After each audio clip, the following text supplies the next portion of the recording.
One purpose, one vision. Tiberium is the way and the life. Today the sun rises on a new world and the new people. The end is the beginning. Anyways, so apparently,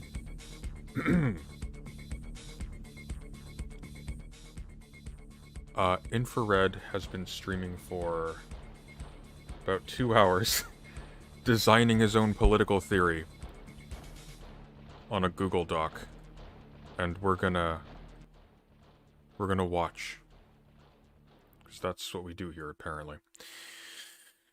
Without further ado, begins.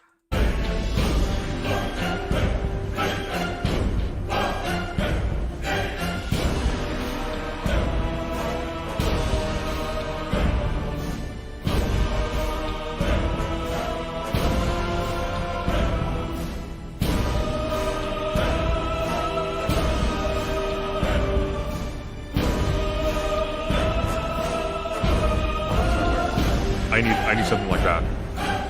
I need that so badly.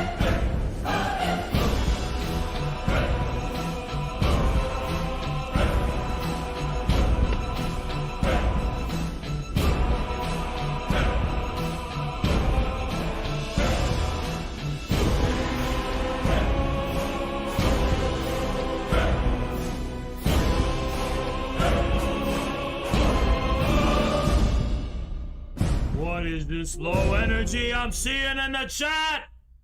Are you ready for war? Is this a chat that's ready for war?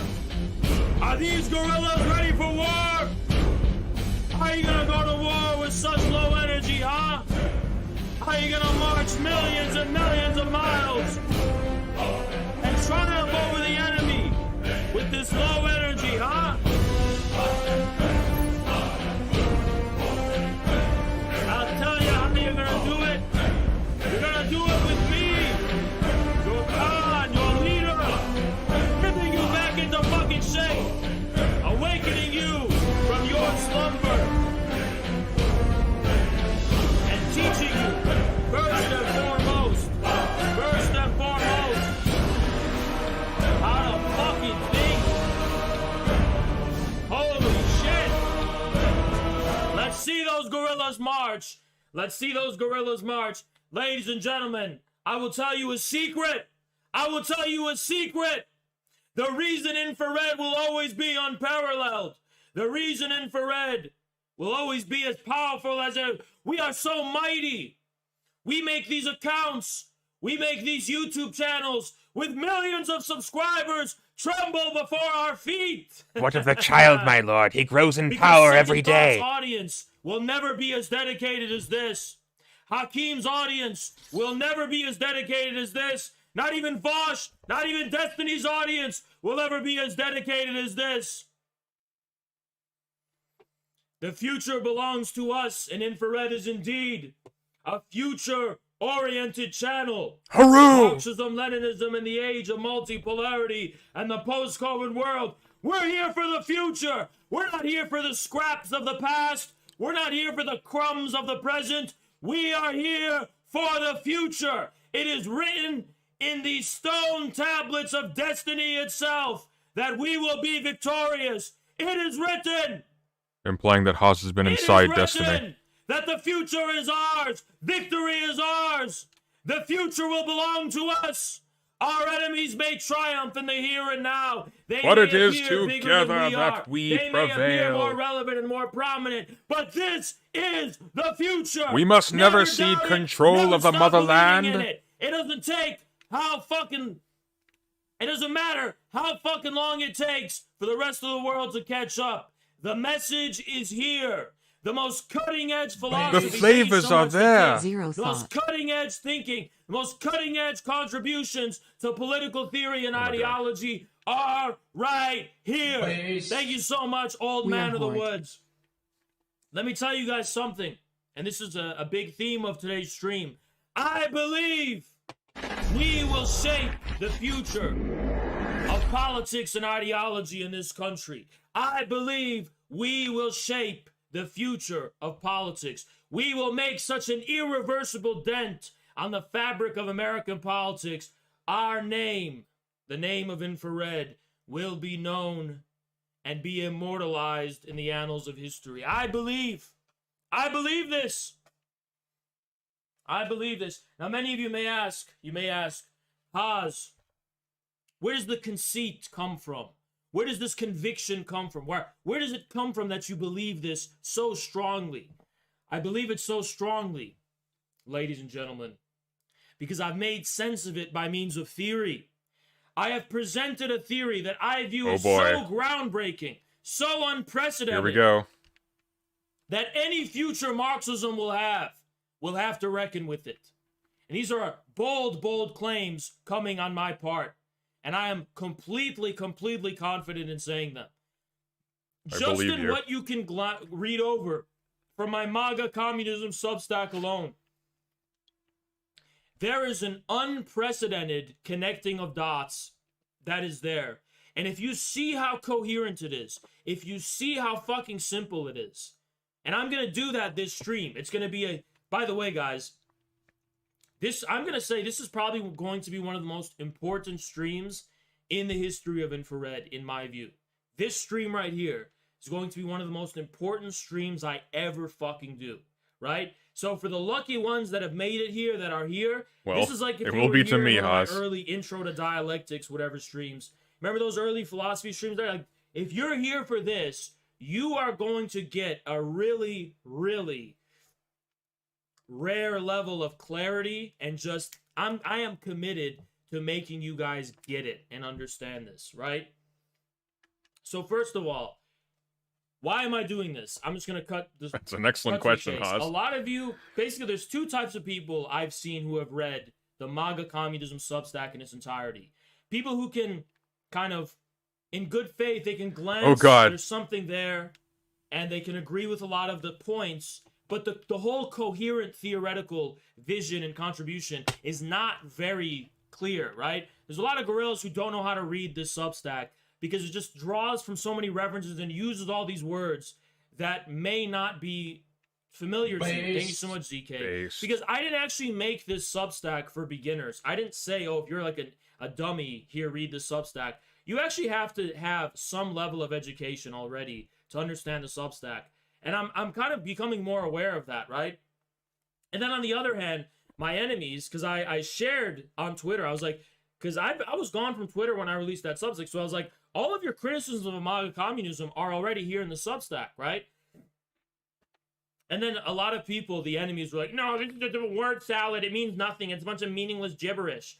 So in this stream, anyone in good faith who's just like, you know what, I want to learn. I want to, in good faith, see for myself if this is just a bunch of jibber-jabber, meaningless stuff, or, holy shit, this guy's onto something.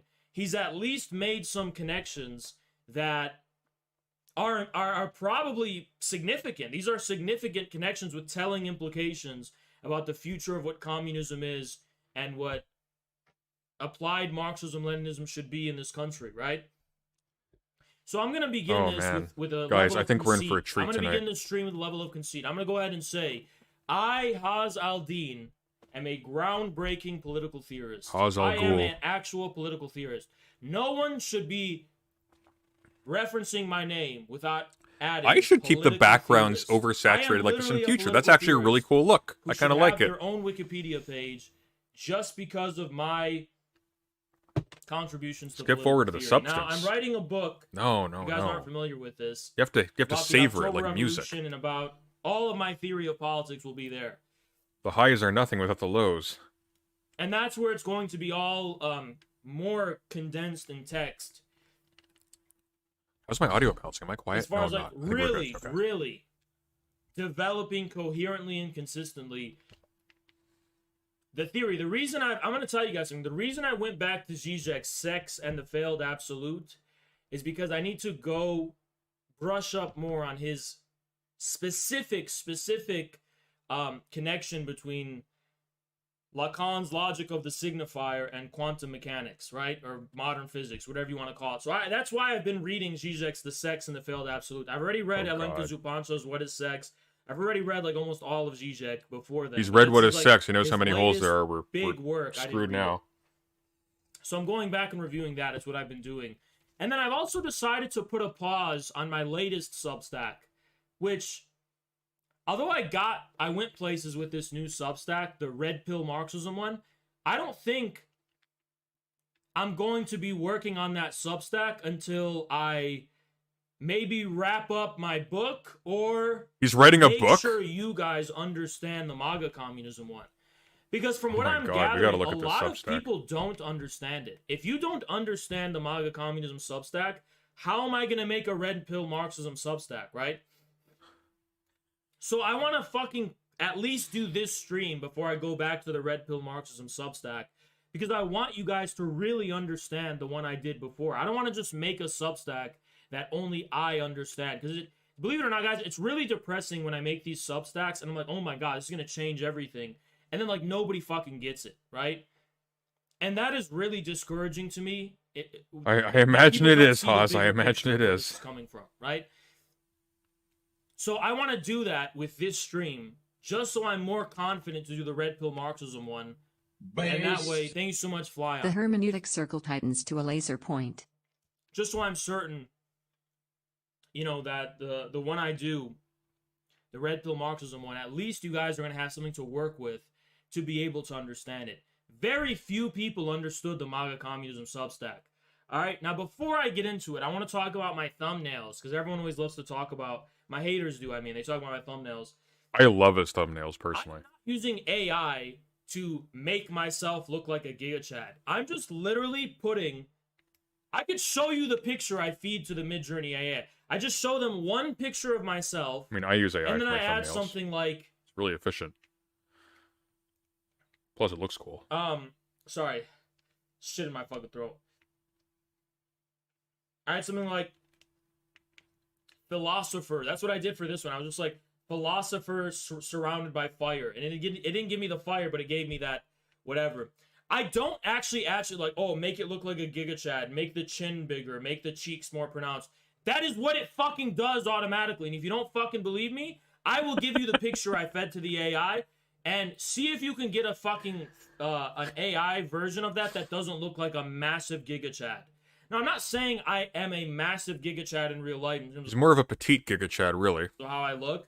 But the AI just naturally exaggerates my actual features. Because believe it or not, I'm sorry, if you are going to cartoonishly represent me, it is going to be a fucking Giga Chad. Unless you're going to, like, one for one represent exactly how I fucking look. Like, yeah, the AI is going to be, okay, this vaguely resembles a very masculine face in terms of like a video game or this art that I'm seeing, digital art that I have seeing on the internet. The AI fucking, if you don't, literally, I will show you, I will screenshot my Midjourney work and you could see that every time I input my fucking profile, it gives me Giga Chads. Not my fucking fault, okay? It's not his fault, guys. I'm not going out of my way to make myself He's just built look this better. way. It does that by itself. An automated process just detects it. It does that because it's very rare for digital art to be of mediocre people. Digital art usually shows very attractive looking people, right? Or very pronounced, exaggerated features. So me, who am, yes, you wanted me to take a testosterone level test. I am a very high testosterone male with very masculine features. Like, look at my fucking brow. Very masculine features. Right? Yeah, I can tell you're brushing your hair over very it. masculine nose, eyes, whatever. High the testosterone fuck, right? is typically a cause of Just male very pattern naturally, baldness. The Midjourney is going to say that, and they're going to Nothing to be ashamed of. dial it up to the max, right? Because it happens to the best of us. vibe I give off. So anytime you see this retarded shit, oh, dude, this is what it fucking does. I don't even. You guys are the ones who also do it too. You guys make AI art of me, it does the same fucking thing. I'm sorry, for all the fucking weak soy cuckolds who are jealous that when you put your shit into Midjourney, you look like a fat, ugly bitch. I'm sorry to tell That's you, uncalled for. you're just not as much of a man as me. And that's just what the AI thinks. The AI has decided that you are less of a man than me, and it's not my fault that you're jealous. It's not my fault you're angry about it. You're a fucking ugly. No, don't go back. Bitch. No. And it's not my fault. No. This is what the AI fucking thinks. It's not what I think. It's what the AI thinks. No. Right? Anyway, guys, let's get to it, man. No, Thanks so much, I don't Gal. want to do the whole Beautiful. animation again. Genuine Ah. compliment. Love the channel. Thank you so much, Gal. I appreciate you so much. Thank you so much. Anyway, guys, let's get into the meat and something's potatoes shaking. and the substance of the theory. Because I'm going to back up what I said, that I, Haz al-Din, am a political theorist. And I am prepared to back that up. A political directly warrior. A warrior for of you. By the theory. end of the stream, you're going to see A it. theory I'm gonna make sure you see warrior. it. But to begin, I want to just give you a synopsis of MAGA communism. All right, here we go. The basic idea of MAGA communism, the Substack, is not that I'm trying to synthesize the left and the right. It's not that I'm trying to synthesize communism with nationalism. It's not about any of that. It's Oh, we actually know, don't more worry. about developing theoretically and interrogating the foundations of modern politics itself and what implications MAGA has for that. And moreover, what does that have to do with communism? So that's what I really That's an excellent develop. I question. go to the roots. And when you go to the roots of... We're getting into it now, guys. And I'm going to be using Microsoft Paint to help you understand things. I'm going to be talking about a lot of the theorists I'm coming from. Oh, this is going to be so I'm good. drawing from. I don't regret spending my night doing ideas, this. At all. including ones that you should probably be familiar with by now. Modern politics. So let's begin with MAGA communism. So, can you right? grab my beer? I'm going to need it. Thank you so much. So what is modern politics? Thank you. What is modern politics? Well, we're going to go ahead and get out Microsoft Paint because we're going to be using this as a visual aid. And yes, this is an MS Paint stream. And yes, this stream is going to help you understand the theory behind the MAGA communism Substack. And by it, unless you're in bad faith, it will be very clear to you. So, let's ask the basic question. What is Cosenza, man? What the fuck is this?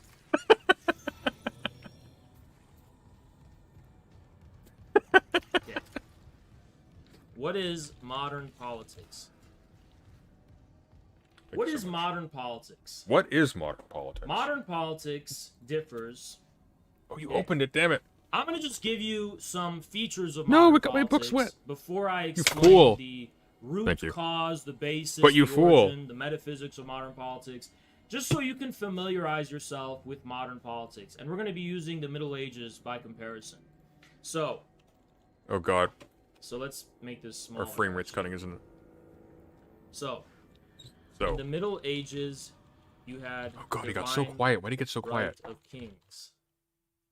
What about a penis? What? In most history, Oh, divine right of kings. Okay, I politics radically is misheard that. either a matter of chance,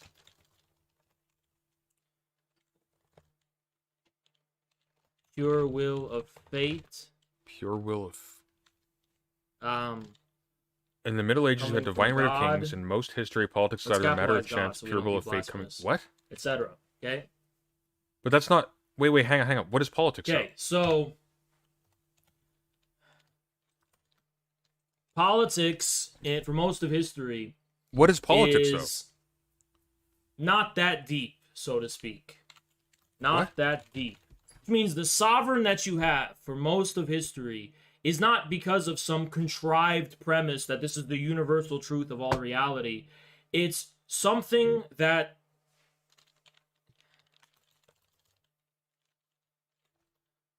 the sovereign is disposed of What?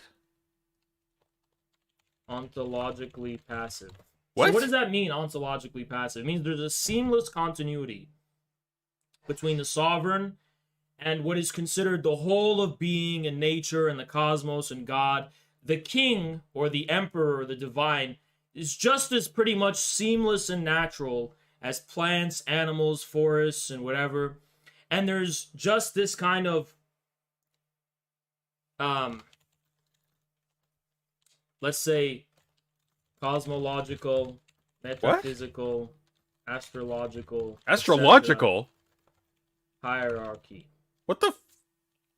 Politics is seamlessly part of it. Politics so, is seamlessly part of astrology? Politics fits within this kind of... This is more like the pagan world. This is the world of the Middle Ages. And this is also the world of the Asiatic mode of production, more or less, right? What? It's not that you don't really have a question of legitimacy. You don't really have a question of what is the scientific basis of the state and of politics. Politics is seamlessly considered part of the whole of being. The sovereign is, what? At least. It's not something unnatural. It's not something that sticks out as a sore thumb. It's artificial. So you don't have this question of, oh, what gives you the right to be the king? Well, no, nothing does, necessarily, right? Even in the case of the divine right of kings, that is something that acquires more importance in terms of its emphasis in the later part of the Middle Ages. Because the truth is... It's early modern, but okay. Political power is not even considered contingent at that point, right? Political power is owing itself to these otherworldly forces, these things that are outside of our will. No, it's That's not. The most important part here, outside of our will. So if someone is a sovereign, that must be the will. No. It's the blood relations and the right of the conqueror. No. God, no. The entire reason why the divine right of kings was formulated as a concept in early modernity, as a novelty, is precisely because it wasn't the norm that the rule of kings was simply downstream from some otherworldly emanation, because everybody knew that the current king ruled where he did because he conquered what the previous king held. Divine right of kings is new. Even up to the French Revolution, the French nobles had, until they started to lose, the French nobles had this notion of themselves, almost in a good-natured sense, as being ruling over France because they were part of a Germanic tribe, I suppose, or a Germanic progeny, that had successfully usurped the common riffraff of the slavish Gauls or whatever. Or have I got that backwards? I'll have to review that. Anyways, point is, politics is not seamlessly a part of astrology in the Middle Ages, and it's certainly not in early modern politics, which is when you have the divine right of kings notion appear. Of God, that must be the will of nature. That must be something up to chance. In fact, I think if memory serves, the divine right of kings concept actually originated with Charles II, who was tutored by Thomas Hobbes for a sense of how modern it is. Divine right of kings origin. I'm just double checking. It's been a hot minute.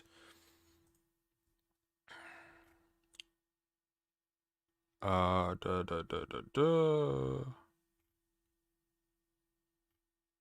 come on. Work with me here. Divine right of kings, Wikipedia. The most reliable source. The problem with Wikipedia is that it will take the term as if it's simply a given, and it will try to find, whoever's writing it, I suppose, they'll find, precedence in, long before the idea has any sort of salience or use. They'll try to say, oh, well, the divine right of kings, that's clearly just a universal category, even though it was invented in a particular time and place in response to particular circumstances. We can find instantiations of the divine right of kings in prehistory or whatever, which is not how you do this. Okay, here we go. Look at this. Western conceptions of the divine right of kings. This is so bad. This is so bad. Oh, God.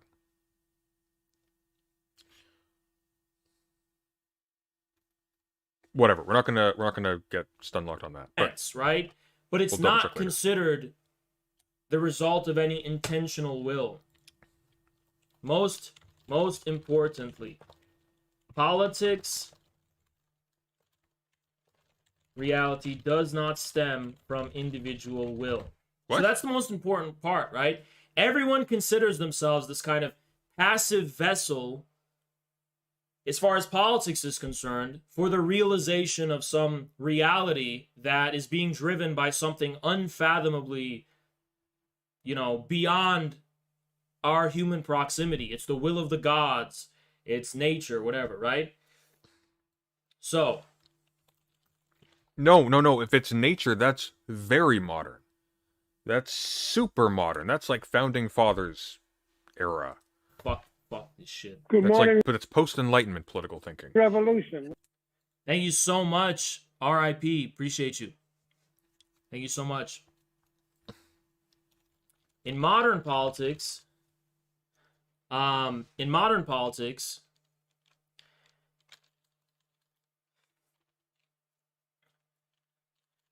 on, you can do it, the Haas. state is universal and abstract. I mean, it's sort of it is abstract, but I don't know if that means what you think it means. That means the state is universal and abstract. No. Okay, he hasn't equivocated between the universal and the abstract. All right. Physically speaking, metaphysically, there is no hierarchy or great chain. Now, I'm not even just talking, I'm going to clarify what I mean here, but metaphysically, there's no hierarchy or great chain. There is an indiscriminate. Indiscriminate? That's not how you spell indiscriminate, Haas. Go back. No. Understood. No, you have to go back, Haas. No. Reality. No, the typo. It's there for all mean? time. You need to fix it. It says indiscriminate. An indiscriminate. Wait, does he think that's how you spell indiscriminate? He thinks it's indiscriminate? State power that I choose to believe. It's funnier. knows no distinction between any particular things at all.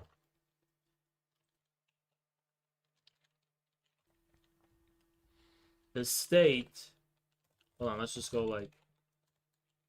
Haas, it says Right? indiscriminate Just still. order these. You One, need to fix it. 2. No.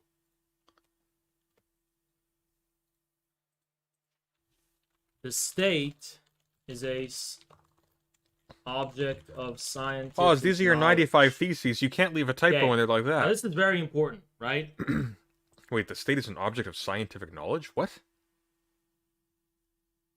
No, it's not.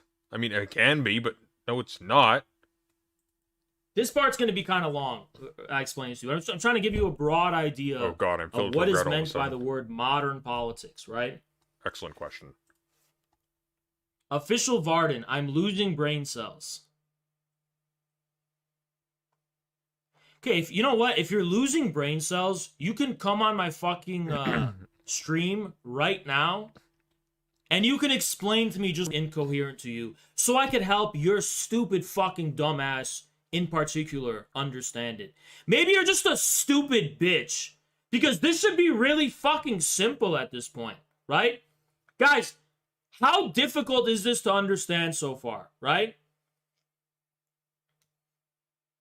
I'm too How drunk. I difficult shouldn't. is this to understand so far? I mean, I if shouldn't. you have a vague understanding, if you have like the most minimal level of education, you could at least make a simplification in your head and go, yeah, before modern politics, you just have the great chain of being. It all comes from God, it's divine right. And now with modern politics, it seems like the state is a power that's an object of knowledge somehow. It doesn't just come from God, it's somehow contingent and based in something that's not necessarily given, right? From God or nature or anything else.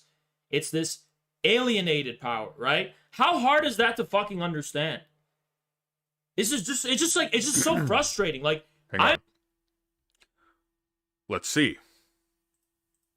How hard is that to understand? Let's see. I explain to you. I'm trying to give you a broad idea of what is meant by the word modern politics, right? Okay. Modern politics is 2 words, but okay. Official Varden, I'm losing brain cells. Okay, you know what? If you're losing brain too, cells, you can come on my fucking stream right now, and you can explain to me just incoherent to you, so I could help your stupid fucking dumbass in particular understand it. Maybe you're just a stupid bitch, because this should be really fucking simple at this point, right? Guys, how difficult is this to understand so far, right? How difficult is this to understand so far? I mean, if you have a vague understanding, if you have like the most minimal level of education, You could at least make a simplification in your head and go, yeah, before modern politics, you just have the great chain of being. It all comes from God, it's divine right. And now with modern politics, it seems like the state is a power that's an object of knowledge somehow. It doesn't just come from God, it's somehow contingent and based in something that's not necessarily given, right? From God or nature or anything else. No, but it is given from nature in modern politics. It's actually crucial.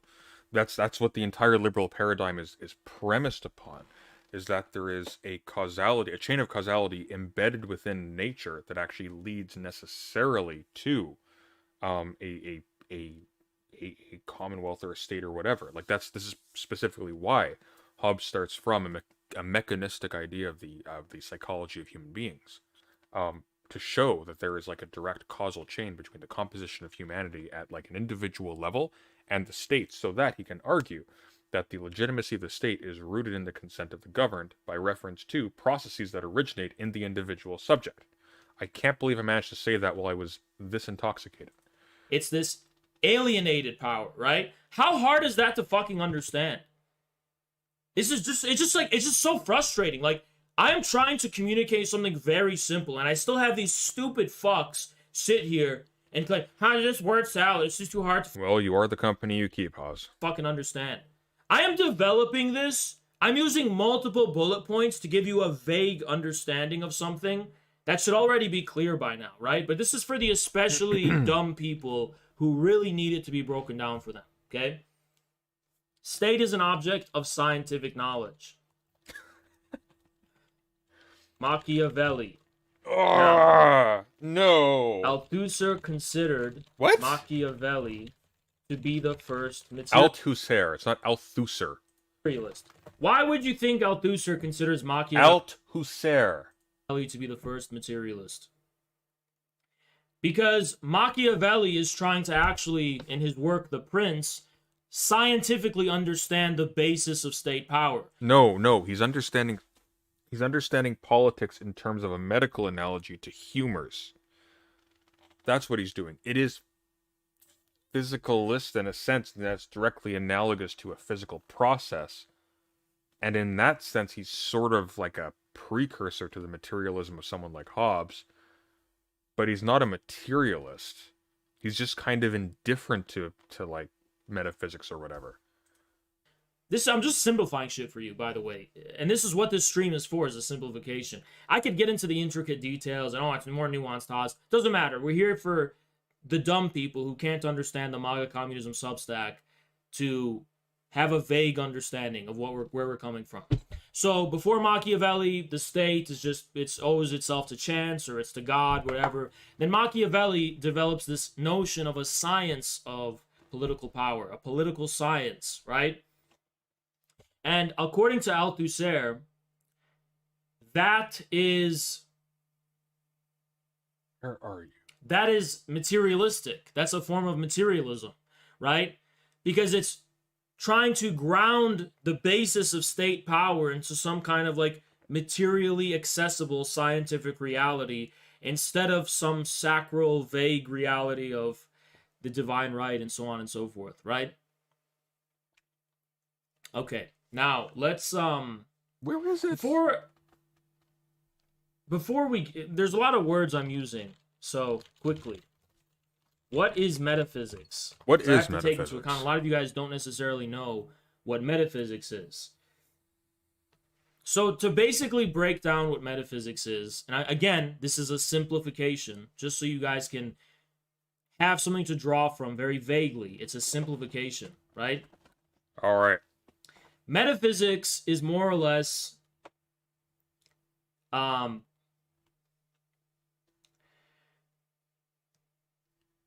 it's, I don't want to say the deeper reality because it's such a horrible simplification, but it kind of vaguely is that, right? Metaphysics is just kind of referring to these deeper laws underlying reality that are somehow not accessible by means of the empirical scientific method or some kind of No, metaphysics can't be laws because laws are an analogy to partitions of the physical world, we arrive at laws as things in the world themselves. Now, if by laws you mean nomoi and you mean partitions of concepts, well then, congratulations, Haas, you're a Platonist, not a Marxist, but whatever. Rationalist philosophy. Where right? on earth are my discourses on metaphysics is basically referring to the true nature. Can you check the other of, bookshelf well, for the discourses put on it this Libby? way. It's related to ontology. Ontology is dealing with the nature of being, right? Oh, never now, mind. Heidegger Sorry, will right make a in front of me this specific entire distinction time. between ontology and metaphysics, because for Heidegger, metaphysics is referring to the science of particular foreclosed ontologies, right? Ontologies that are just taken for granted, but then related to each other. Sorry, ontologies that are taken for granted.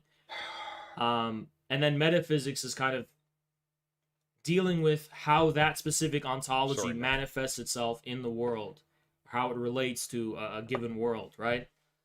But yeah. Damn, this shit is frustrating. Yes, it is. Preach, brother. Okay, do you guys want this stream or not? One's in the chat if you just don't want to fucking watch this shit. One's in the chat if you just you don't think you can be you don't even think you have a chance to learn this. Okay, look, all touching aside. This seems weirdly earnest, like he doesn't need to do this. And here's the thing, right?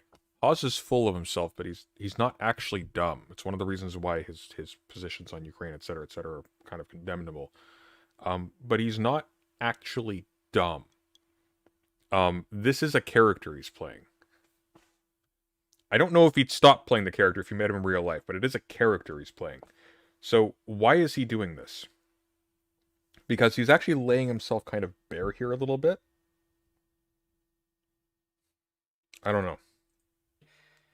Because I'm just getting really pissed off because there's so many fucking people who bitch and whine all the fucking time about MAGA communism, but all of a sudden when I'm here to fucking simplify it to you, you don't want to fucking, you know what I mean? Okay. Fuck's sake, man. Shit is frustrating, man. Tell me about it. By the way, the last stream got totally deleted. So someone try to save the stream. Because YouTube just fucking deleted the last one. They gave me 3 minutes. They left 3 minutes of the stream up. They deleted the fucking rest. By the way. If you're wondering where that one went. But I did make a post on that. Alright. Alright, okay. So, back to what is modern politics, right? Modern politics, I'm just gonna... Instead of trying to give you, like, the one definition of what this is, okay, before we get this, metaphysics... So, the metaphysics of politics, for example, would refer to the deeper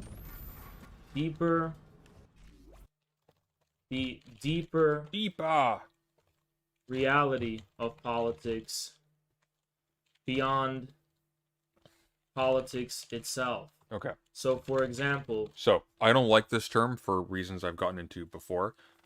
The language he's looking for is, or the term he's looking for rather, is metapolitics, not metaphysics. Metaphysics is that which is beyond nature, or that which scaffolds nature. Physis referring to nature, it's the stuff of the world. Metapolitics, the stuff that constitutes politics, it doesn't make any reference to the logic of politics itself. I just made that up on the fly. I'll probably revise that definition later, but whatever. The reason why I don't like it is because the category of the political doesn't necessarily insist upon itself. Fuck, I'm speaking like Peter Griffin. It's related to a specific technology. The polis refers to a fortress. It refers to has sort of like, I mean, we talk about like a pole, for example, with respect to the globe. It refers to the walls in particular around a settlement, and this is sort of preserved in the notion of the Acropolis, because you've heard of this at the center of Athens as the Acropolis, right? So acro refers to a height or a mountain. Polis refers to a fortress, so it's the fortress on the height. In the center of Athens, there's a castle at the very top of a hill.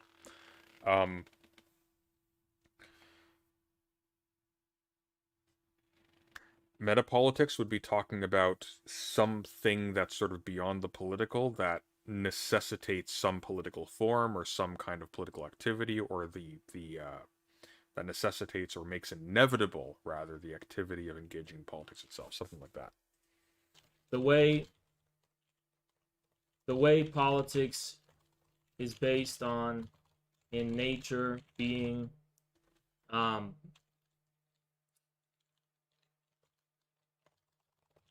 certain logic. So if there's a metaphysics of politics, which there isn't, because politics isn't necessary, because it is that which concerns relations of human beings to each other, premised upon associations of being walled off from each other in a state of militaristic antagonism.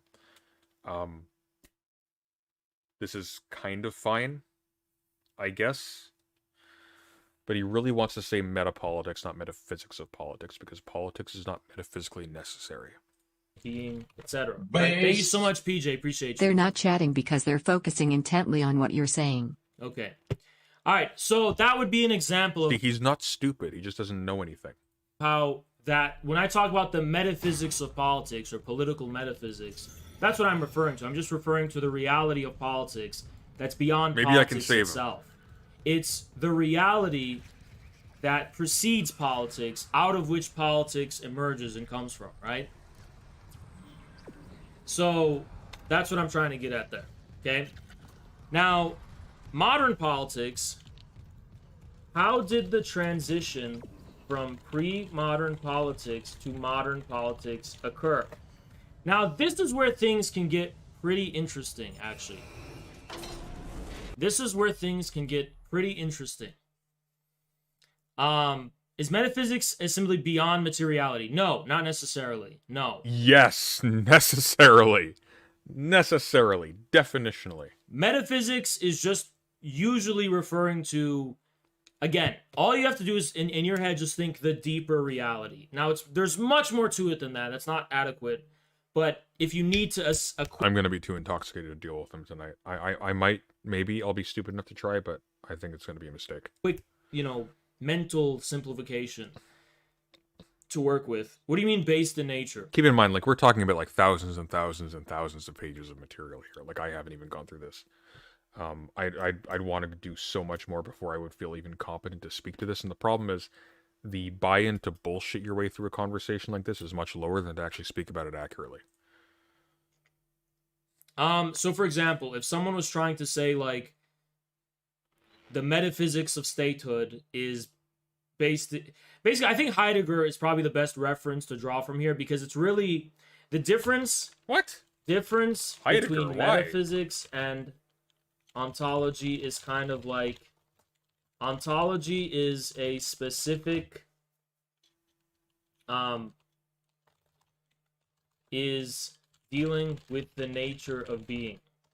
Metaphysics takes that specific nature for granted and No, that's not right. establishes a logic, What? creates a logic based on it. So it's kind of like that, right? But hang on. What?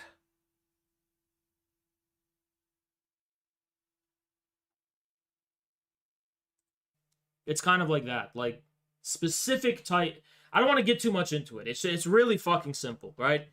So far, do you guys want me to dwell more on this shit, Yes, please. metaphysics and ontology, or is that clear to you? Because there's so much ground we have to cover. Hang on. So how far are we back here? 157. Where is he at right now? What's going on? Let's go live. Let's see what's going on here. Duality, superposition, Oh dear God. spooky action. Oh no. contingency, Oh, we went too far. We have to go back. Okay, 157. Again, I the thing is, I've dedicated a lot of time to Heidegger before, though, right? If you've watched the streams before, you should be somewhat familiar with Heidegger already, right? Okay. Metaphysics is a species of ontology. It's kind of like metaphysics is where ontology is bracketed, is what I would say, right? Ontology is put to the side. You don't question that. Ontology would be a species of metaphysics. No, unless I'm very much mistaken.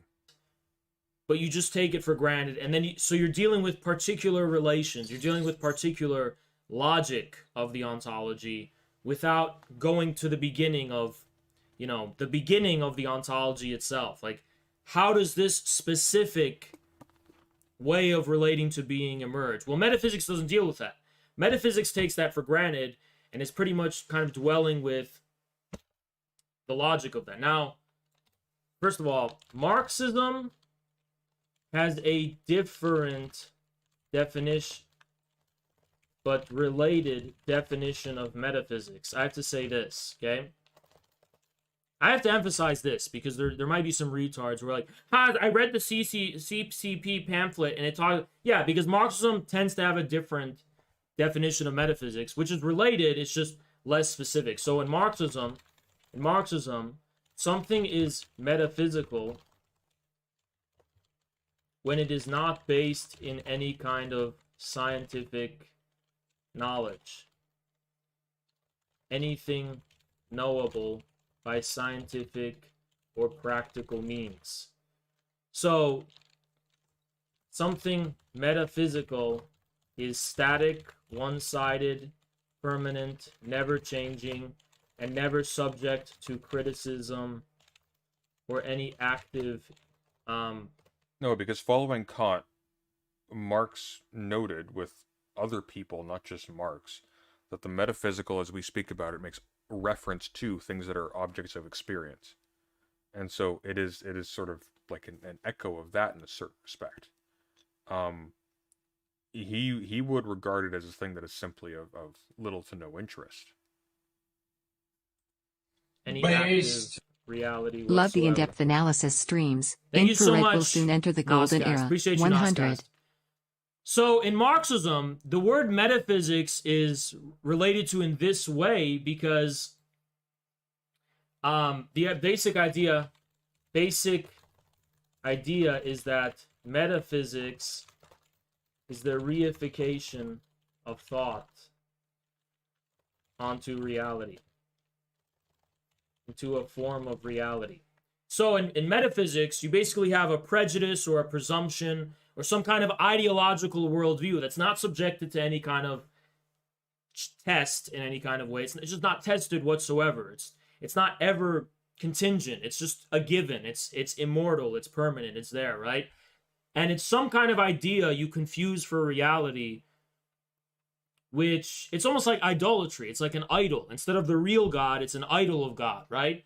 Metaphysics is like instead of the real reality, which you can only relate to by dialectical means, by actively and practically relating to it and intervening in it, you basically reify. Reification, by the way, kind of means to think of like turn it into a statue, right? Make it something static.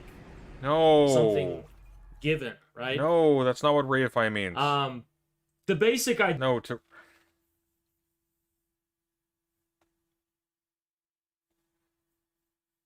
To reify means that you are manifesting a thing that is simply ideologically given to you. It doesn't mean that you're fixing it in some way. It's already fixed.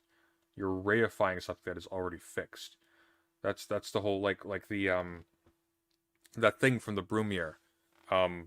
First as tragedy, then as farce. Like that's referring to a process of reification. They were referring to the language or the poetry in Marx's words in English. I don't know what the original German was. Of the previous regime or the previous paradigm, and therefore all they could do was follow on from that logic and reify the previous things. They could only repeat it. And the first instance is tragic, and then as it repeats itself over and over and over again, we find ourselves into an endless cycle of repeating the same botched logic over and over and over again. It becomes a farce. That's reification. The idea is that with metaphysics, you're dealing with this ideology, right? Or this prejudice, whatever you want. It's this thing that cannot be subjected to the... Did you see Keffels and friends debate Buck Angel and a bunch of transphobes? What? No, I don't know how I missed that. Can you send me a link to that in Discord, please, Chili? Appreciate that, thank you. Mercy of material reality. Yeah, something eternalized. That's another way of putting it, right? No! That's the basic Marxist definition of metaphysics. Now, that is not necessarily how I'm using the word, but they're related for reasons you can see. Because in the case of metaphysics, you're basically dealing with, specific Does he have swords on as well? I mean, he does, but I mean, I'd have swords on my wall if I could. logic of being drawn out Swords are cool. into some kind Don't knock them for illegitimate things, right? privileged medium by which reality is accessed, right? Well, the reason you could say that's idealistic is because it's a specific logic. Thank you, Nora, for the $5. What is your schedule like to be able to assign? I assume you mean to set aside time to read in your free time. I currently am able to read a 300-page book in a month. It depends, right? Because like not all pages are equal. So like sometimes I'll be reading something like the Ontology of Information, and at the rate I'm going, this is probably going to take me about 3.5 weeks. But I'm also reading this alongside 3 other different things, like the Rhetoric of Reaction. This is an easy read. Albert Hirschman is fantastic, by the way. He's an economist. I believe he was actually responsible for getting Hannah Arendt out of Germany prior to the Holocaust. But liberal economist, but a very, very interesting, very critical thinker. His Passions and the Interests is highly recommended, as well as the Rhetoric of Reaction. I could probably read this in a week, but I'm super anal about it, so I take my time. Thank you very much. Of being, meaning it's a specific form or thought of being, right? An idea of being. So they're very much related, but they're not necessarily the same thing, because but metaphysics also loosely refer to any type of ontological quality, right? Can also usually refer to that. So you should not be very strict about how you use this word. It's used in multiple different ways.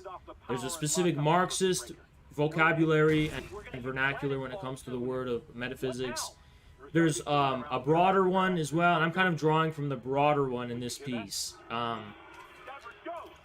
So don't make too much of a fuss of the word metaphysics, right? Yeah, please don't.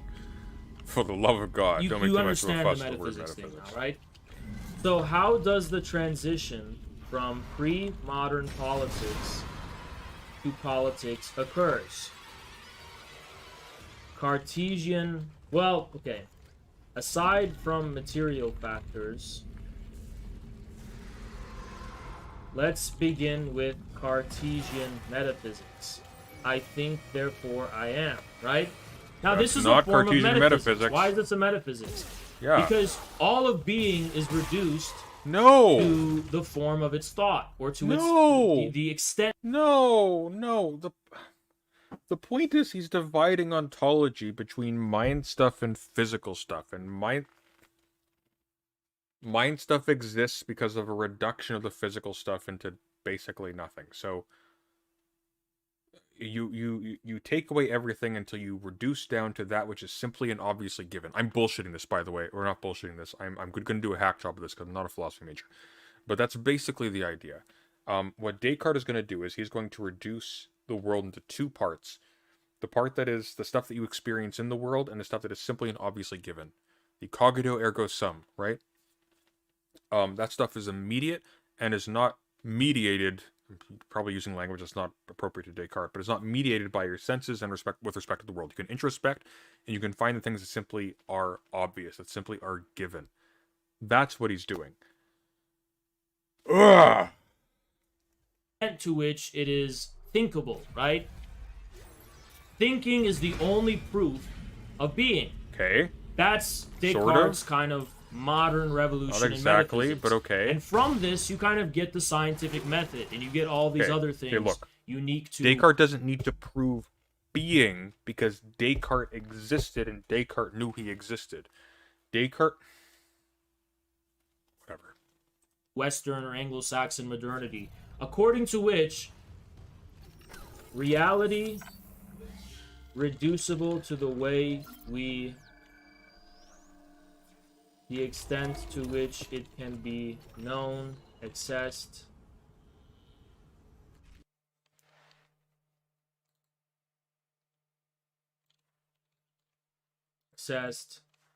thought of, etc. Right? That's kind of what you're dealing with in the case of Descartes. So that opens up every... No, reality is not reducible to the way it can be known. Oh my god, man. No. No, that's completely wrong.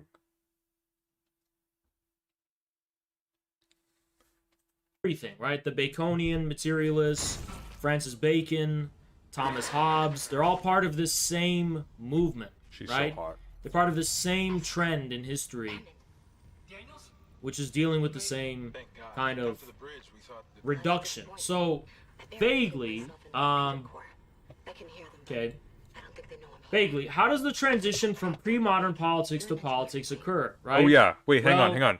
Is he saying that Descartes is pre-modern? Descartes is quintessentially modern.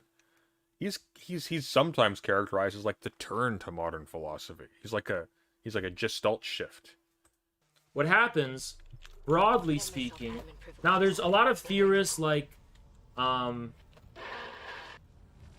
understand that, one has to understand the transition from pre-modernity to modernity, right? Because they parallel and they follow the same logic.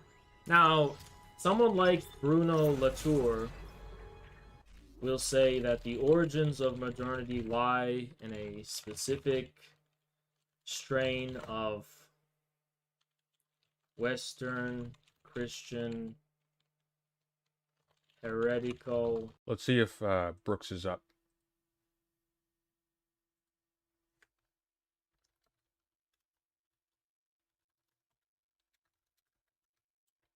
Brooks knows Latour.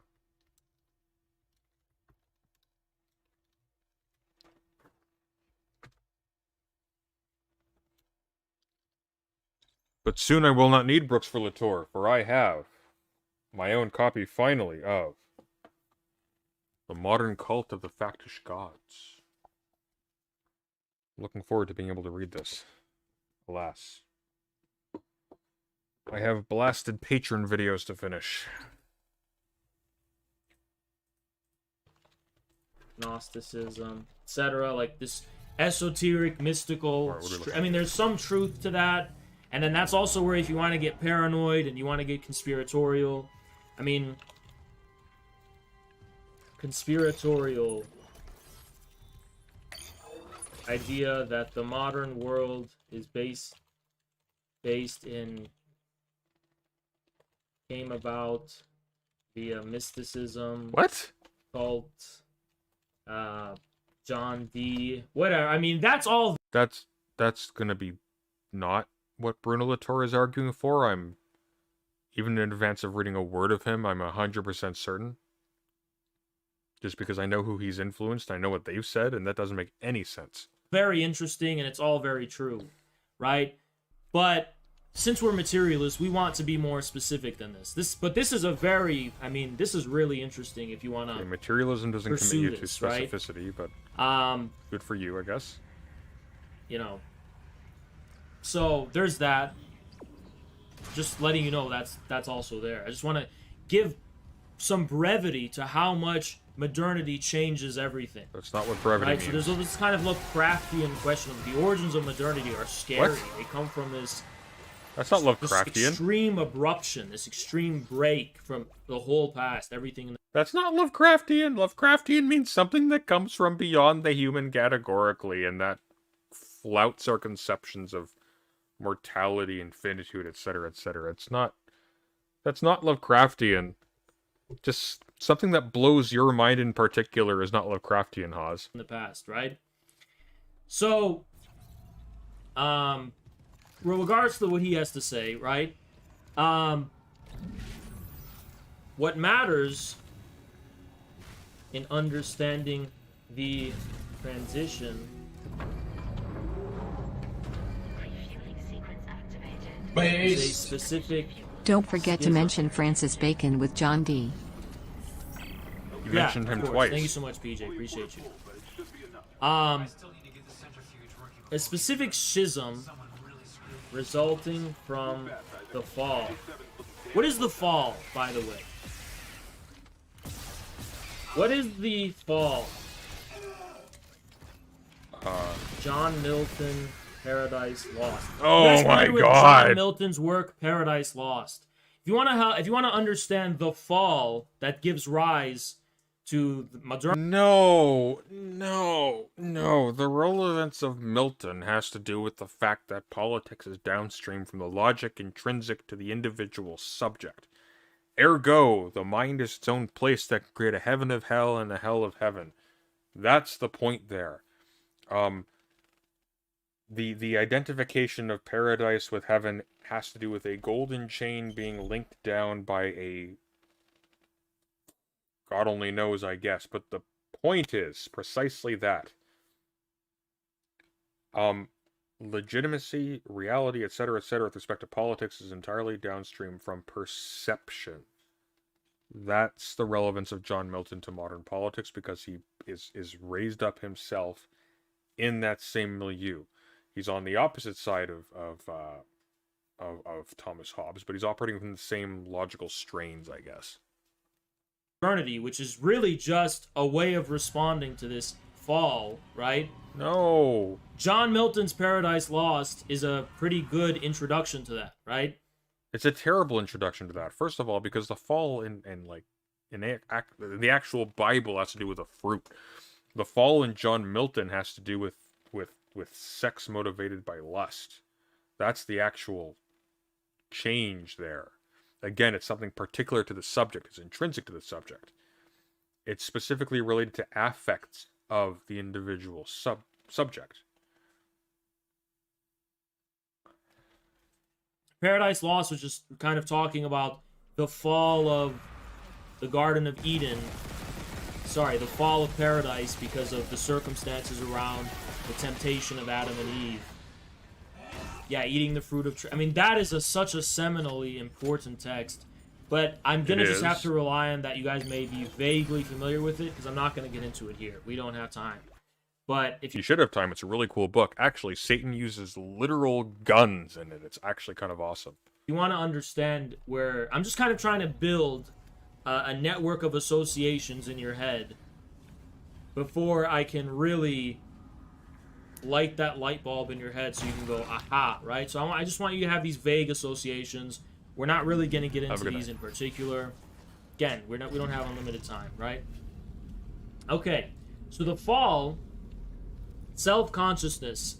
That is a no, very Oh close. my God, man, no. Yes. No.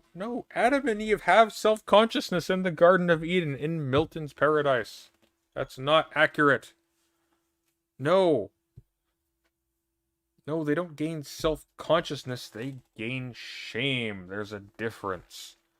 They have a full sense of self. They are sentient. They have conversations with angels as with equal friends, etc., etc. They even have conversations, literally, about the angelic equivalent to sex. I'm not even joking. Seriously, Paradise Lost is great, and I've got a really, really cool copy, which is... Where the fuck is it? Here we go. Yeah. This is my favorite book, secretly.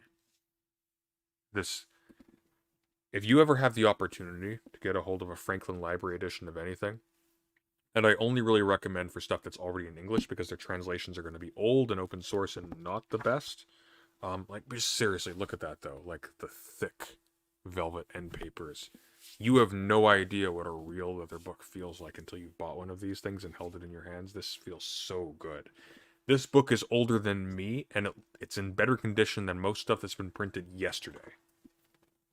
I digress. But what comes before self-consciousness? What has to happen for you to become self-conscious, right? The Enlightenment... No. I mean, maybe if you're Kant, that's what enlightenment means, but no. ...is a response to the fall. The Enlightenment is a response to the fall. So what are these people awakening to? What is the Enlightenment actually about? Well, it's a response to something that had to have been fallen beforehand. No. The Enlightenment is a periodization. That's all it is. We refer to a set of thinkers in a particular time and place as members of the Enlightenment. I'm actually not entirely certain why. I think it is following from Kant's essay, What is Enlightenment? In which he talks about, if memory serves, it's been a hot minute, the relationship between freedom and having a, I suppose, off the top of my head, actually, why am I even bullshitting this? I can just pull it right off my shelf. Kant, Political Writings. By the way, while the Cambridge editions are very well made,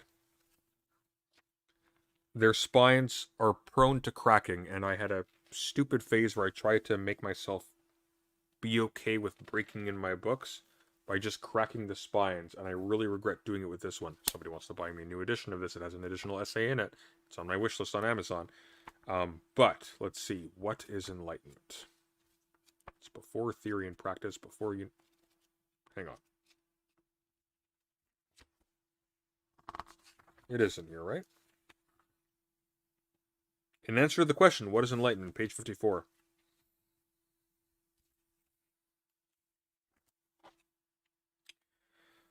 Enlightenment is man's emergence from his self-incurred immaturity. Immaturity is the inability to use one's own understanding without the guidance of another. This immaturity is self-incurred if its cause is not lack of understanding, but lack of resolution and courage to use it without the guidance of another. The motto of enlightenment is therefore, sapere aude, have courage to use your own understanding. Basically, the idea is, you conceive of yourself in the world as an object, I guess. I'm sure somebody's going to bite my neck out for using that language, but you have a conception of yourself as a being in the world, and you choose for yourself what you want to do, what you actually would like to be. Being able to treat yourself as a free entity in the world, able to interface with it as if you were a god almost. That's, or God vis-a-vis yourself, I guess. I don't know. Don't take my word for that. I gotta review this.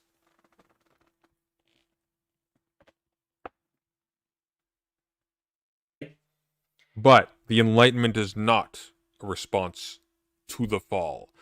There are Enlightenment texts in that periodization scheme that I just referenced that recontextualize, or rather repurpose the mythological narrative of the fall, but that's different. What the truth of the Middle Ages? The fall is the secret of the Dark Ages. There's no such thing as the Dark Ages. The Middle Ages were not a dark age. Oh my god, that's right.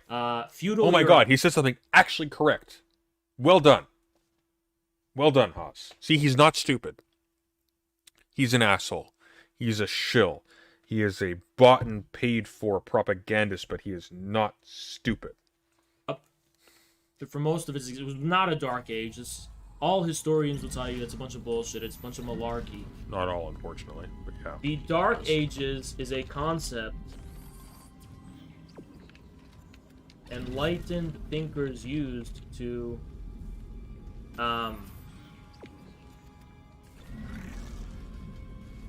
explain the fall, right? No.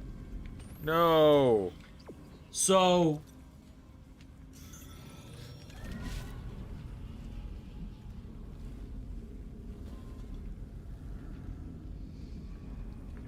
Latour was right, we were never modern. Shut the fuck up, Jeffrey, you fucking idiot. You want to say bye-bye, then get the fuck out of here. What? You want to get in my VC and debate about whether the concept of modernity has concept... That's literally the name of a book by Latour. He's not being stupid. He knows more about Latour than you do. What's wrong with you, Haas? You should be proud. You actually have an intelligent person in your audience. The Modern Cult of the Factish Gods, the book I just showed on screen a second ago. That's the sequel to the book by Bruno Latour, We Have Never Been Modern. Oh my god, man. Validity or any practical validity, then get in my VC and debate it. Don't give me your fucking dumb, snarky comments. If you're so satisfied with modernity having no conceptual value, just fucking leave, right? So the Dark Ages is a concept enlightened thinkers used to explain the fall. Now, let's kind of focus specifically on the example of what I use in the MAGA communism text. So, in my text, an example of the fall I use is the fall of any legitimate form of sovereignty. No. No. Seamless, unquestioned state power turns into a malign sovereignty.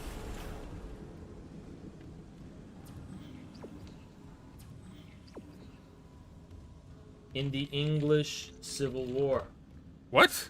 Hang on. Wait a minute. So, No, not that's so. the example. Not yet. So in my text, an example of the fall I use is the fall of any legitimate form of sovereignty in the English Civil War. Seamless and unquestioned state power turns into a malign... What? No. I use in the MAGA communism text, and that's really going to be the example that is relevant for this stream and for understanding the MAGA communism text. So the English Civil War, right?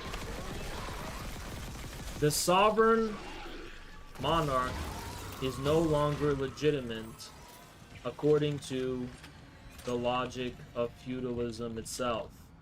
No, that's the end of feudalism. No. No, feudalism is coming to an end here. This is wrong. This is the conclusion of feudalism. Succession, etc. That's what... No, we only have theorists of sovereignty once we have, like, situations of sovereignty being itself challenged. Modern politics is not the sovereign monarch no longer legitimate according to the logic of feudalism. I don't know what he thinks the logic of feudalism is. Because it can still be legitimate by reference to religion, succession, etc. The point, though, is that ontologically, the source of its not ontologically. Scratch that, I didn't say that. Legitimacy is rooted in the consent of the governed. Because what legitimacy is ultimately purposed as a concept towards is justifying the status quo against people who would subvert it by showing them that they have themselves willed the present circumstance and continue to do so as they are hearing the explanation of the legitimacy, the explanation of the basis of political existence, I suppose. One issue. That's an example of the fall, right? Would I debate Hawes? I don't know. See, here's the thing. I would have a formal debate with Hawes on Modern Day Debate any day of the week, with, like, time to prepare, like, probably about 2 weeks or so. Would I debate him off the cuff? I don't know. I feel like he's out of grace enough that, like, I could probably have an off-the-cuff conversation with him and it'd be fun. But I don't know. Here, hang on. Let's just put it to a vote. Why the hell not? Should I debate the Great Khan?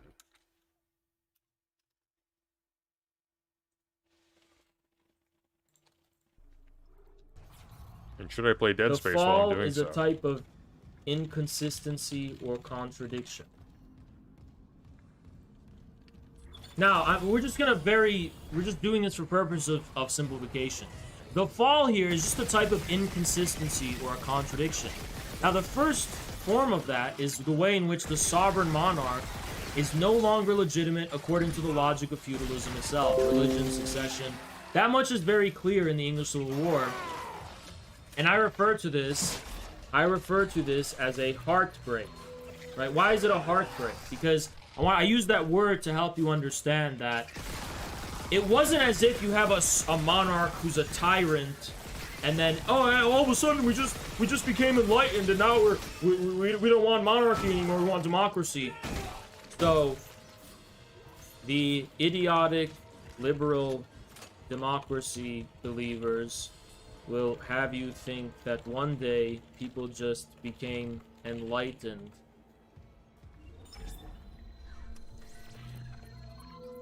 No, I'm too intoxicated, and guys. Decided I'm gonna blow things it. are bad. I'll never hear the end of it if I do. The people should rule. In reality, right?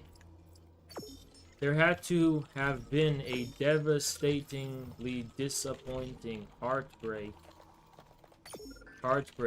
that tore people away from recognizing or respecting the legitimate form of sovereignty before these modern theories of politics could be developed. Which means it's a heartbreak so because for the weird. most part... Okay, hang on. The idiotic liberal democracy, quote-unquote, believers will have you think that one day people just became enlightened and decided kings are bad, the people should rule. I don't know who he's talking about. Who's he referring to? Like the writers of Game of Thrones? I mean, maybe. In reality, there had to have been a devastatingly disappointing, quote-unquote, heartbreak that tore people away from recognizing and respecting the legitimate form of sovereignty before modern theories of politics could be developed. It wasn't heartbreaking. People were starving. People had no say against a class that they were disillusioned about the legitimacy of, especially given the schism in the church, because no longer was the church itself considered to be simply correct because there had already been a reformation, yada yada yada. I'm sure if I read more and more on this in a bunch of books back there that I have yet to read that I really should have by now, I'd probably get at something, but either you're not necessarily able to think about it as something that's even questioned in the first place. You don't even have the vocabulary to do that, or, you know, the king is supposed to be the leader of all of his subjects, and it's this feudal system, or whatever you want to call it, right? And it's what you consider natural. It's what you consider normal, right? And then all of a sudden, nothing makes sense anymore, right? So, remember the origins of Descartes. Right, sorry, Descartes. Descartes was... remember, class, the origins of Descartes. Was a guy who wanted to be a devout Christian. The chaos of Reformation, Calvinism, etc., led him to a scary question. What if everything, all of my religious beliefs, are the result of a demon or Satan lying to me? How can I know what is authentically true or not? That's where Descartes came from, right? Now, how does that happen? How does it happen that this doubt even gets opened up for someone like Descartes? How does that happen, right? Well, I'll explain it. All right, Haas, explain it. I'll explain exactly how it happens. Thank you so much, John Kelly. Appreciate it. Us, I love your content, but I have to disagree with you when it comes to the Dark Age myth. The world post the fall of the Western Roman Empire saw a significant reduction in quality of life, education, hygiene, and overall technology. Watch Mariana's video on the subject. Thank you so much, John Kelly. Appreciate you, man. Thank you so much. Yeah, I mean, I don't know. I've heard conflicting things, to say the least. So I'm not exactly sure what I would say to that. But I could just tell you, I've definitely heard very conflicting things as far as the validity of the notion of a Dark Ages. Not to say that the post-Roman Empire, there wasn't a fall, but I just think it's not... If there was a Dark Ages, it was... Guys, I'm looking at his chat and I'm seeing all these super chats. Why aren't you guys doing that for me? I work so much harder than Haas. I'm not thinking this through in real time. I actually spend all of my time off stream, just reading so I'm competent to talk about stuff. And oh my god, you should be giving me money, not him. The Dark Ages... I know you're not giving him money, but... that the Enlightenment thinkers were responding to, period, right? Because by the time of the Enlightenment... Look, all it takes to get Haas to cool down is just give him money. That's it.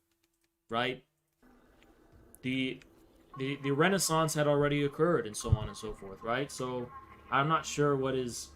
I don't really buy into this idea that the Enlightenment returned to where ancient Rome was. I'm pretty sure, you know. So yeah. So to be clear, okay, well, let's get to what has to happen for Descartes to start radically doubting whether his beliefs come from a Did you demon. hear that Sultanus is UND. making his own party? He's branding himself as a patsoap now, lol. I think it's called Patriotic Socialist AUND, Front. appreciate the 5. It's not really, I don't really care, right? Let's focus on what we're talking about here. Oh, fuck. Alright, so, Alright. okay, This is a metaphor does for this this whole happen? stream. because radical doubt, Descartes' radical doubt, stems from the fact that the institution of the church, something people took for granted for, you know, let's say, over a millennia, right? Suddenly became the seat of the Antichrist. What? For example, so there's a lot of this is stemming from the Protestant Reformation, right? Yes. A lot of the fall really stems from the Protestant Reformation. Now, does it I need the blue pages. Bring me the blue pages. Thank you. The problem. I appreciate that for the. I appreciate the $30 very much. Thank you. Thank you, Ghastly, for the $10 based. I really appreciate that. I should chill more often. You actually give me money when I do that. Damn. You've created a monster, guys. But seriously, though, I really appreciate it. I work really fucking hard. I really do. And, like, I think I've talked with other people about this, and I give the same advice to them, but I don't internalize it myself, and it's very difficult. I work 24/7 on the channel. It's not just, and I've only recently offloaded that, and I still work for that because I'm paying now my editor, who's fantastic. If you look, only one of her videos, her edited videos, has gone up so far. But Wednesday Minerva has posted recently a segment where I was criticizing recent coverage of Hogwarts Legacy, and her editing is so good. It is so good. So, like, where am I going with this? Your support is really appreciated. What I need to do is actually need to start appreciating the time I put into this, and I need to start, like, actually, like, asking. Because if I don't ask, nobody thinks about it. But, like, it really is an ungodly amount of work that goes into this. I love it. I have a dream job, but the catch is it needs to be viable. And I'm not greedy, I just need it to be viable. So, thank you, by the way, to everybody who donated just now. You literally just, like, compensated for the loss of patrons over the last month. Because it seems like whenever I take a stand on something, whether it's like trans rights or whatever, I lose a bunch of people, which I get, but I'm way too intoxicated for this. This is the fun stream. This is not the serious stream, but I really appreciate your support. Thank you so much. And thank you, Fuzzy Slippers, for subscribing to the channel. I really appreciate that. Does it come from the Protestant Reformation specifically? Well, no, because then, Martin Luther is to blame. Well, again, you want to get into the conspiratorial route, then you talk about this parallel thing going on with Gnosticism and the Cathars and so on and so forth. And there's a lot of interesting, strange things going on there. But needless to say, something did happen internal to the Catholic Church. Can't be blamed on any external outside forces. God, it's so right? It's so sad. Like, he clearly has, like, a curiosity about things. Like, he could do something interesting. Hawes has a soul. He's just an asshole. And he's not just an asshole, too. Like, at the same time, that's the frustrating thing about him, is he could be somebody interesting and meaningful, and he could inject some soul into a lot of these people who are just completely ideologically possessed, but he chooses to capitalize on it in the grossest way, and it's just a shame. Like, I remember him in his debate with Perspective Philosophy, and he was able to draw on, like, weirdly specific stuff. And here's the thing, right? Like, he was probably fed these lines by somebody else, but to be able to, in real time, draw on lines from Hegel's philosophy of nature in a debate with somebody in real time, that's crazy. That's hard. He's got the ability to do something meaningful and deep, and he just doesn't, and it sucks. Oh, hey, Demon Mama, how are you? Damn, Demon Mama's a subscriber now. What a weird timeline we're in, guys. Like seriously.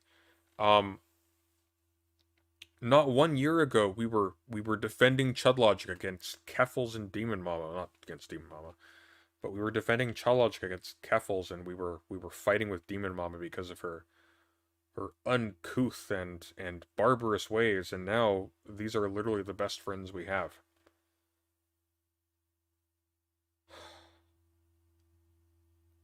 Shows what I know. But the reason Descartes is having this radical doubt in the first place, aka a heartbreak, right? So when I use the word heartbreak, it's just this kind of a Descartes break, if you will, concept that I use to try and explain this radical abruption from this seamless, abruption. Trust and faith in some kind of... That's a new word. Hang on. What does that even mean, an abruption? An abruption, the sudden breaking away of a portion from mass. Huh. Interesting. Tradition, right? To this radical point of doubt, right? Heartbreak. I guess that makes sense. Abrupt. Okay. Is the Never thought source about that of way. doubt.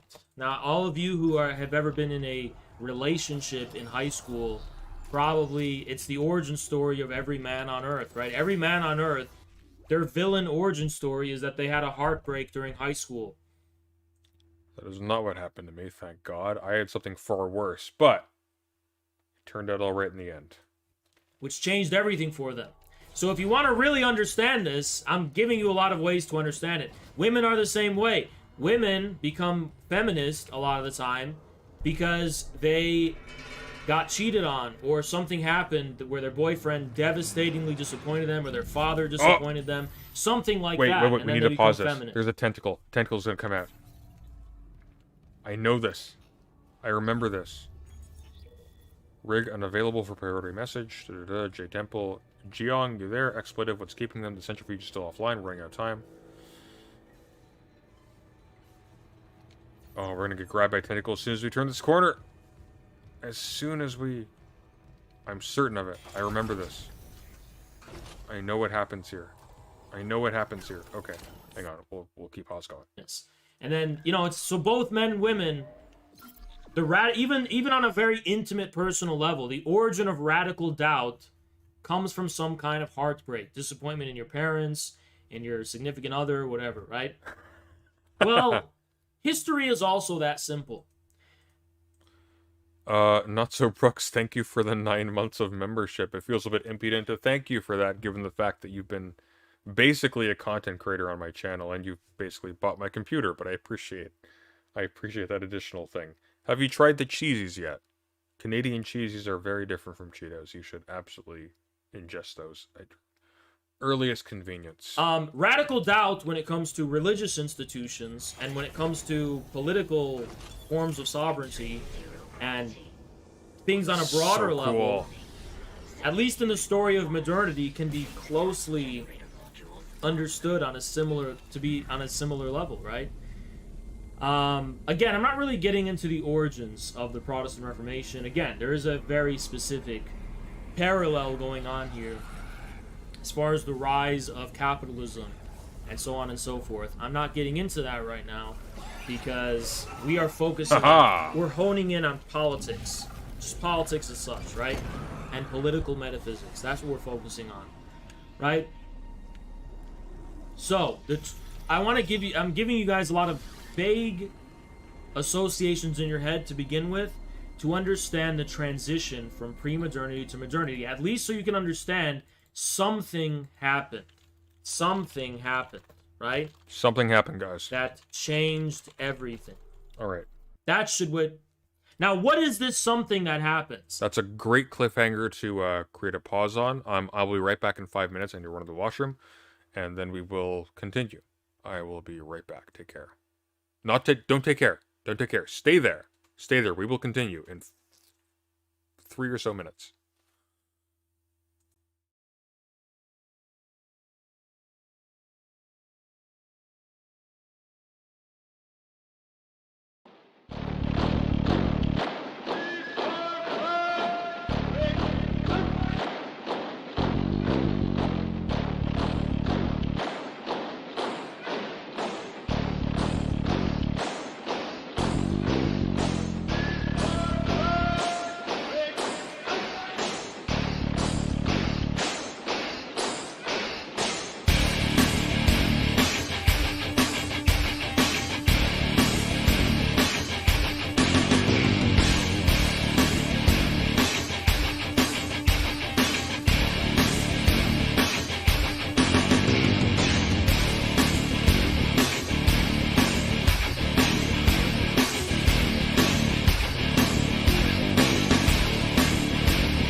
continue. Now, Haas here, and the Haas. Infrared Collective here, we have a special theory of lost enlightenment. Oh, it's special, all right. The Mongol factor. Now, we, infrared canon theory is that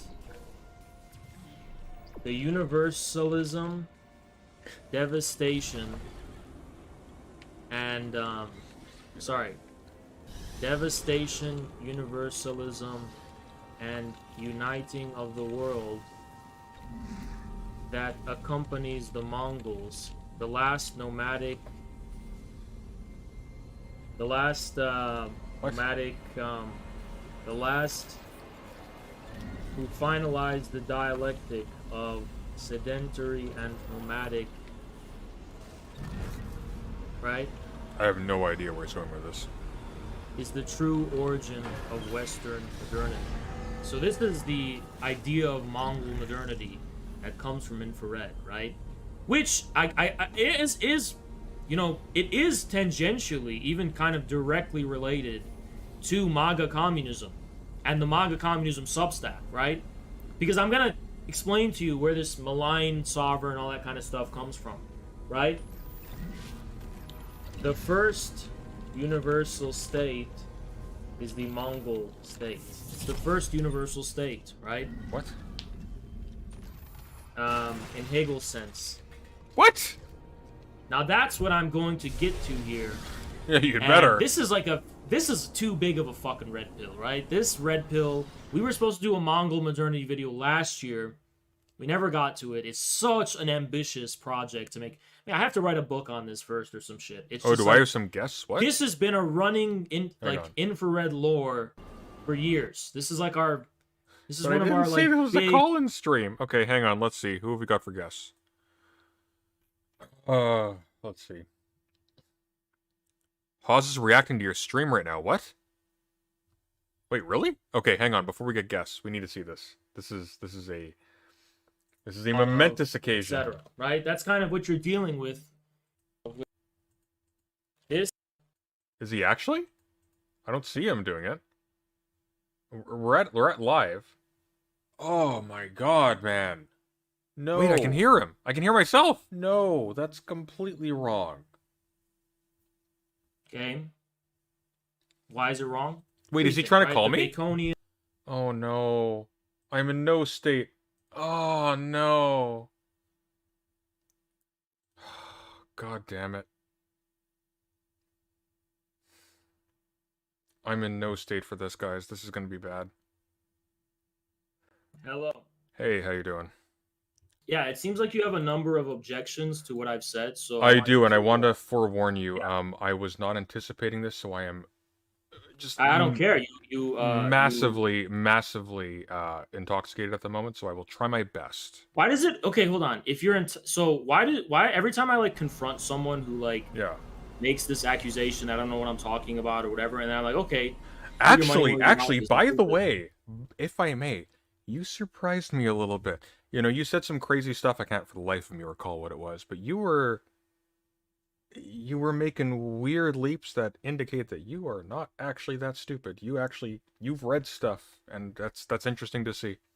Sorry, Well, what were you I saying? know I've read stuff, dude. I know but- you know you've read stuff, but I didn't know Yeah, you've read so- stuff, so that was Okay, but so why can't I ever talk to someone who will soberly, meaning they don't have an excuse, actually like prove why the way I'm unfairly maligned on the internet is like a guy who knows nothing at all is somehow justifiable because of your radically bad faith interpretations of the things I say on stream. Like, what is it exactly? Well, I that don't think my interpretations of what you said on stream are bad faith, but I will give you this. I will offer you this, however. If you would like to prepare a discussion on whatever it is we're talking about here, No, because why I'm don't you hours just behind confront you, me? Why don't you just I would confront be me? very happy to Come on, accommodate why that. don't you just confront me with what you think I'm so wrong about? Because I'm 2 hours behind you and I don't know what you're responding to, and I don't know what I would be drawing upon specifically to Okay, reply look, to to you be with. clear, I'm Mhm. providing an introduction, and I'm trying to really simplify a lot of the things Yeah. that are necessary to understand to read my MAGA Communism Substack, Sure. because that Substack is drawing from a lot of ideas. For a beginner, they're not really understanding where I'm coming from. So that's Okay. really what I'm trying to develop. By they you mean your general audience. I actually think that I have made novel contributions to political theory, however minor or insignificant. Okay. I want to die on that hill. I have made novel contributions to Well, political theory. I haven't gone through yet, so I'm quite certain I don't know if you have or you have not. There are some things that So what have I gotten wrong so far, by the way? What have you gotten wrong so far? Well, once again, like Yeah. I said, I'm approaching this live. I'm listening to it passively. There are some things that I would probably be able to, on review, identify, but as of right this moment, I do not have Wait, the so you can't even clairvoyance name to a bring it up. single thing? You can't name a single thing I was wrong about? No, this is an off-the-cuff live stream, and I am But very, aren't I very aren't I like intoxicated. a massive dumbass? Like, shouldn't that be easy to name? Well, I one don't think thing? you're a massive dumbass. I think you're a sellout. There's a difference. In the same Yeah, way but as you're Chud kind of Logic, which riding. is sad because I think you actually had But if I'm passion and not a drive early massive on. dumbass, why is that my reputation? Like, according to everyone, like on That's Twitter, not my opinion of you. But I think you're cynical. I don't think you're a massive dumbass. But you actively contribute to the impression people have of me that I have nothing of any significance to say, because either everything I'm saying is meaningless or it's just Well, off the top of my head, I think that is the case, but I think that's a matter of your choice. I don't think that's because you don't have the capacity to actually make an actual positive contribution to the world. I think I didn't say a positive contribution. I said I have nothing to say that should provoke any thoughts from anyone, for example. Like, I don't have any thoughts. Have I said so? I don't have any ideas to bring to the table that are ideas that are worth consideration, or at least thinking about it. However, even if you want to do it from a hostile perspective, I mean, like, even if you want to do it from the perspective, like, okay, this guy's bad, his ideas would lead to bad or undesirable outcomes from a moral perspective, or they're ideologically wrong, right? Or ideologically scary, right? But when people just say, I have nothing, that I'm just a Nazbol, I have no like unique worldview, and it's not a worldview that's been thought out before, and it's not coming from a place of having. I'm going to at least be above average, extremely like, I'm going to be extremely reductive, Yeah. just for the sake of clarity, because if I get lost in the weeds, I'm going to lose the plot very easily right now. But my general impression of you is not that you are stupid. My general impression of you is that you found yourself into a corner where a lot of people have, people like Chud Logic, for etc. And by the way, I actually appreciated, I mean, unfortunately it was coming from you given your recent history, but I appreciated you holding his feet to the fire, for him selling himself as a what was it, a Mark Fisher socialist, and then changing like that as soon as he saw an easy buck. But I think generally, what you are is someone who probably had at some point early on, some real convictions, or at the very least, you felt a real sense of belonging in a certain political sphere, and you realize, like so many people do, that if you didn't shill for a particular set of positions, or if you didn't exaggerate yourself into a cartoon character, that you would have, you wouldn't be able to sell yourself.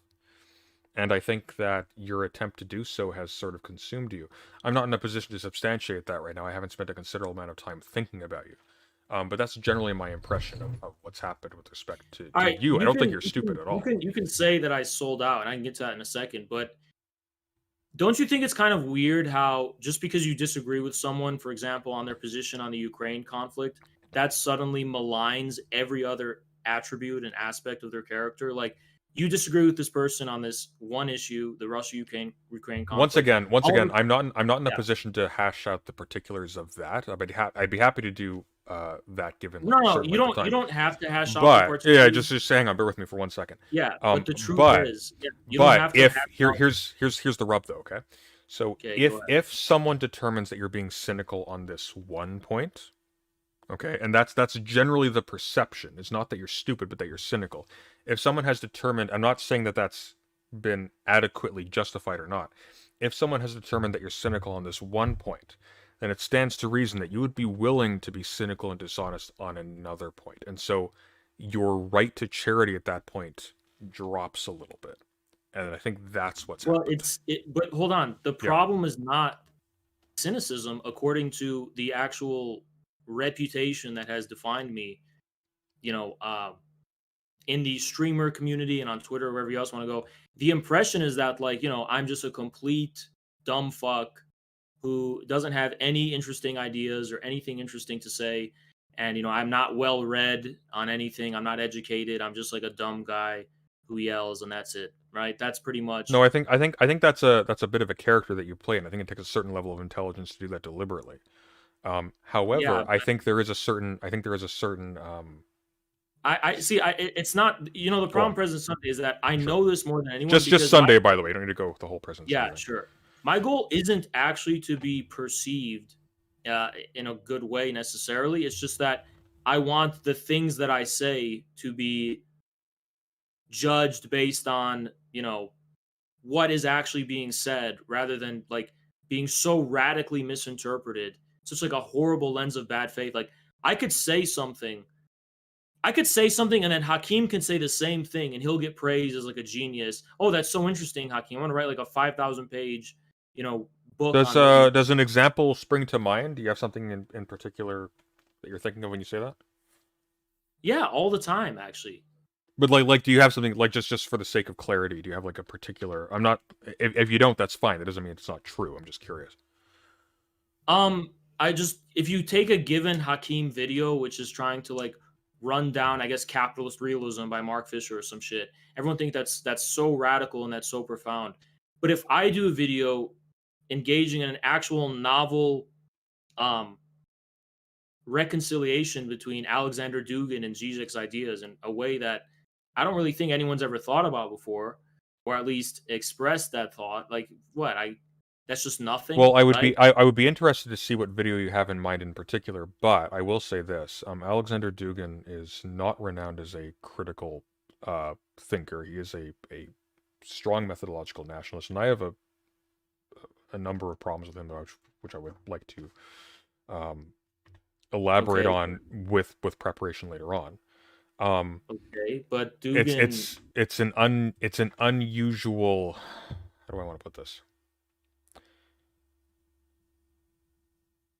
Dugin and Zizek are antithetical in the sense that Zizek is somebody who is invested in breaking down the reasons for the presumptions that govern how we conceive the world, whereas Dugin is highly reductionistic and essentialist and tries to characterize these vastly problematic and complicated political entities as if they could be simply summarized by reference to something like national character or something like that. That's very off the cuff. Dugin has a very rigorous, an extremely rigorous and consistent philosophy, and he doesn't play in such vague... Consistency and rigor are not the same thing. Sometimes you can achieve a high level of consistency by showing rigor. Because, for example, Dugin can tell you what he means by national character. If you read his book... Yes, but if somebody who knows better does not find that justification sufficient, then that's where you run into problems. You're judging Dugin from an ideologically loaded perspective, as if his kind of the opposite, actually. I'm kind of judging Dugin from the perspective of somebody who spends a lot of time concerned with material that is specifically concerned with criticizing the presumptions with which Dugin must on board in order to make the claims that he does. You're completely wrong, though. If you're saying Dugin's not a critical philosopher... Look. Once again. Why do you have to keep cutting me off? No. I'm cutting off for a particular reason, though. Just bear with me. I'm not attacking you. Okay. Where I was going is, I am perfectly happy to have a critical discussion about Dugin, etc., but I am very particular about approaching serious topics like this with preparation under the clearest circumstances possible. I would be happy to schedule something in a couple of weeks wherein we can prepare. So why did you say all those this. things if you're not prepared for any scrutiny? Oh, because you asked me and I was obliging you. But this is not my definitive statement. No, I didn't ask you your opinion on Dugin. You said a bunch of baseless What things did you like ask this. me? I can't quite recall. I told you, why is it justified if you disagree with someone on a Mhm. specific political issue? Yes. Why is it then justified to completely malign their all other aspects of their character? I mean, isn't that kind of like, Well, it look, depends. If you're it's if you're carrying water for a regime that's killing a lot of innocent people, um, at that point, like okay. your character is kind Yeah, of a but it's wash, not right? like first of all, we can get into that in a second, right? I'm happy to get into that.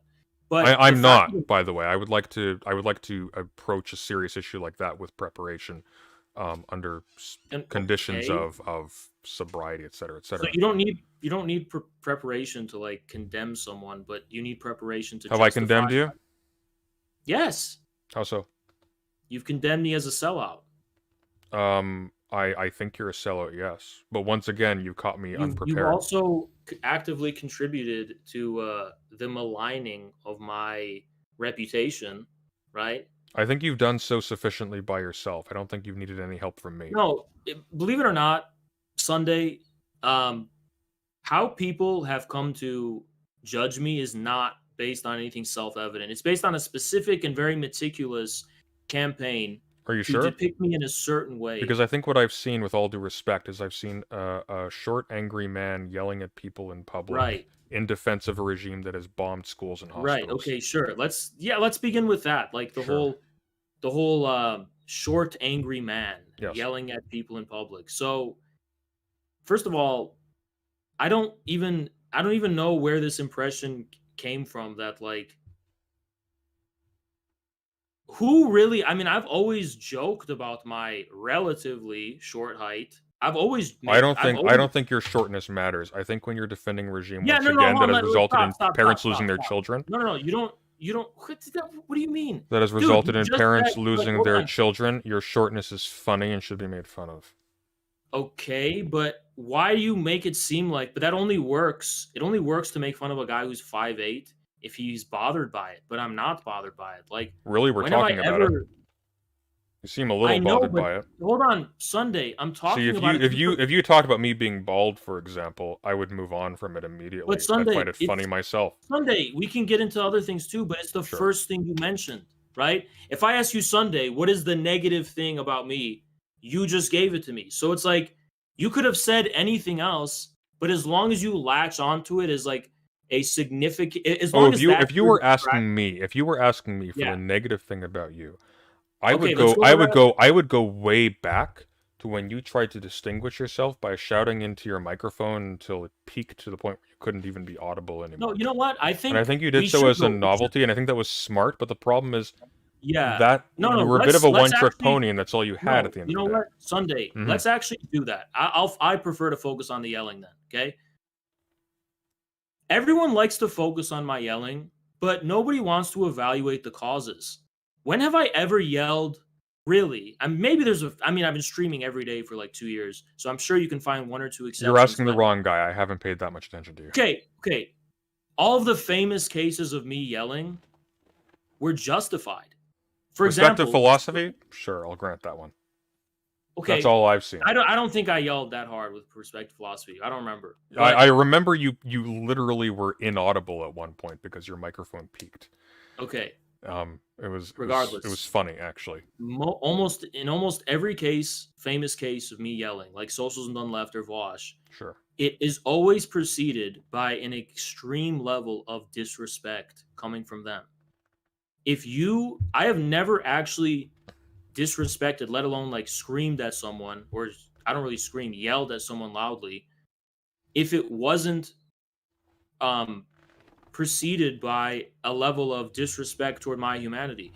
If I'm trying to have a human conversation with you in good faith, and you immediately start making assumptions about my level of intelligence just because of the way I talk or the way I look, and you're starting to dismiss me and disrespect me and call me names and start cutting me off, why should I tolerate that? Why shouldn't I just fucking, you know, of course I'm gonna get angry. Of course it will anger me. Why wouldn't it? Right?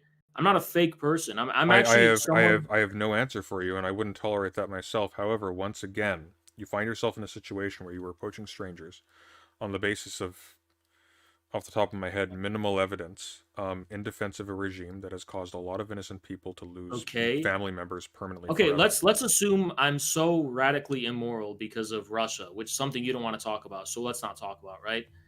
The fact of the matter, Sunday, is that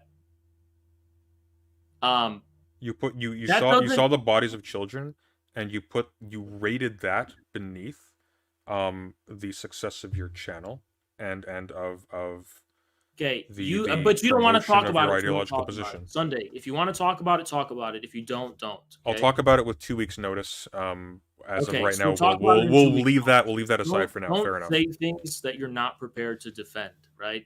You don't want pushback. Anyway, I'm just for the sake of argument going to assume, like, let's just for the sake of argument. Well, I am a little bit curious. How many bodies would be too much before you would turn on Putin? So, do you want to go down this road of Russia? I just want a numerical answer, and we can move on. I reject the claim that Russia bears the responsibility. Russia trespassed on the borders of Ukraine. Ukraine did not trespass on the borders of Russia. The fact of the matter is that Russia. That is the fact of the matter. No, the fact of the matter is that is Russia, the fact of the matter. Russia was not in Russia when those deaths accrued. Okay, again, I'm going to repeat this. Russia has a legitimate interest in defending its own national It has security. a legitimate interest. It does not have a legitimate claim. These are distinct. Every country has an interest in every country's territory. Hold on. Russia doesn't need a legitimate claim to Ukraine. It doesn't need a legitimate claim in your judgment to destroy the lives of thousands and thousands of innocent people. Did Britain have a legitimate claim to Germany? They didn't need one. They were just defending themselves against an aggressive power, weren't they? Yes, but the difference is that Germany was rolling tanks over the borders of other countries. Ukraine was not. That's what Russia was doing. Well, if you focus only on Ukraine and Russia, even then it's not true, right? But if you don't have the broader perspective of NATO... I suppose the Germans did have recourse to the international cabal of Jewry. I'm not sure why you're bringing that up, as if it's relevant. Why are you bringing that up? Like, what? It's an analogy, Hawes.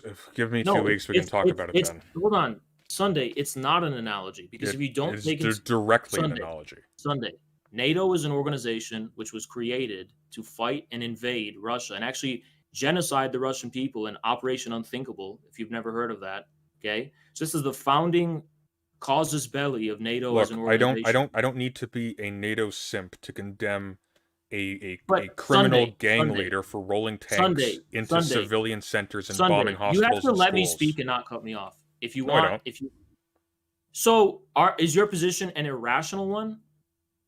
Yeah. So again, I have an irrational rage that I cannot quell for when somebody carries water for people they do not understand because it gives them an easy buck who are killing children. I have I just explode.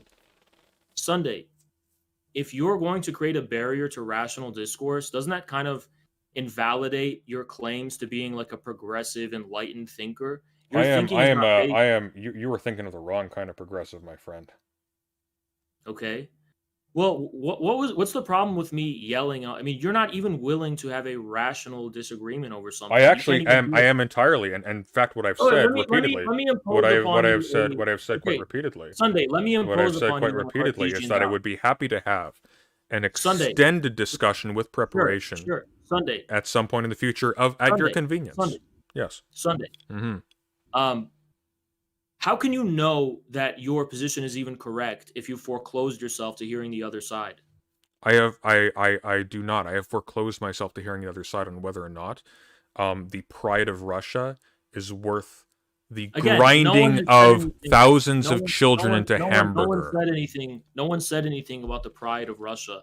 And I'm pretty sure, Sunday, that you've expressed absolutely zero indignation over the children in the Donbass who've been getting slaughtered since 2014. You never It's gave a damn shame that Russia fomented a civil war and used the Donbass as a human shield. They didn't. They did it because the people in the Donbass didn't want to submit to the fucking... Then why is it a civil war? Clearly there was not unanimity about that. Because it's a civil war between the people in the Donbass who speak Russian and the Ukrainians in the West. for the most part. Well, That's clearly what it is. not, because the Ukrainians are also in the Donbass. That's why it's a civil war. It's not just the The Donbass. Ukrainian military has moved into the Donbass. Yes, they have. It's literally a civil war because the Russian speakers are fighting the Ukrainians. It's literally for the a most civil part. war because Russia invaded Crimea and then Ukraine. That's it.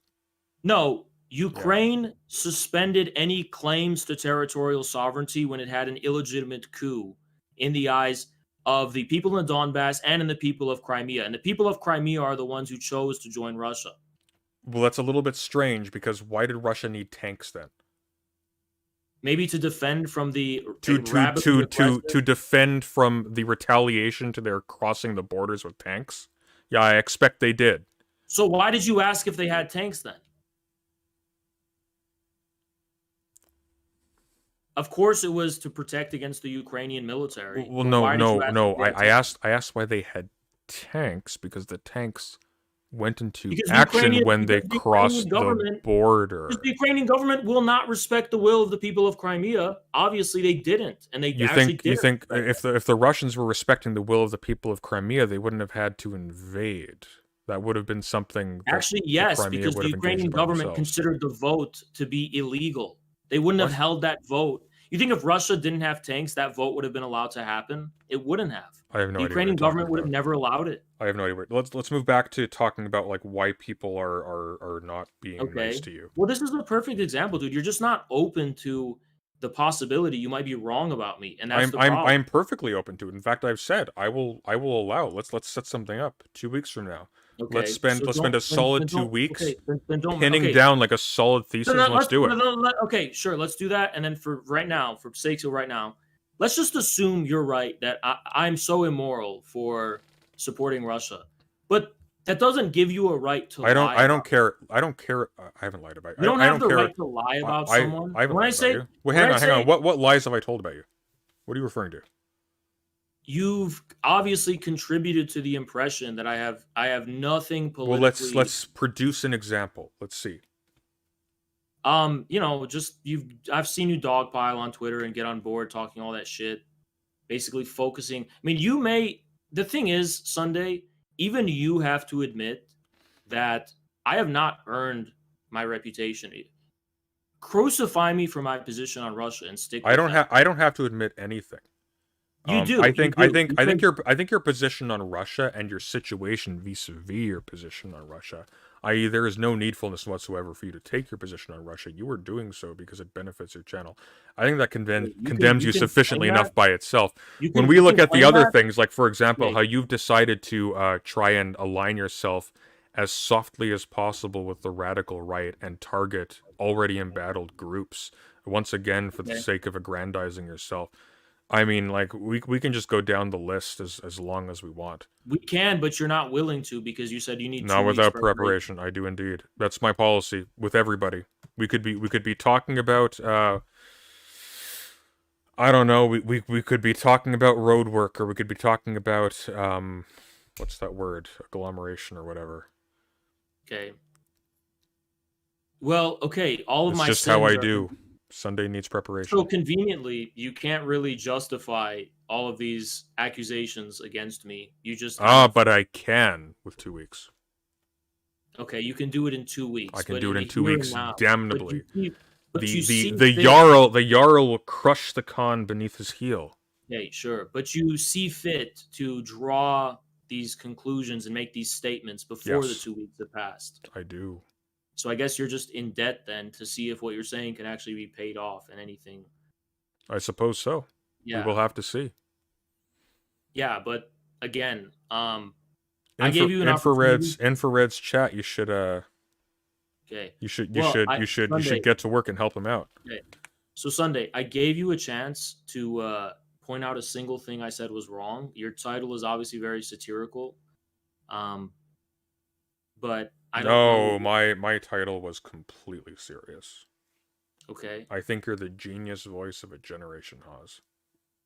Okay. Why do I have to have a specific reputation? Why can't you just like specifically deal with the content of what I say? Why does it have to be I'm either a genius or I'm either a dumbass? Why can't you just actually respond to what I actually just say? I think you're a above average intelligence person I don't who care. is Again, I don't. shilling out Again, and making themselves stupid as a marketing ploy. I don't think I'm making myself stupid. I think for you I to say, don't think you believe a single word you say. I think you are saying exactly what you need to navigate the conversation at hand. do you know why that's so dangerous to claim? Because when you've suspended the ability to ground any position or any form of thinking or any belief in some kind of like something that could be subjected to any kind of rational scrutiny, like when I have a position that is extremely consistent and obeys some kind of intelligible method that can be communicated, is grounded in a rationally consistent worldview of some kind. It's not actually a mystery of any kind. It's not some like secret. I can communicate my position very clearly, right? I couldn't And understand a word you just said. Can you restate that?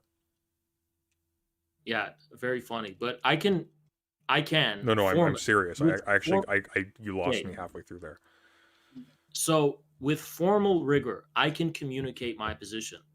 So you don't need to say I'm motivated by anything else when at least what I'm putting out there obeys some kind of internal logic.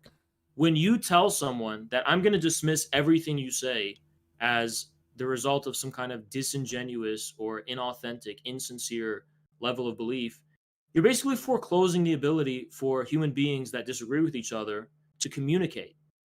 You're making it impossible for communication to happen because you're basically telling the other person, it doesn't matter what you say. I've This is the truth. actually insisted multiple times in this conversation that we should have a moderated conversation with preparation, specifically to the end of either facilitating communication as clearly as possible or for demonstrating who is at fault for making that impossible. Yeah, I had a donation. You said you're willing to have a debate in 2 weeks. That's fine, but you chose to do this stream today covering my stuff, and I've given you the opportunity to actually confront me with what you find objectionable or wrong. Oh, when I confront people with preparation on my own time. Me answering your call is a courtesy. Why didn't you need preparation to respond to my stream then? Uh, why didn't I need preparation? Because it hadn't happened yet. I'm watching it in semi-real time. I'm an hour behind you, but I'm watching it So as it goes. how were you going to prepare during the stream itself? Did you prepare beforehand? Was I going to prepare for what precisely? I'm literally just watching you write this thing out. For watching and responding to my stream. But it's live now. I, If the I was. stream's live Am I now, wrong? it's the stream's Because not I've been done. told. Sure, I've been told you've been watching it for like I don't know, a decent amount of time. My stream's been And active for about 2 hours. I've paused a few times, but your stream has been going. Let me look here. Actually, I'm a for little 4 hours. So 4 hours. Yeah, so I'm about 2 hours behind you. So, okay, yeah, that's still a I lot. haven't seen your whole stream yet. So There's nothing to prepare for. This is let's just say you've cutting at edge. least watched an hour of my content, Sure. right? Okay. Well, I've been told that you have a number of objections to some of the things I've said, and I just am curious about what that is. I can't recall. It's been a bit So of a you blur. didn't actually. So you've watched an hour so far, and you have no objections. I had objections as you went through it. I could not encyclopedically recall them off the top of my head. I can go back and we can talk about this in 2 weeks from now. That's fascinating. You're drunk, and there's no. Okay. Yeah. I mean, by the way, I've noticed it's a real pattern where Hmm. particularly leftist opponents will get in VC and say, "I just want to preface this by saying I'm drunk." Uh, No, can you explain why I am very everyone drunk. always has to be drunk? Well, when you're sitting on your ass for 8 hours a day reading books and streaming, and you have like a natural anxiety about being in front of an audience of a few hundred people, you drink sometimes. It really is that simple.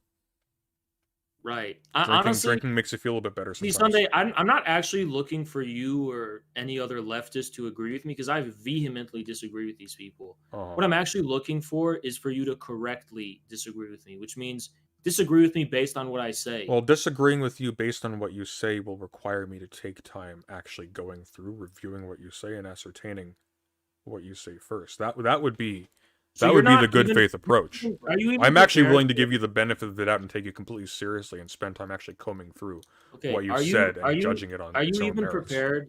So given I have I'm such a bad person with a horrible reputation, this is my point, okay? Hmm.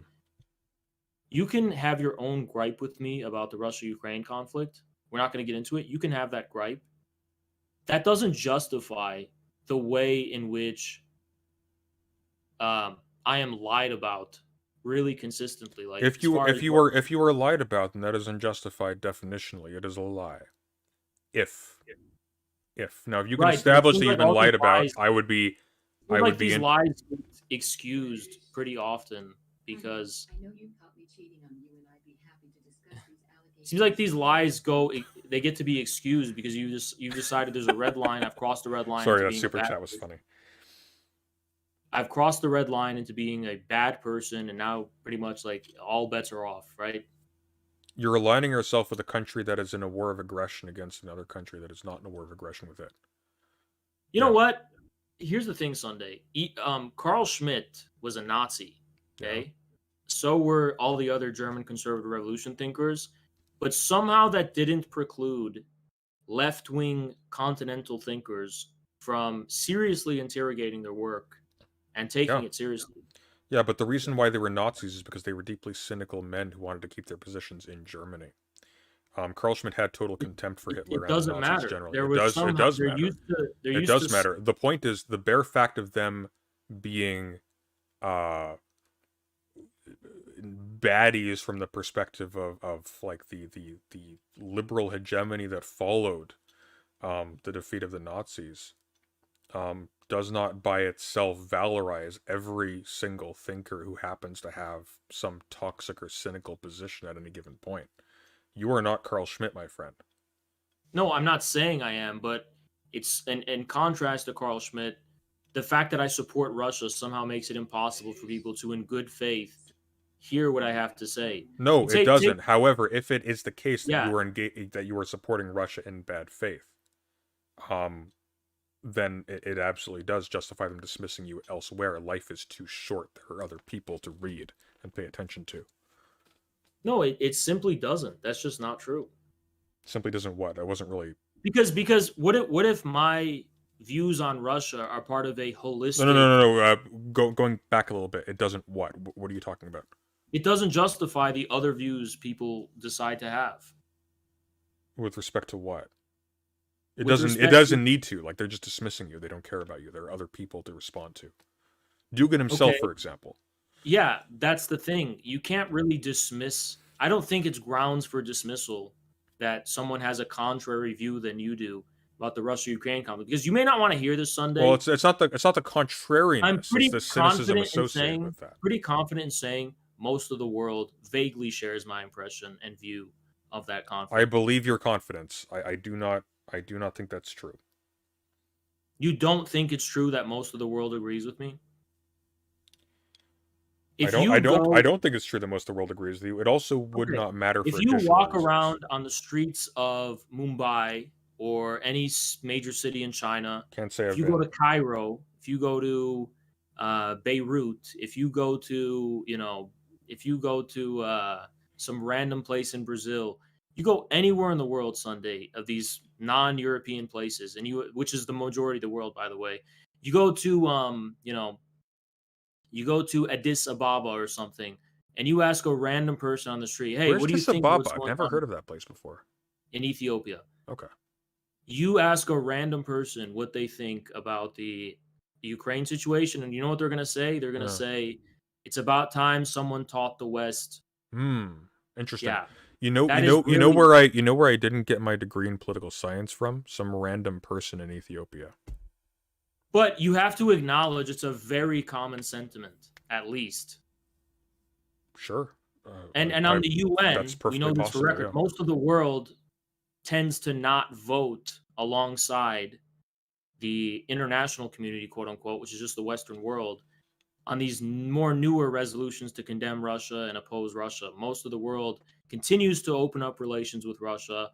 Most of the world has no problem whatsoever in continuing to do business with Russia where they can circumvent US sanctions. So this is a I sentiment mean, that the is Security reflected. Council includes Russia and China.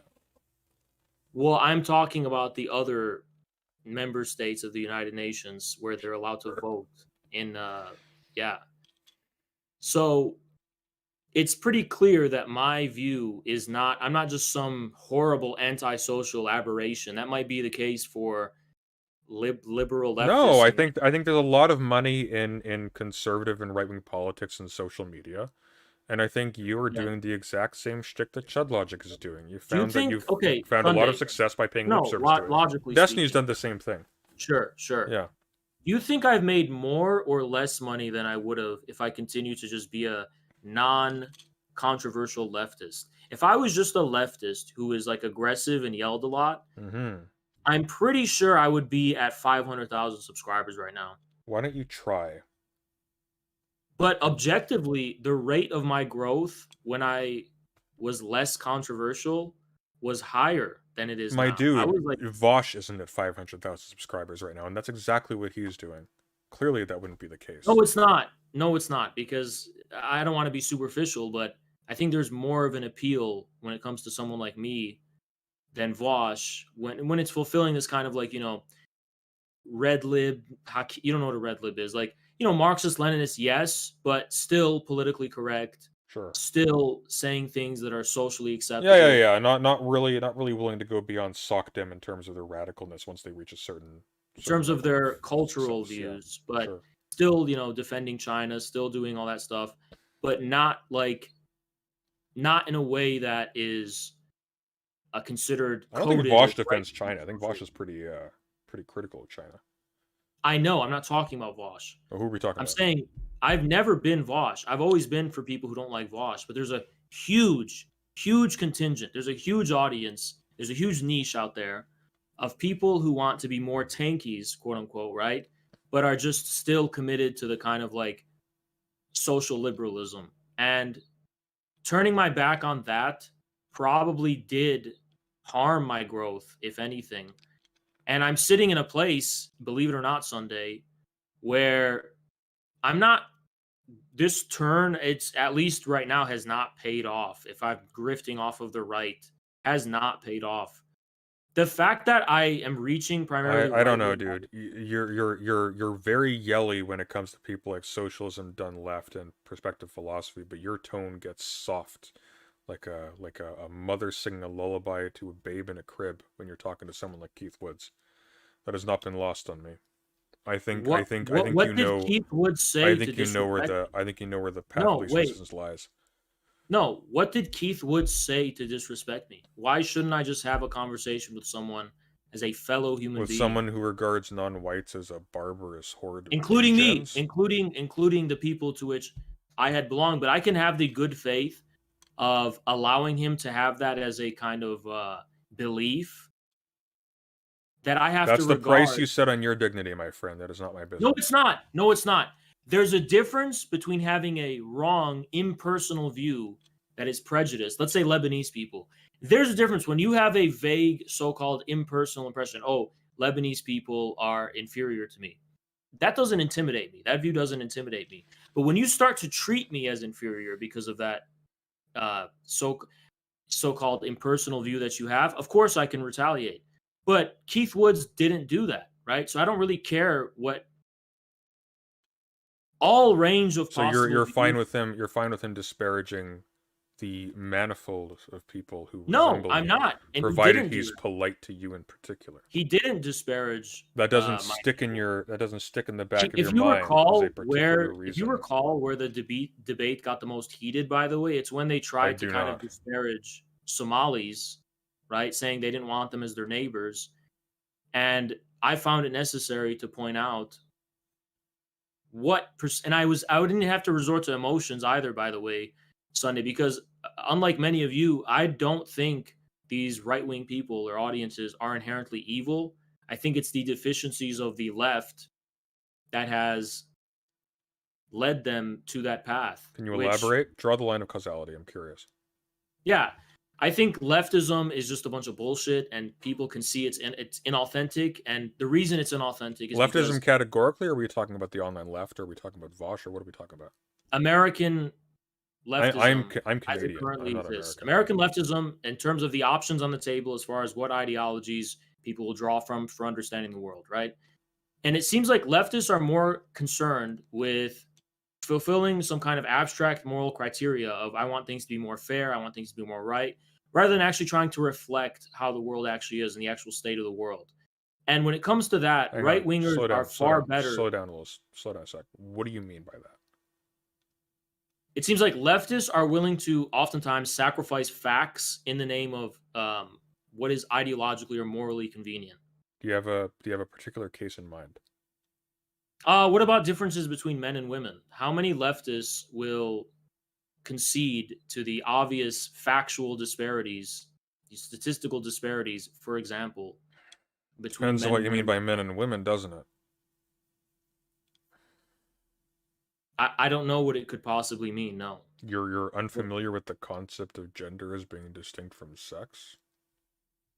I'm Were familiar you with the concept. born I in don't know the why. I don't know what grounds 40s? there is for me entertaining that right now. What do you mean? You brought it up. This is your example. Right. So when I mean men and women, I mean the vague coincidence for whatever reason between people's gender identity and their sex. What gives rise to that coincidence? Are you asking for my view or what your leftist view or what? I'm asking for your view. I think gender identity is just pretty broadly the cultural expression of sex. Well, that's clearly not true because the reason why we have to distinguish gender from sex is because these do not correlate in all cases. No, they supposedly don't correlate in a very small minority of cases. Well, in practice, I don't think the examples exceptions. that emerge in time so far that we have seen I don't have think overwhelmingly been exceptions. consistent with I don't. what I don't society think pressures them to exceptions. correspond to. I don't think exceptions disprove generalities. I don't think it's wrong Exceptions to, do disprove universalities, though. but no one is making claim. I'm a dialetician. I don't believe in absolute universalities. I Then just believe in why are we tendencies. even talking about sex and gender then? This is trivial. We should move on from this. Does talking about sex or gender have to imply absolute universalities? Even in nature, there are no absolute. If you make a statement to the effect that someone is a degen or someone is deluded or what have you, whatever word you like, on the grounds that they behave in a manner that is not consistent with the qualities that you associate with their genital set, then that is going to rest on the basis of a universal claim that genital set determines what their appropriate behavior is. No, even that statement rests on a lot of assumptions that, for I example, the agree. reason, yeah, well, the reason, for example, I mean, I didn't even say that, and you can't even say that on YouTube, so I'm not even sure why you're bringing it up. It's not something that I could even say, even if I I mean, wanted I'm to. still here. I don't know about you. Have you been But you banned can't. since It's this not. conversation It's not started? something you can affirm in the positive on YouTube. Steven Crowder strongly disagrees. He's fully demonetized. Is he actually? I'm not sure that's true. Yeah. Hang on, let's see.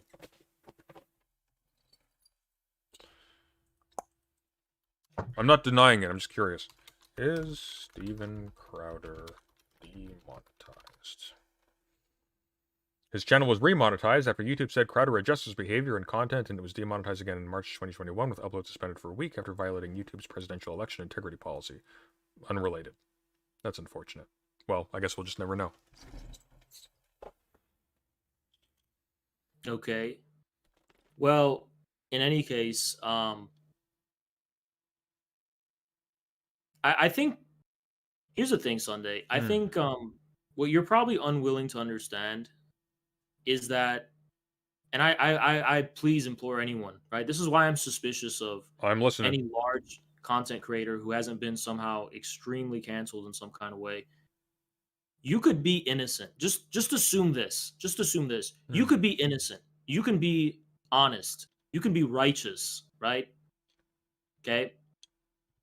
At least by some kind of internally consistent criterion. You could just be an honest, righteous, innocent person. And if you go against the status quo while you're on the internet, for some mysterious reason, people find ways to malign your character to such a degree that what they show you of yourself on the internet becomes fundamentally unrecognizable. They make you out to be something that is so radically at odds with what you have actually done, even on the internet itself. It's fucking scary. And that's what people like you are not willing to accept. If memory does serve, just as an example to maybe pinpoint but for a you second. think there is a, are you familiar with a book called We Have Never Been Modern? Yeah, by Bruno Latour. Yeah. So you had someone in your chat earlier say something to the effect of like, Bruno Latour was right, we've never been modern, and you flat out insulted him in your chat for that, and in a way that is very easily parodied. Because he disrespectfully said bye-bye, like in a really dismissive way before he said anything. He wasn't like, "Oh, Haas, I disagree with you on this." He wasn't. That's not what happened, dude. Stop saying dumb shit. Anyway, I don't even know how you recall that. But Me anyway, neither, to be totally honest with you. Yeah, well, you managed to recall that, but none of your actual objections. No. Anyway, what I'm trying to say is that a lot of people like you, I would say, have the bias of the crowd must be right. If Twitter hates this person, no, we're outnumbered 100 to 1 right now. I think it's true though. If Twitter hates this person, if the crowd hates this person, there must be some kind of legitimate reason for that. Have you seen the numbers of like subscribers for right wing figures on Twitter? It's overwhelmingly in their favor right now. Yeah, I can actually speak to that. Yeah, right wing. Very rarely, there are a few exceptions, like Fuentes is an exception, but very rarely do right-wing personalities acquire the quality of parasociality. Very rarely, right? B, so it's usually just passive support. You mean like Jordan Peterson, James Lindsay? Very rarely, very passive. There are a few exceptions. Again, the extreme right is the exception, like BAP, Twitter, right? Bronze Age Pervert, that whole crowd. That's a name I haven't heard in a while. Yeah. Where the right wing is not based in any kind of universally accessible discourse. So there are no universally shared conventions as far as right wing politics sphere about people's reputations. That's why it's really hard for cancel culture to work over there, because no one is that invested in this kind of shared universal discourse about someone's reputation or how someone should be regarded morally in the first place. No, because they're all selling the same snake oil, so their standards for entry are like next to dinosaur bones. You can interpret it that way if you want. That's a fact. You pay attention to anything they say, they're insane. Okay, again. But what was the original point? I'm as stumped as you are. Yeah, because I don't really think you're following with this, right? The original point is that you could be like a a passerby who's viewing this person who's getting so maligned and hated, and you could be the type of person who goes, you know what? There must be a legitimate reason for that. The crowd can't be wrong. I trust the crowd. I trust the open society. There's no way that this person is so hated and so maligned, and it's not unfair. And that is a fundamental left-wing bias. And that's one that you think that you are above. Yes, I do, actually. Good. I'm glad you say that. So, when are we arranging the debate between you and Demon Mama? Me and you?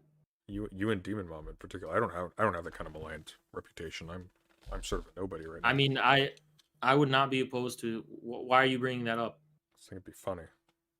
I think she'd be down. Again, this is just like a vague. Again. See, the thing is, Sunday, it's a vague allusion to some kind of like hierarchy of reputations that exists on the left, and I'm not sure has. Why should that happen? I think generally we're beyond reputation at this point, because like what you could point to is that almost every single person who criticizes you, just as you criticize them, has an equally, tainted reputation. Almost everybody in this sphere has a completely persona. I don't think so. I think I'm probably one of the most unfairly maligned personalities on the internet. Everybody thinks that about themselves. But I think in my case, it's pretty. If you actually look into it, it's pretty indisputable. Once again, you're defending a regime that has killed children. Okay, Not a that's lot of your- people have done so.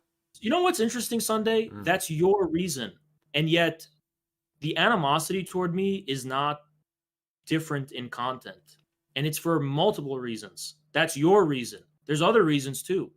There could be a person who disagrees with me over the Sino-Albanian split, and they will treat me the same way you do. So in content, whoever threw shit on me, and you know it's strange, Sunday, because this only really began when it started to become clear that I was starting to impact the CPUSA internally, and there started to be a big internal debate within the CPUSA around the fall of 2021. And all of a sudden, it's so very strange. All of a sudden, all of these astroturfed tweets maligning me and shitting on me, basically. I don't know the first thing about that. All I know is you going after people for having blue hair and boobs with penises. Sunday. I'm like an incel misogynist guy, right? Are you? That's unfortunate. No, but that's probably what you think of me. Most people think of me that way. Right? I don't think about you at all, if I'm totally honest.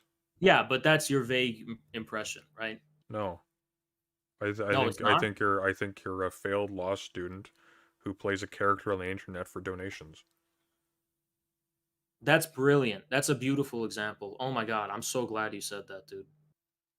I even forgot about that one. So let's talk about that. Now, just because you disagree with me on Russia and Ukraine, is it really fair to say I'm a failed law student? I think these are completely separate things. I understood you to drop out. Now, me personally, if I was a successful law student, I wouldn't be hitting up YouTube before I had my degree. But that's just me. I actually didn't drop out, though. That's the thing. Oh, really? So you graduated. Congratulations. No. Again, has it ever occurred to you that you could take a leave of absence? It's a long leave of absence, my friend. How long have you been out of law school? Right. And do you know, so you're not familiar with it. Again, you're maligning me. I mean, if I was less controversial, I don't think you would call me a failed law student. If I supported Ukraine, you'd probably not call me that, right? Once again, if you were not cheerleading a regime that killed a bunch of innocent people, then I wouldn't be a failed law student. I probably would give you the benefit of the doubt, but unfortunately, that's not the world we live in. In this lecture, you know what's crazy? Sunday is like, it's almost like retro-causally, facts about me start to change based on. I think the word you're looking at is retroactive. More overarching political positions that I take. Like, if I support Russia, it's like Schrodinger's law student. If I support Russia, I'm a failed law student. If I don't support Russia, now you can just admit that I actually completed my first year of law school at the same time that I started streaming, and law school was getting in the way of my streaming hours, and I was growing so rapidly that I decided to take a 1-year leave of absence in law school to see if I could continue being successful doing the streaming thing. You would know that while I was in law school, I was suffering from an extreme level of clinical insomnia. I was extremely miserable doing law school. It wasn't my. I'm no stranger to that. I understand. Wasn't my passion. Wasn't my vocation. I hated it. I hated the American legal system. I hated having to take positions I didn't. Just look, dude. Just own it. Not everybody can hack law school. It's not a slight against your character.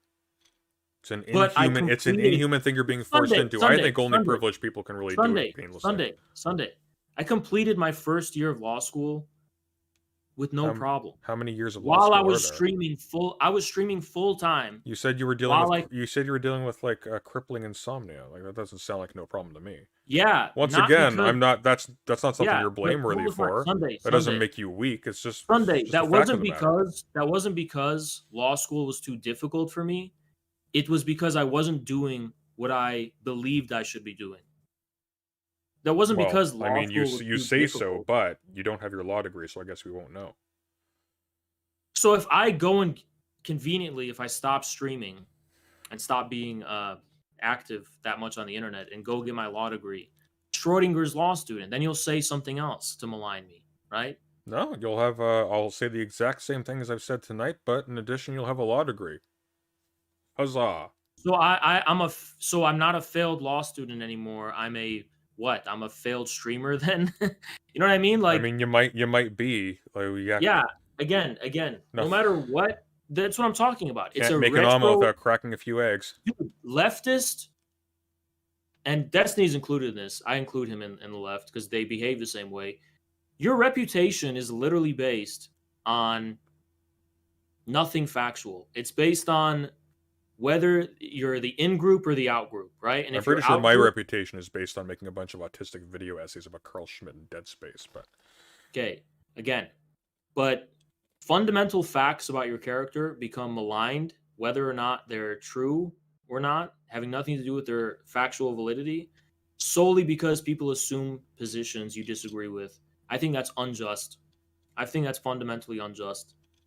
well, And that's why I think we aren't talking about positions like, oh, I agree with Richard Rorty's critique of Descartes' distinction between the mind and body. no, as we're different talking about the substances. positions that actually matter in objective reality and the Yeah, information. the ones in which, on the basis of minimal information, you decide to cheerily decide that we know for a certain fact has decided, for selfish reasons, to bomb schools and hospitals. You and know kill this with children and certain innocent people. fact. I You do. know I've this seen with the certain bodies. fact. They're Hold on on, the sure, internet. but you know this can with see them. certain fact, and yet it's not allowed to be subjected to any scrutiny. So it's kind of a I paradox. don't think you're subjecting them to scrutiny. I think you're taking a position of scrutiny, looking because that's a niche that you can fill and benefit from. I don't think financially. you're subjecting your presumptions about the conflict to scrutiny because you literally claim that you need 2 weeks to do that. Well, no, that's actually precisely acknowledging that scrutiny takes time. Scrutiny is expensive. It's why you don't do it. But and yet, this is the problem, Sunday. You are engaging in you're drawing out normative consequences of something you have not justified. I don't believe I am called upon to justify a critique of somebody for killing children for geopolitical But you don't know. gains. If you don't know, how can you actually start taking actions against someone? I don't know This is what. exactly, by the way, this is Wait, exactly hang my on. What problem. what don't I know? If you don't know everything about the Russia-Ukraine conflict, how can you take action against someone in relation to it? Oh, Haas is evil because of something I don't know? How can you actually do harm to another human being if you're not fully certain of your position that this indicts them as a bad person? No, Hawes is evil because he's cheerleading a regime that we do know is killing children needlessly. Again, that's if you want, that's what we're going to call the synthetic statement here, right? That's not what synthetic. The synthetic statement is not a priori. It's not. You're not talking about space and time. You're talking about a synthetic statement that requires some way. It has to be subject to scrutiny by default, right? That's in order not what for it to be justified. that's not what that means. But we can move on from. Yeah, that. it kind of is what it means. It's really not, to though. be honest. It's really not. Yeah, synthetic statements are statements that result from some kind of non-given whatever, right? Pretty much is what it is. No, that's not what that means. Hello? Yeah, I'm still there. Yeah. You gave me a Am I mild wrong about that? aneurysm. You are a little bit, but it's not important. Why am I wrong? Oh, Synthetic statements are not true by virtue of some kind of like axiomatic internal reason. Like, bachelors are unmarried. It's not a synthetic statement because it's true by virtue of the definition of what a bachelor is, okay? Something that's contingent that could be subjected to some kind of other possibility is what's synthetic. So, for example, if you say that bachelors wear pink shoes, it's not inherent to the definition of a bachelor. It's the result of a contingent observation in reality. So, yes, of course, that requires scrutiny. Is that wrong or what?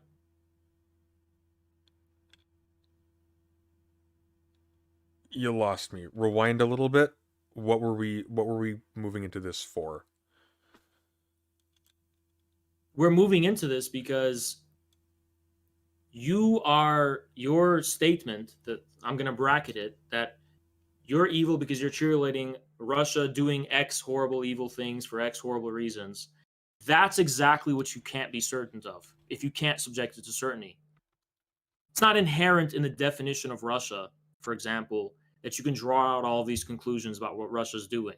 You need to actually subject that to some kind of scrutiny before you're going to draw out morally relevant consequences in terms of how you treat other human beings.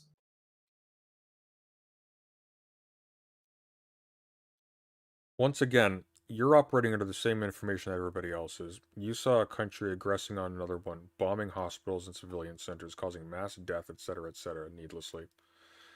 So don't you think? You jumped Hold on on. Do you think propagandists hired by that Sunday? state. Maybe you're just drunk and you somehow can't fathom. Well, you're not drunk because when you're sober, you have the same prejudice.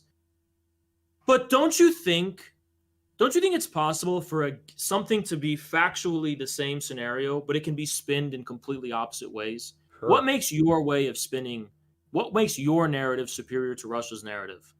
I'm not cheerleading killing children.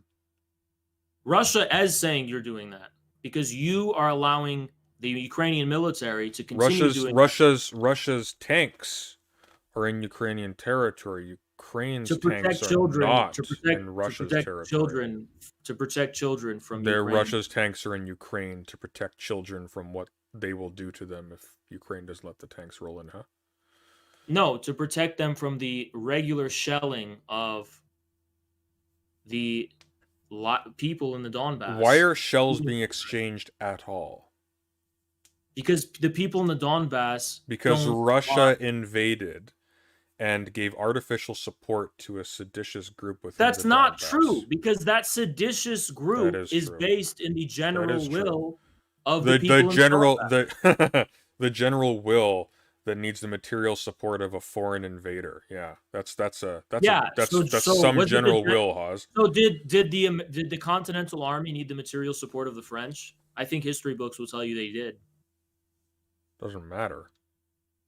Just because a people disposed of a general will are receiving material support doesn't mean that is reducible. Well, no, what it means is that the general will that you're referring to is not the general will of the Donbass. It's the general will of the Russian people who assert their will, and the Donbass doesn't matter. If the people of the Donbass, broadly speaking, don't want to live under what generality is the will, Hawes, if it requires a massive foreign force to assert itself?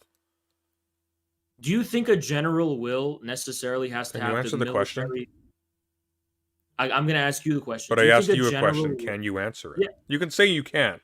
That's fine if you can't. I'll note Your question is, can there be a general will if it requires... No, my question was, of what generality is the will if it requires a massive foreign force to assert itself? It doesn't. Of what? Not does it. It doesn't. It doesn't. The question is wrong. What? It doesn't. It doesn't need Russia to assert its will. It needs Russia to protect. Then Russia invaded needlessly, did it not? That's the immediate upshot of that statement. No, you're drunk, dude. You're drunk. Think about what you're saying logically and don't interrupt me. They don't need Russia to assert their will. They need Russia for their will to be defended. They've asserted their will very clearly in their refusal and the establishment of the Donetsk and Lugansk People's Republics. That was the assertion of their general will. As far as the ability to... Were those established as a result of Russia's incursion into Ukrainian territory? No. Really? No. Really? So those just happened spontaneously and Russia just... It's just coincidence. Just a coinkydink. They happened to be rolling tanks into Ukraine during that time. What do you mean? Of course, it was related to the broader sentiment of wanting to join Russia. Yes. Where are we having this conversation? Modern day debate? 2 weeks? Okay, well, I guess you can decide when you want to have it. No, ball's in your court, my friend. Okay, I can have it in 1 week. Well, you need 2 minimum? I like 2. 2's nice. How about 1.5? Okay, well, we can have it the 20th if you need 2. Let's see. What is that? 20th. Oh, that's Monday. Mondays. Okay, how about Sunday the 19th? Oh, no, we'll do the 20th. We'll talk with James and what's the topic? Dealer's choice. It's all of the topics that you are not presently equipped to debate about. How about we pick 3? and let's try to find a happy medium between them. Okay, MAGA communism. What do you mean, like the existence of MAGA communism? The theory behind it. As given in the stream that you're currently, Or my Substack. or your Substack. Can you give me a link to that? You could just look up the rise of MAGA communism on Google. It'll be the first Well, you result. have me on Discord. So why don't you just send me that, and that will equip me to address that in particular. It's called the rise of MAGA communism. I'm sure your mods can link it to you. Rise of MAGA communism. Okay, so that's one. We got 2, 3 more. The Russia-Ukraine conflict. Okay, Russia, Ukraine. Particular thing about that? You think you've been unjustly maligned on the basis of your position vis-a-vis that? Do you want to make that the Yeah, subject? sure. All right. Reputation slurred. And finally,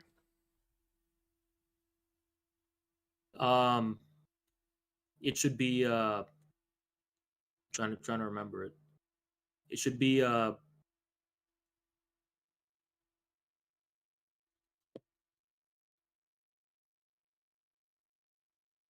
about Dugan? Yes, but there was also something else. The Russia-Ukraine conflict and okay, yeah, we could just do what you said and then Dugan. How about we just do the first two, okay? We'll do we'll loop them both under you have been unjustly maligned on the basis of your political philosophy, such as it is, being uncharitably interpreted, and on the basis of a knee-jerk reaction to your defense of a child murdering, mass raping regime. Fair? Yeah, it's definitely something I'm gonna have on Rumble. Holy fuck. Okay, yeah. All right. You're not. It's not gonna be called that because the burden of proof is on you to demonstrate the validity of your accusations against Russia in the first place. Oh, yeah, I was gonna say. I remember what I was gonna say. It's gonna be part of the second topic. Whether or not I'm a disingenuous actor or a bad faith actor, whether or not my views on Russia are not based on a pretty consistent, holistic worldview, or if you want to call it a principle that I have never deviated from since launching the Infrared Show, whose tagline was always Marxism, Leninism in the age of multipolarity and the post-COVID world, where I have consistently defended Russia and Putin. It was my casus belli in my first debate with Vosh. You can recall how I bring up Russia and I bring up Putin. I can't actually. I don't believe I've watched that yet. It was literally there in my first debate with Vosh. I'm not a grifter. I'm not jumping on any convenient thing. The very first stream, I believe, when I had 2 viewers, dude. My first videos, I have done interviews with Ilya Medvedev, who was in the Donbass. I've done videos with Katya Kazbek to talk about Russia and my appreciation for Dugin and Russian civilization and Putin.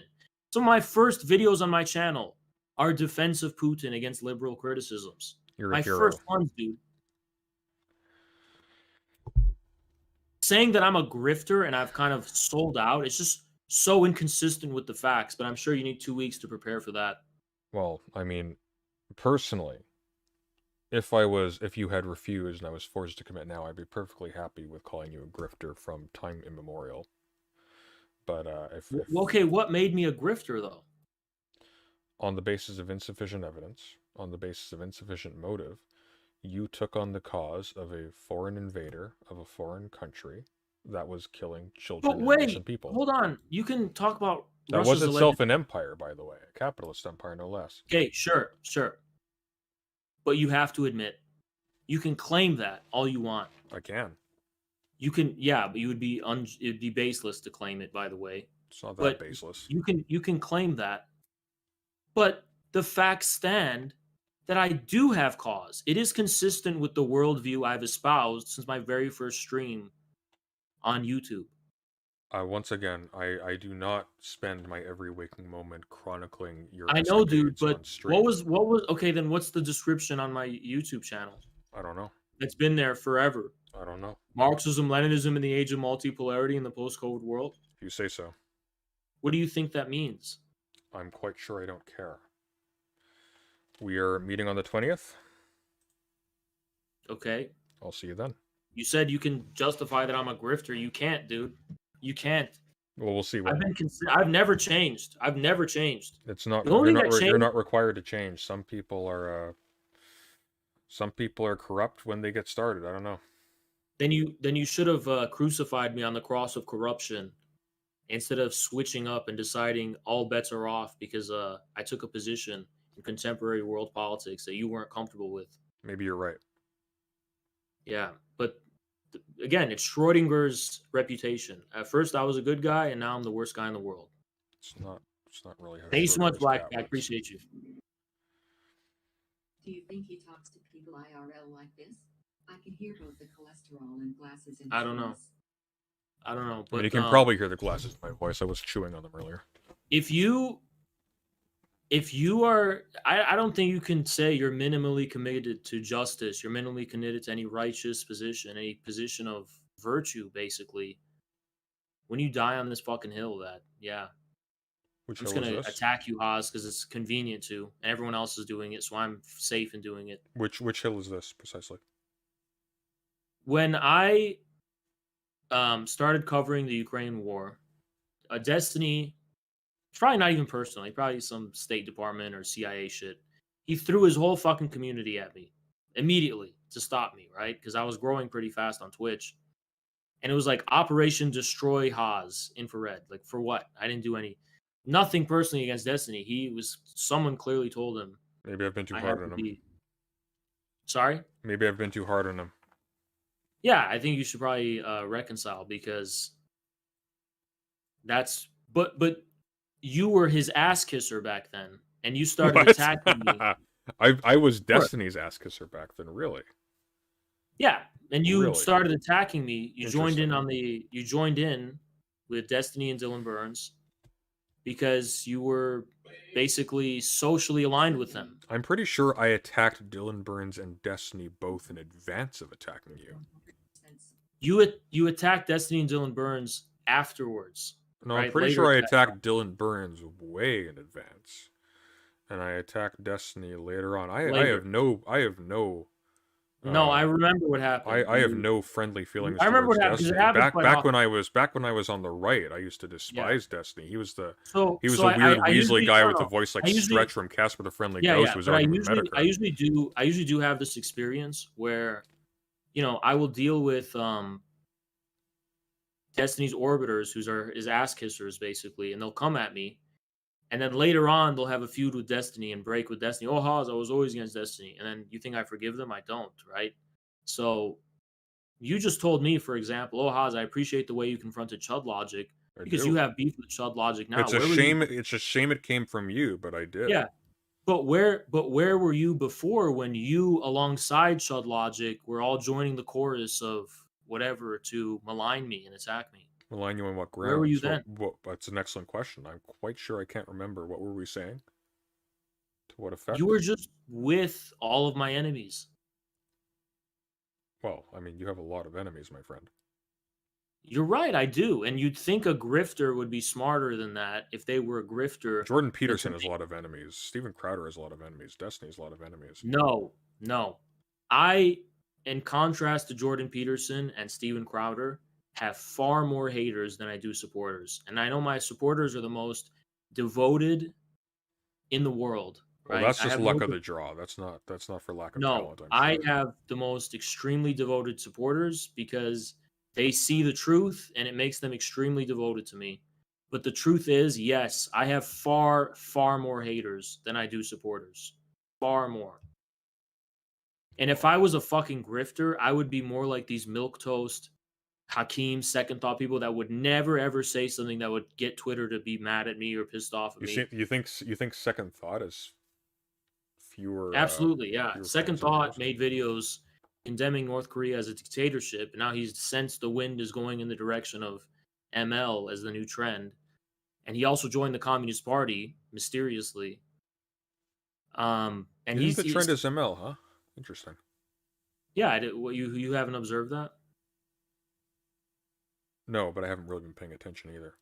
So would you agree democratic socialism was a trend? Democratic socialism was a trend. When are we Yeah. talking? Like 2016 to 20 to up to COVID, basically. Oh, you're asking the wrong person. I was right wing then. What? I was on the right then. I was actually friends with Keith Woods until fairly recently. Okay, DSA was like a thing, right? Pretty trendy. Hassan Piker. Does it ring a bell? I never got the appeal of Hassan. Okay, well, it was a trend, and a lot of that is starting to change into ML. I was there first, but it's happening. Vosh is getting hated on all the time on Twitter. You think Hakeem is into ML? Hakeem identifies that way, yeah. But you don't think he really is? No, I don't. Why is that? I think Hakeem is what I would probably call a thank you so much, PJ. Probably call him a radical social democrat, but I think Hakeem is utilizing the rhetoric of Marxism Leninism to justify what I would call your milquetoast WEF, I will say globalist liberal politics, but just given the sanction of the state of emergency political dictatorship, he's projecting that kind of politics onto communist states throughout history, but it's based in what I consider a pretty dangerous, almost fascist like a way of trying to sanction the increasingly undemocratic dictatorial powers of liberal countries, like for example Canada, where the Trudeau government started to freeze the bank accounts of people involved in the Freedom Convoy movement and so on and so forth. And they're kind of just saying, oh yeah, that's just like Stalinism. It is really spectacular that your freedom alarm goes off when a bunch of people are flouting a pandemic response ordinance, but not when tanks are rolling over a border, bombing hospitals, bombing schools, causing the mass exodus of civilians. Yeah, I do think a war based on a geopolitical confrontation is not the same as a government that is claims to be a liberal. No, you think as soon as a government wants territory and land for the aggrandizement of a dying old lunatic's I would not describe that as having anything to do with the circumstances of the Russia-Ukraine war. Again, you're not prepared to actually have your position scrutinized, so just don't even bring it up. Well, we will in 2 weeks. I'm a little bit curious, though. What do you suppose the reason for the Russian-Ukraine war is, then? If I have to, one sentence, NATO expansion. You think that Ukraine wanting to join NATO and being obliged is a justification for Russia invading Ukraine? No, if I have to take two sentences, it's NATO expansion plus the civil war in the Donbass. But the civil war in the Donbass was triggered by Russia's incursion into Ukraine. Not true. Not true. Very true. Not true. It was triggered by the unthinkable without Russia's intrusion. Was the Maidan revolution constitutional according to the Constitution of Ukraine?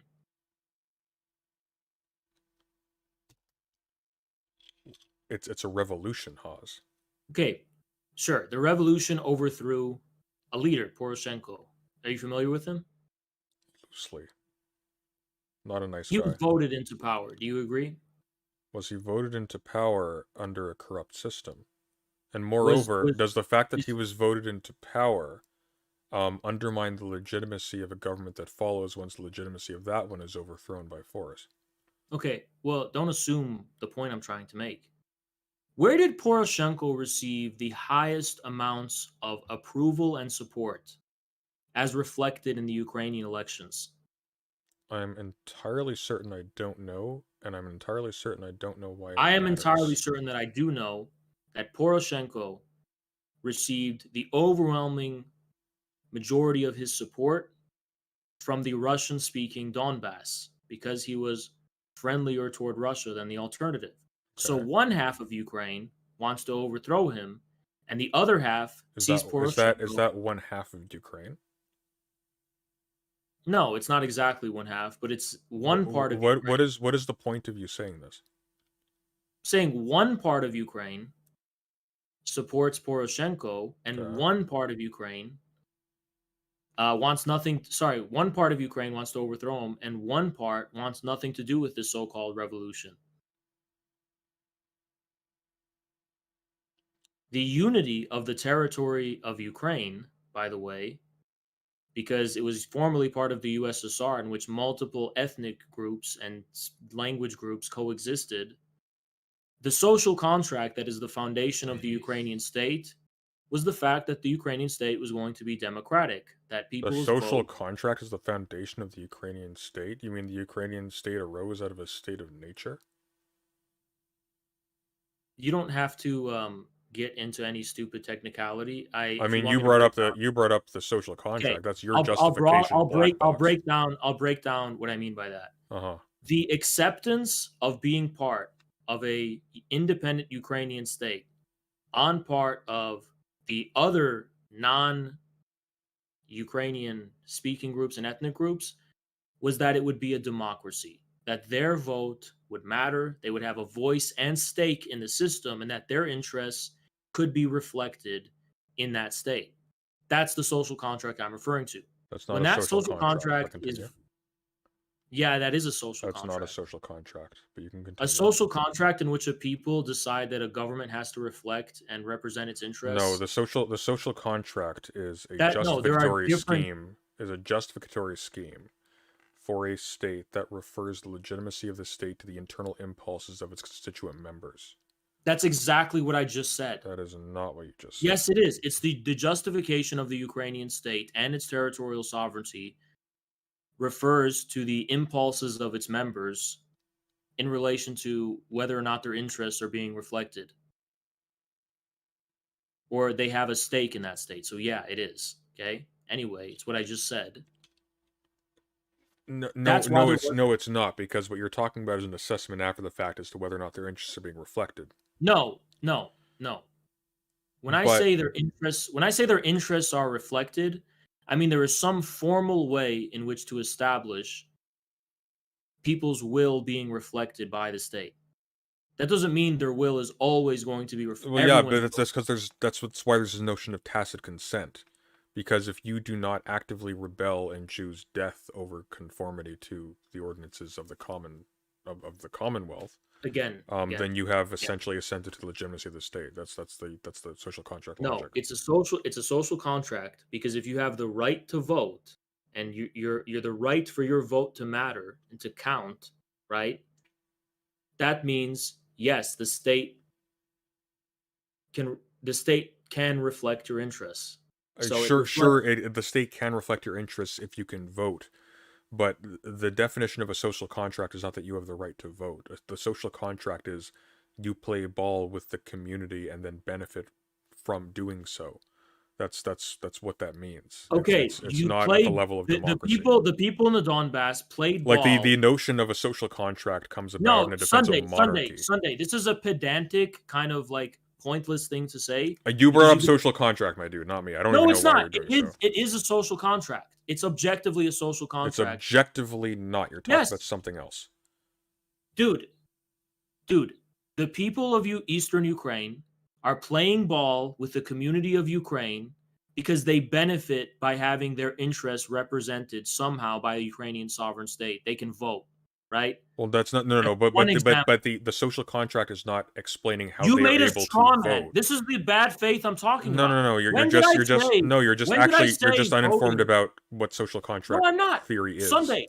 No, let's break this down. I'm glad you're prepared for this. When did I say that voting was the only form of a social contract. That's the only interest relevant in a social contract. I didn't So when you said, "Oh, a suggest social that you were contract saying the isn't when social. people are allowed to I didn't vote," suggest that you were saying that voting was the I only didn't say a social form. contract in general is when people are allowed to vote. I'm saying that could be an example of a factor necessary for a social But contract. it's actually not a factor necessary for a social contract. Once again, the notion of a social It contract can is be. introduced. No. It can be. It actually can't be, because the notion of a social Okay. contract is operating at a level specifically. This is why it's introduced by Thomas Hobbes to defend a monarchical system. Voting is not a condition of the Lockean. social contract at all. You don't think Locke has a notion of a social contract too? Locke does have a notion of a social contract. Okay, so and Rousseau does as well. Yes, but it So does why are you- not why are rely you- on why are you- voting. why are No, you hang on. No, operating- you're mistaken.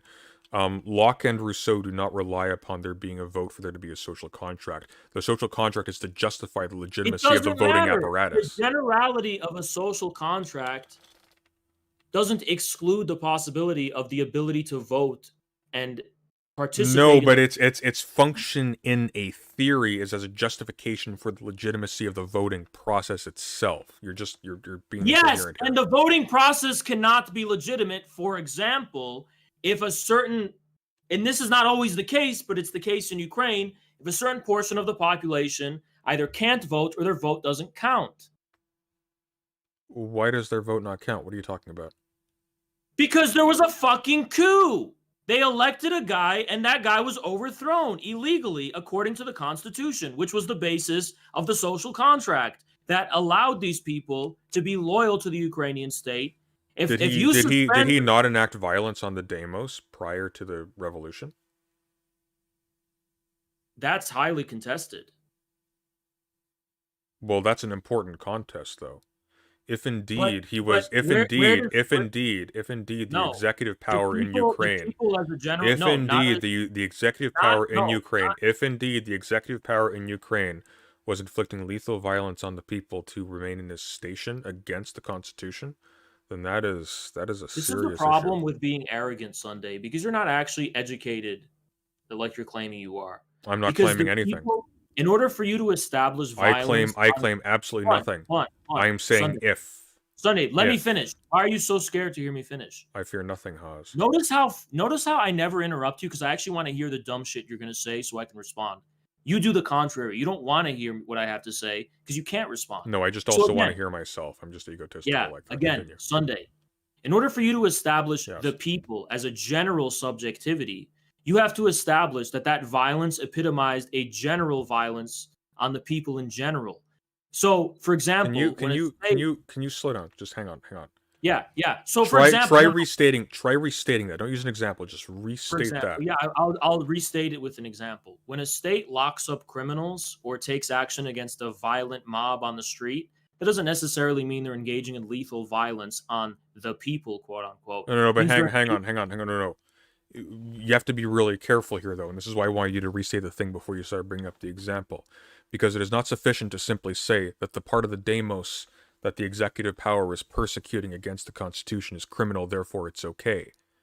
To then Okay. use that as a blanket justification for now a separate political entity entirely. We're not talking about a foreign incurring force. Dude, with dude, the why are you Russian all over the state? place? Absolutely. Sunday, Russia you're by fucking- itself is an empire. Dude, That's not a dude, single you see how you natural pivot? community that Holy emerged shit, out of holy nature. shit. Okay, I'm gonna be calm. I'm gonna try to be calm, but I want to explain to you why that frustrates me. So we are just talking about the circumstances of the legitimacy of the quote-unquote revolution here for the people in the Donbass. Now you're talking about the Russian SMO. Why do you have to jump around? Let's focus on the people on the Donbass. It's a big world, No, and unfortunately, the Donbass no. itself is not something that simply insists Okay. upon itself as a Sunday, the thing is, the people in norm the generating Donbass, element in this discussion. okay, the social contract that kept the people in the Donbass. The social contract did not keep anybody in the Donbass anything. Stop using the word social contract. Yes, This it doesn't did. mean what you think it means. There's the people of the Donbass's social contract with the Ukrainian state was suspended when their elected representative was overthrown in an unconstitutional, formally invalid way. Okay, was he overthrown after he was attacking his own people with lethal force? even if he did attack rioters on the street with lethal force, which is Why are they? contested. They're rioters as soon as it's convenient for you, but you're perfectly Okay, happy okay, to okay. fly your flag in favor of Bro, Putin well, here's the rolling thing. tanks over, Sunday, packed Sunday, with people he had to pull off the street because his own. Sunday. What? Even if he did do that, it doesn't say in the Ukrainian constitution that quelling a riot is grounds for the dismissal of the president. So what? Well, the constitution is the If he's characterizing attacking but again the members of the Ukrainian Demos for constitution exercising is their the only constitutional right to binding protest. document.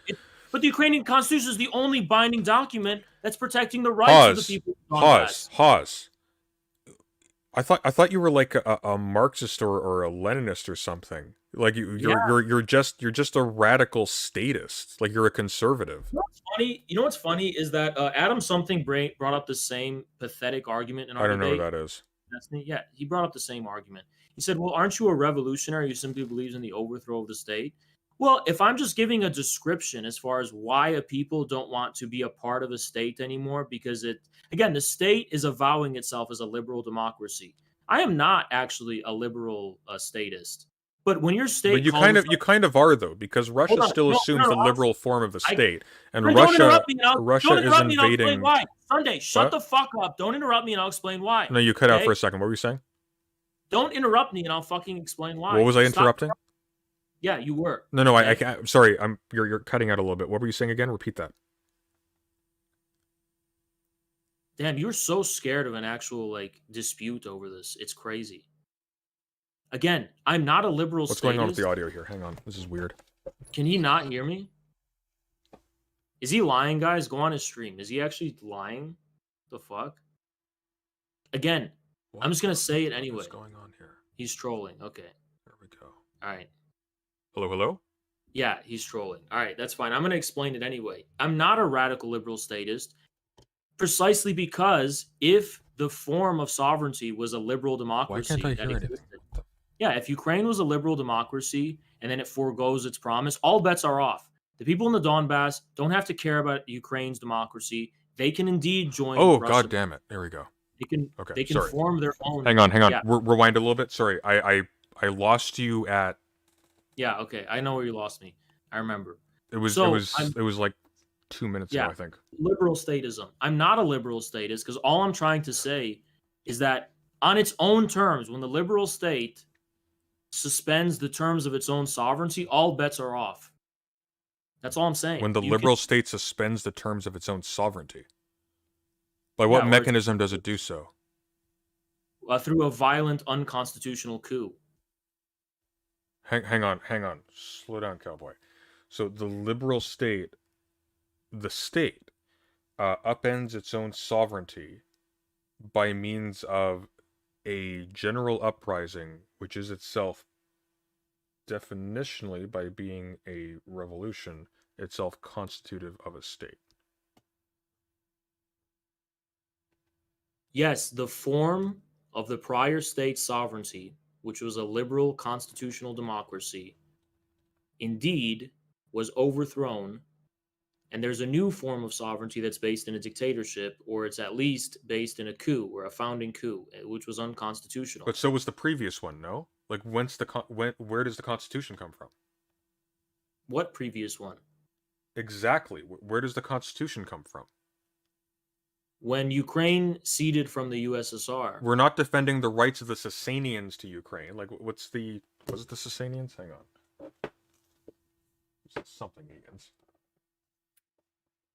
When Ukraine left the USSR, instead of Eastern Ukraine joining Russia, instead of Western Scythians, Ukraine... that's who it was. Sorry, continue. Okay.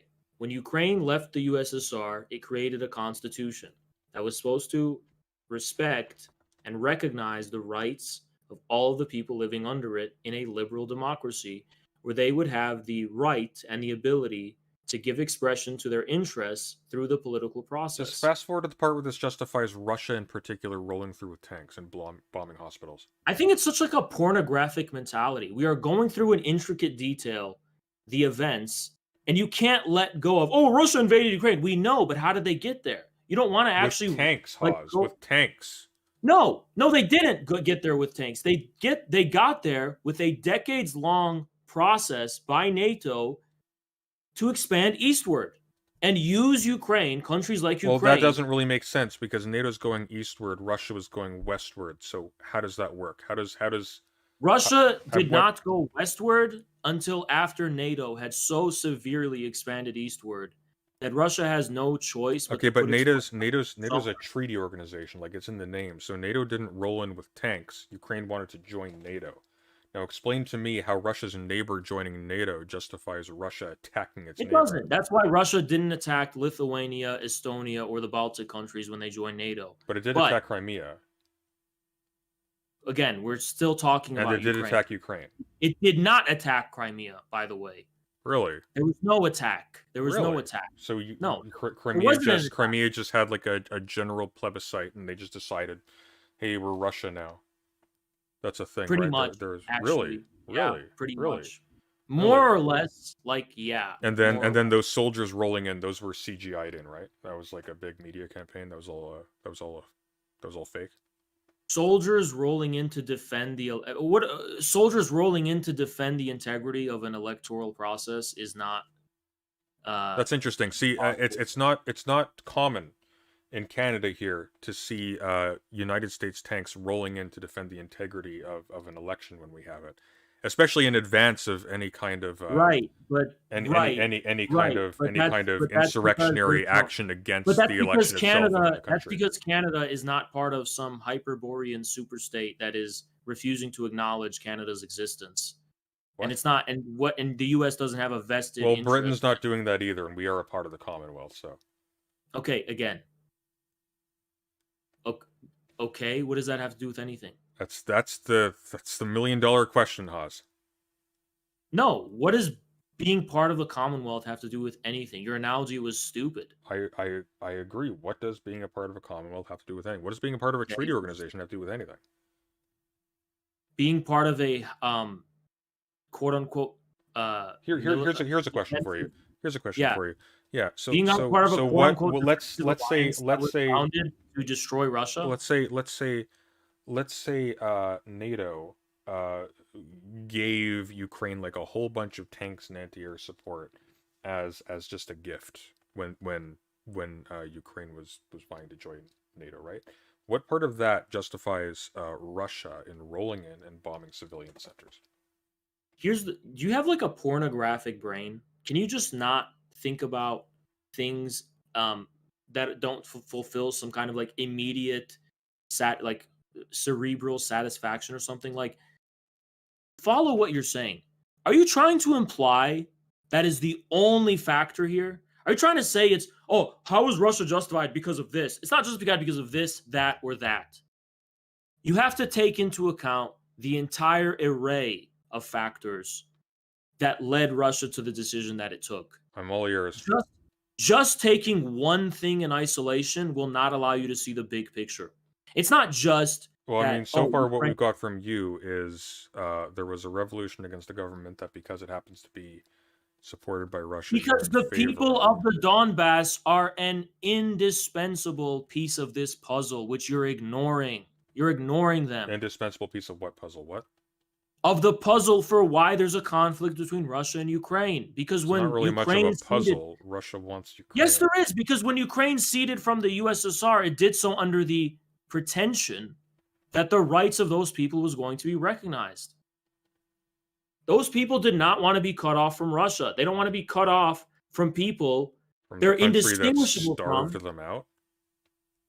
Dude, but that's not how they view it, though. You can claim this stuff about 1930s all you want. I'm sure you can find some extremely disturbed. Stop pivoting. Sunday, stop pivoting. What am I pivoting from?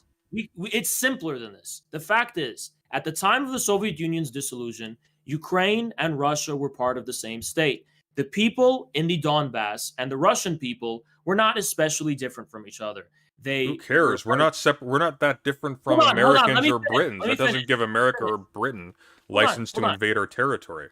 What? Dude, shut up for a fucking second. Just shut the fuck up and let me talk. You just interject sounding stupid because you don't even know what point I'm trying to make. In 1991, at the time of the Soviet Union's dissolution, You should drink some water.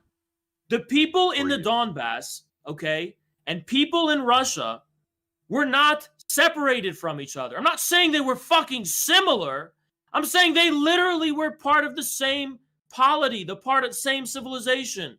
Polity and civilization aren't the same thing. A civilization isn't a polity. A civilization is a cluster of cultural That's why I didn't say they were the best. same. What is you said polity. Polity assumes a bounded political community. That's what that term is a stand-in for. I said they were part of the same polity and civilization. Indeed. What is wrong with that, Sunday? A civilization is not a polity. A polity is a general term for trying to talk about a political community when we're talking about a long expanse of time where the constitution of political forms has changed radically between them. I actually think that's a problematic term that I don't really necessarily advocate using. Would you regard yourself as a midwit? As a what? Pardon? Midwit. You're just arrogant. As a midwit? You're not. Depends on the day. You're just arrogant. When did I make the equivalence between polity and civilization? When you said it was a polity and a civilization, and you referred to the same thing by both. Oh, you know what? This is interesting. So if I say Sunday is a man, yes, I don't know if you are, but let's just say you are. I don't know how you identify. Sunday is a. Thank you. It's very progressive. Sunday is a man who, wears an orange shirt. Does that mean there's an equivalence between men who wear orange and people who wear orange shirts? Why are you? Well, actually, what the analogy would be, Sunday is a mammal and an ecosystem, right? No, it wouldn't. Would both be true. It wouldn't be actually. That. No, it wouldn't be that. If I say a polity and because this is actually really important, because when we're talking about a civilization, it's in the word. Civilization is not just a noun; it's also a process, right? You can have a process of civilization. Dude. I don't know if this is just because you're drunk, but this is a baffling. I'm sobering up a little bit, actually. For you to fucking interrupt me to say something so wrong. That's actually not wrong. That's correct. Civilization initially in the term's usage refers to a process of acculturation and education. This person is mentally ill. I'm gonna fucking point on Microsoft Paint right now to allow people to visualize how fucking stupid you should scream louder. You're gonna make it more apparent which of us is mentally ill. Everyone will see. Haas says, I believe you. Polity and civilization. Uh-huh. Sunday claims Haas says polity equals civilization. No. You say polity and civilization by reference to the same thing. That means that you're referring to the same thing as both polity and civilization, but that's not correct. No, I'm not. I'm referring to the fact that you referred to Russia as a polity and a civilization. Shut up for 2 seconds. But is that incorrect though? Were you not referring to Russia as a polity? Seconds. No, I was simple yes or no. No, hang on. Slow down. Shut the fuck up for 2 seconds. Calm down. Why are you scared to hear me? I'm not. Why are you scared to hear me? I was referring to the Soviet Union as a polity, which it is a civilization. A polity and a civilization, yes? Not even necessarily even if I did, yes. But I was specifically referring to the fact so the Soviet Union is a polity and a civilization. Sure, why That's not? What we're running with. Well, I can tell you exactly why not, because a polity and a civilization are not the same thing. And the Soviet Union is not a civilization. The Soviet Union is only a polity, and a polity at a very precise level of analysis. Do you think a polity cannot also be a civilization? I do not think a polity can also be a civilization, no. Why not? For the same reason that a cancer can't also be an organism. We're talking about a cluster of cultural similarities that group different communities together that can nonetheless have their own histories, have their own lineages, go to war with one another. These are not the same kinds of things. Actually, yes. Gunpowder empires encompass that definition of polities which are both civilizations. But regardless... What? No, slow down. What do you mean by that? Explain. The post-Mongol gunpowder empires were extremely diverse in terms of the various peoples they encompassed. They were civilizations that were encompassed more or less by one sovereign. Yes, they were. But that's multiple civilizations. That's not a civilization at a polity.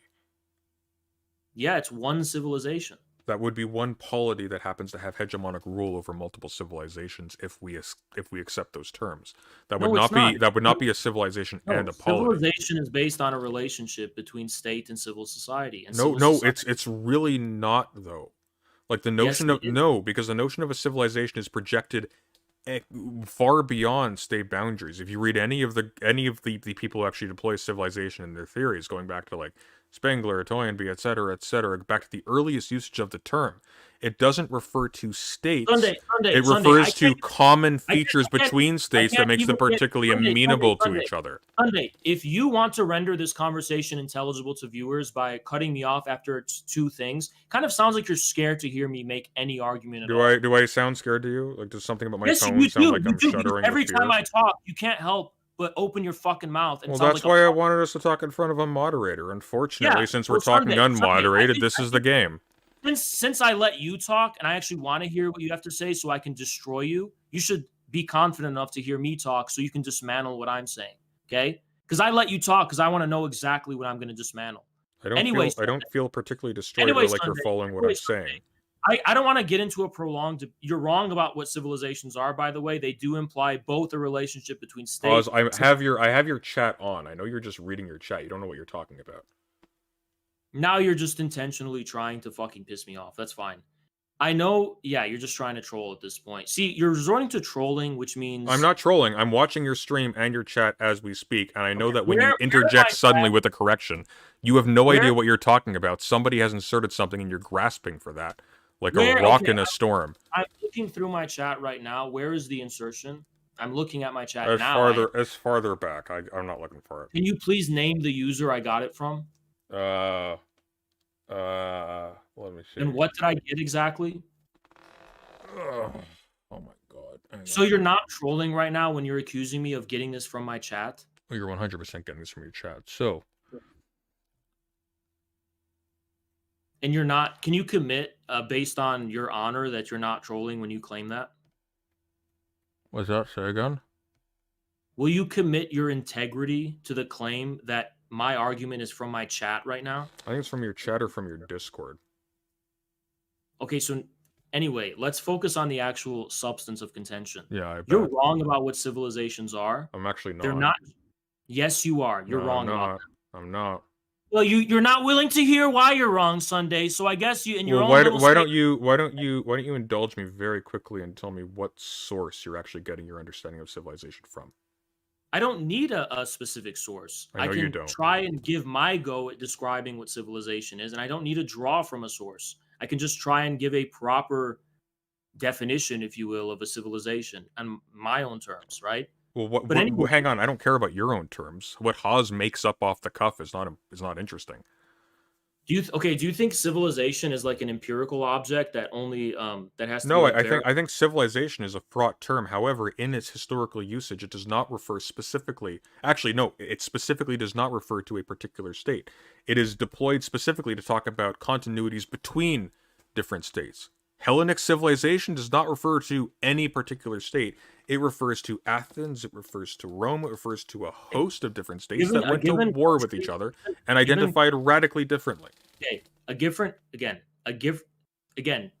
you know, the reason you're wrong about that is because Hellenic civilization could not be given its full story without Alexander's conquest, which he temporarily Hellenic civilization precedes Alexander's conquest. I know, but the idea would be basically that is still anticipating a more universal state, right? What? But anyway, listen. Well, what are you talking about? Universal state? Civilization does not entail a universal state.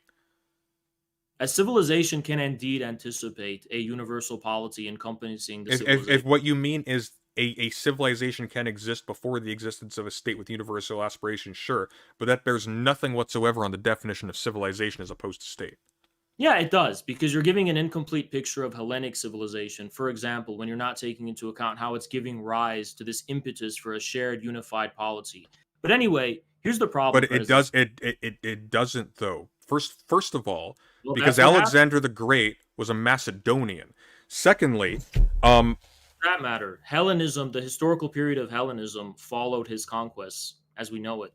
No, that was the end. That was the end of the Hellenic style politeia No, being it's like not. a meaningful category Okay, of you're not quality familiar in with the ancient you're not world. familiar with historiography. The Hellenic period ends with Mark Antony at the Battle of Actium or Actum. I forgot to pronounce What? it. When fighting with Hellenism, the era of Okay, Hellenism. you're talking about like an arbitrary system of periodization. You're not talking about a civilization. Those are But different the things. periodization is what's actually, you just said cite your sources. Well, that's the most conventional way of No, citing. periodization and civilizational descriptions are not the same thing. Periodization Okay. has to do with like Okay. time. Sunday.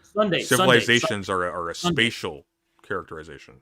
Okay, sure, a spatial characterization. Yes. In any case, you're giving an incomplete picture of a given civilization if you're not including the way in which that civilization gives rise. Saying that Alexander was a Macedonian, what? So that's the end of Hellenic civilization. Under what criterion? What? Who would agree with you that Hellenic civilization is coming to its end following Alexander's conquest? I didn't say Hellenic civilization came to its end under Alexander's conquest. The politeia, the polis, became an irrelevant or subordinated form after the conquest of Alexander, because now you had empires hegemonically asserting their rights over individual communities. But the civilizations remain that the empire, same. you don't think that empire was the culmination of Greek history? No, he's a Macedonian. Well, that's not how Alexander himself articulates it. Alexander himself is Yes, he's articulating the son of Philip. He's a Macedonian, like Aristotle. He's a foreigner. But he's a foreigner who's a part of Greek civilization. No, he's part of a different place. Different like everything. According to President Sunday, Alexander was not part of Greek civilization and he had nothing to do with Greeks. Okay, that's fine. That's a new contribution to history from President Sunday. He conquered them. Okay, so Alexander came from completely outside of the Greek sphere, the sphere of Greek civilization. he was in the territory of Greece, but he wasn't the same. He wasn't from the same type of place as Athens or Sparta or whatever. That's why you don't talk about them when you're talking, for example, about the Peloponnesian War or the war with the Persians or whatever. Was it not Alexander who completed that war with the Persians? No, it's a different war with the Persians. Or different. No, war. there was multiple wars with the Persians. Yeah, but that's a different war with frankly, okay, Persians. yeah, you're right. So. I got a donation saying you're changing the subject, and you are. So, can you actually give me 20 seconds of non-interrupted speech, or do you have to do you need to impulsively keep responding? 20 seconds now. Okay, sure. So. You're wrong about the nature of what civilization is. You're completely wrong about that. But even if you were right, the point stands that me saying polity and civilization in no way implies that they're the same thing. You could very well have a shared civilizational sphere that is also happens to be encompassed by the same polity in terms of territory. Saying that they're encompassed by the same polity and civilization in no way implies any kind of equivalence. There could be a vague Russian civilization that's shared between Ukraine and Russia. You say that being under the same polity precludes the possibility of a shared civilization. That's an arbitrary claim. Being part of the same civilization doesn't give rights to one particular polity within that civilization to assert itself over hegemonically. Who said rights? Where did that come from? Did you pull it out of your hat, Sunday? Who the fuck said rights? Who said that? I mean, you were talking about a universal state earlier. Okay. I thought you understood. I thought you understood that language. So let's go back to the beginning. When you're talking about a state using militaristic force. No, we're not talking about that forcibly alter the composition of another state. To pornography. One of the ways in which you can describe that is that state asserting its rights over the other state. That's what that means. You're a porn addict, okay? You need to hold your horses. We're not here in 2022 yet. We're here in 1991. And as of 1991, the people of Eastern Ukraine and Russia are not considered a different people, right? They are Russians living in Ukraine because there's an open border there. They're part of the same Soviet polity, and they're also part of the same civilization. I'm going to qualify that in a way that I hope isn't controversial. These are people who are marrying each other. These are people who are seamlessly interacting with each other. They're not considered different, right? They're not separated from each other on any level of culture, of any level of language. They are not a different people, okay? Okay, so that's what I said. And then you went on this whole tangent about polities and civilizations are the same. It's irrelevant. Well, it's not. You deployed those terms specifically to justify once again the incursion of Russia into Ukraine. No, we're not there yet. But we're not there yet. No, we're there when we have to talk about how the ability for these people in eastern Ukraine to be part of a separate Ukrainian state requires, according to them, according to the Ukrainian constitution, their ability to both participate in the political system and for their participation to be recognized Where's formally. this? Hang on. Where is this? In the Ukrainian constitution that entitles everyone a right to vote. Show me. In the Ukrainian constitution after 1991, you're questioning whether this constitution entails the democratic rights of the Ukrainian people. No. I'm questioning whether or not by reference to the Constitution itself, you can actually pinpoint an argument for why the Donbass is because well, they more voted, more accurately, for why Russia is justified it's very in simple. fomenting a It's civil simple. war within the Donbass. Because they voted for Poroshenko and he was overthrown in a way that didn't reflect their political will. Well, if Poroshenko once again was firing on his people and was in office for... Show me in the Ukrainian constitution where that matters, Sunday. Show me. The Ukrainian constitution is not just a piece of paper. It is also a reference to the constitution of the community itself. When we say constitution, we are not simply referring to a piece of paper that licenses any action whatsoever. We are talking about the composition. We are talking about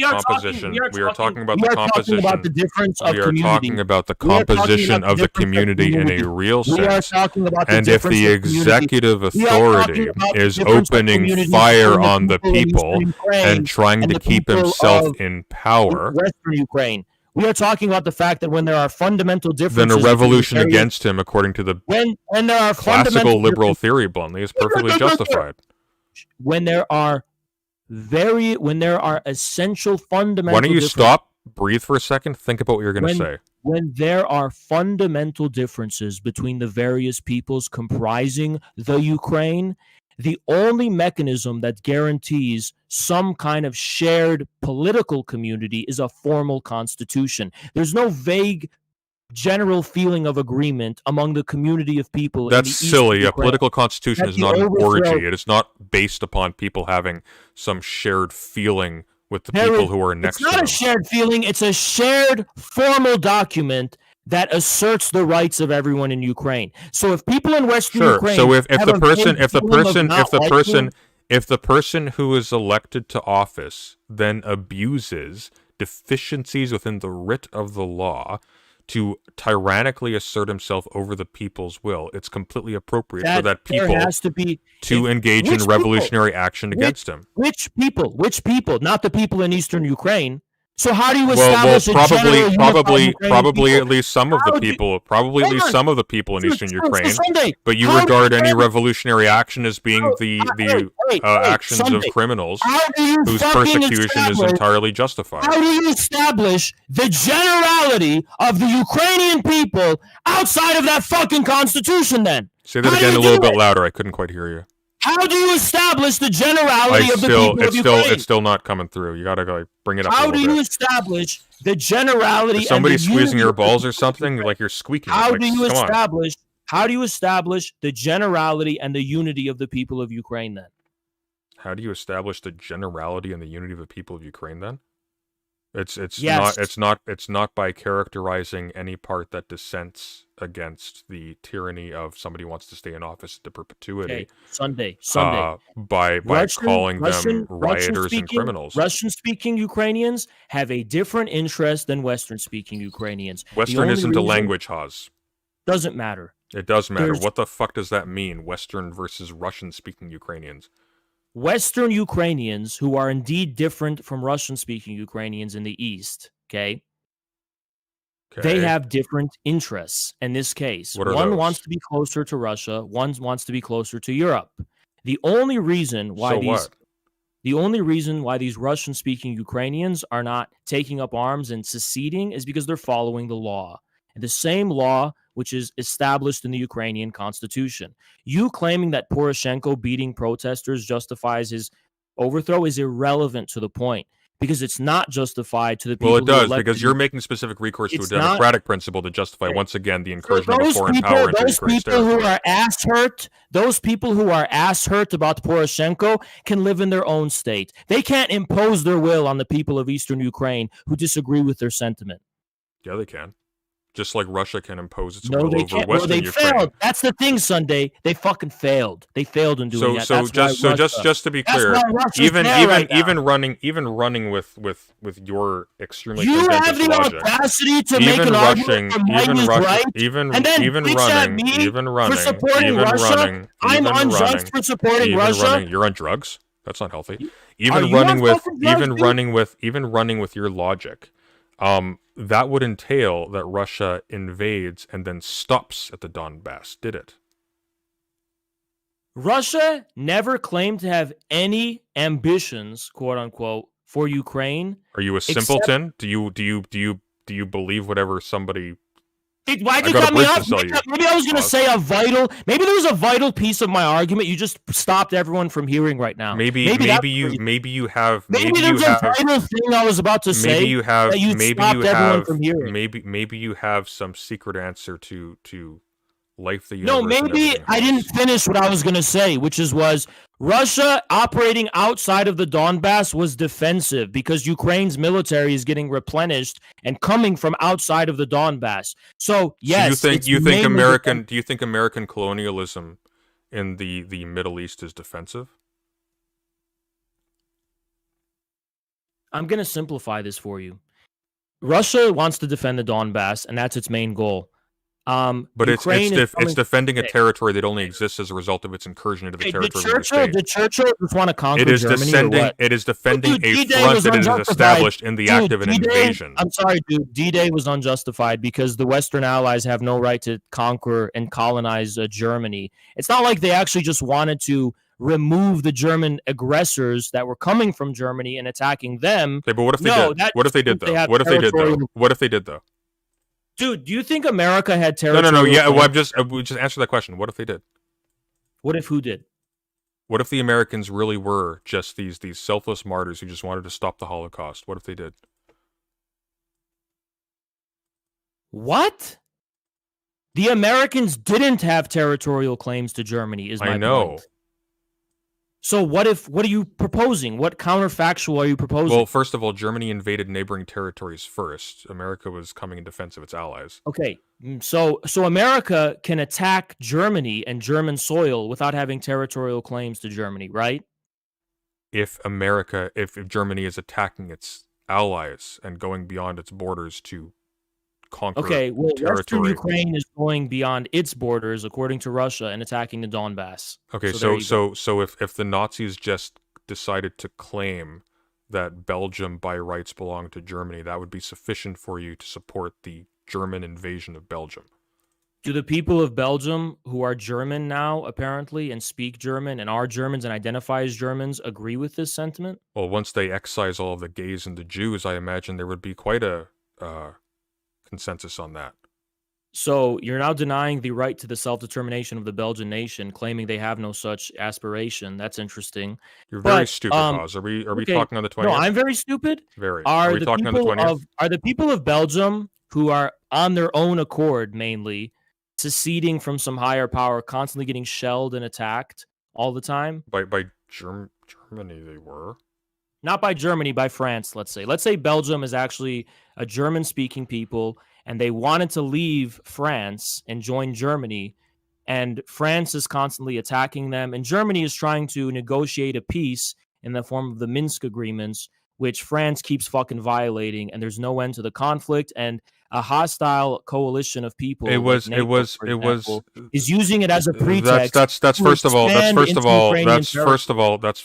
all incorrect. As far as I am aware, the Minsk agreements were simply never honored, and a conflict that was initiated by Russia simply continued, abated very slightly while they were being agreed upon. Why weren't the Minsk agreements honored? Because Russia an invading force kept firing at Ukrainians, and Ukrainians kept firing at Russians. But here's the crucial point: within Ukraine's borders. Let's evaluate the facts, Sunday. Why did the Ukrainian government ministers, I forgot the exact one, in as early as January of 2022 claim that they never wanted to sign Minsk in the first place and they were forced to at gunpoint. Because probably they didn't want to sign an agreement where they would stop firing on an invading So force within their Russia. territory. Don't blame Russia. I am blaming Russia. They were invading Ukraine. Shut Why the up for a fuck? second. Why the fuck No, they would weren't. Ukraine sign an agreement to stop firing back on an invading Sunday, force? But you just said Minsk was never honored because of Russia, and that's not true. Minsk No, was no, never no, honored. no. Minsk was Ukraine predicated on a Russian invasion. It just simply wasn't honored, period. Sunday. So then just say you don't believe in the validity of Minsk then. Don't say Minsk, the peace process of Minsk. What is? which I Ukraine never said I believed in whatever Yes, the you fuck did. the Yes, you validity did. of Minsk means. You said it wasn't honored by Russia. That's a lie. That doesn't mean I believe in its validity. It's kind of the opposite. It was had honored no by practical Russia. effect. It was honored by Russia. No, it wasn't. Ukraine. No, it wasn't. All the sources Ukraine was the only show one. that both were firing upon themselves, and moreover, it wouldn't matter because once again, here's the problem. once again, even if It does Russia, matter. once It again, actually does once matter. again, once It again, actually does once matter. again, even if Russia did honor it, they would be honoring it while violating Ukrainian sovereign territory. Here's why it does matter, Sunday. It Okay. does matter. I'm Because hearing. not only, and this is not only what I'm going to say, Ukraine was party to that, but Party it to does what? matter because Ukraine Hang on, has... no, slow down. You got to be particular. Party to what? Party to what? I What do you said mean? not only, so let me finish it No, first. but you weren't Ukraine- making sense. You were referencing a thing that you haven't No, actually I am pointed making to yet. sense. I'll explain it after I get my second No, point. no, It's my explain it. second Explain point. it first, and then say the point. This is the point I care about, and then I'll explain what I Okay, just but said. I don't care about your point. So tell me that thing Well, first. this What were you is my referring actual to? point. I said I'm not happy only. for you, but tell me So the other thing first. ignore it for now. Not No, only was I Ukraine a refuse. signatory, not only was Ukraine a signatory to Minsk II, a party To an the agreement with an invading agreement. power, yes. You're constituting the Crimea as an invasion. Shut the fuck up. Second Yes, of all, I'm constituting the rolling in of tanks into Crimea, which was not in Hey, Russia's territory, as an but you invasion. just said, hold on. proud But the of you. Well problem here, done. Sunday, the problem is that Ukraine expressly claimed it had no intention of honoring Minsk. Why would Russia dishonor the Minsk agreement? Why is Ukraine obligated to honor Minsk? Ukraine is being invaded. And then say they don't want Minsk. That's fine. Don't say Russia was the one dishonoring the agreement because they weren't. I said they both were. I said it never. Russia didn't do that. No. Russia I said was Minsk the was one never who honored by wanted either. it. No, I said Minsk was never honored by either Okay, side. what The data reason? actually shows What that. reason? Okay, if Russia's the only one who wants Minsk, what reason does Russia fucking have to violate the Minsk agreements? Tell me that. Because if Ukraine honors Minsk and thus Russia violates Minsk, then its invasion into Ukraine is further abetted because Ukraine has let its guard down. What? Hold on. Russia What wants is Minsk. complicated about this? Russia wants Minsk. Let's Ukraine doesn't. Why does let's Russia play this violate? out. Let's play this out for a second. Yeah. So if you're invading a country that is fighting back against you pretty effectively, would you not want them to stop for a brief period, to stop firing back and to give you a minute to regroup and then push What forward again? effective fighting was Ukraine doing against Russia from the period of 2014 to early 2022, just before the actual SMO? The particulars evade me, but they must have been doing something right because they've managed to They fight weren't. off a much larger force for a very They long weren't. time. They weren't. There was a lot of heavy bloodshed going on, and it was just chaos. And yet There was Ukraine not- still stands. This invasion has been I taking can't place. fathom how stupid what you just said This was. invasion What do you mean has been Ukraine going on still since stands? this invasion has been going on since 2014. Okay, 2022, there's an SMO. February 2022. Minsk, you're just not educated, apparently. The Minsk agreements are preceding the SMO. I hope you know that. The SMO didn't come from a month ago. Sorry, the Minsk agreements didn't come from a month ago. The Minsk agreements I know. stem from the Ukrainian civil war, and it was mediated by Russia because Russia wanted peace between the Donbass regions and Ukraine. They wanted a tentative agreement in which Ukraine would stop fighting with people in Donbass, and they would just leave each other alone, according to the Minsk agreement. because the people who were fighting in Donbass were also Russian soldiers. Even if there was a Russian special operation, special forces there. No, the Haas, allegation- that doesn't makes it the front in an invasion. That's not a civil No. war anymore. That's Nope. a civil war being Not used as a true. human Not meat true. shield Not to true. defend an invasion. You may not be that well read up on the Donetsk People's Republics and Lugansk People's Republics. I'm not, and yet I seem to be doing fine. It's a little bit disturbing, Well, actually. I know people who've lived there, many people, okay? Well, then may God have mercy on your soul. I'll talk to you on the 20th. Yeah. Stop bitching out, dude. No, let's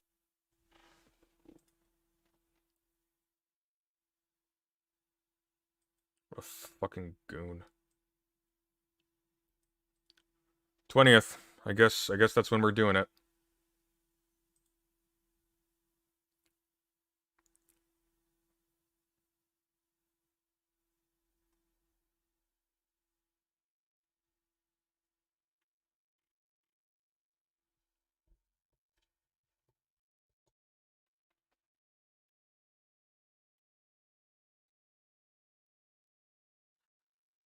Well,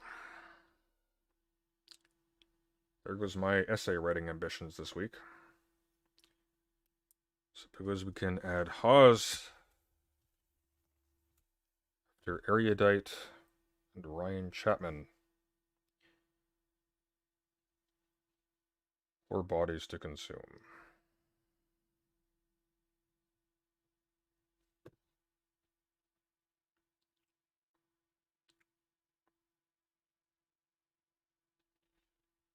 Bro, why did you kick him? It was going to be interminable. This is going to be running around the loop forever. We'll speak on the 20th.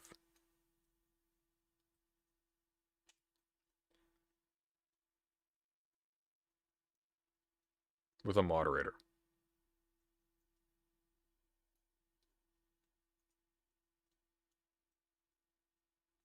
Did that sober you up? No, time did that. How long are we on? Oh god, we're going on to the 4th hour. This has been taking forever.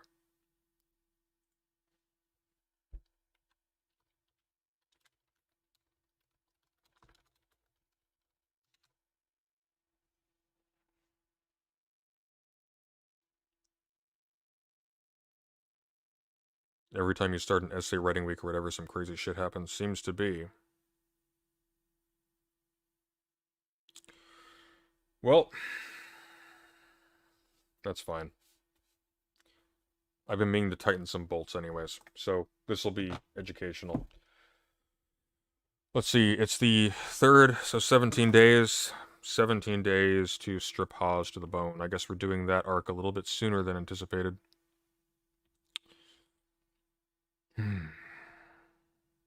But Hawes can't run. See, Destiny.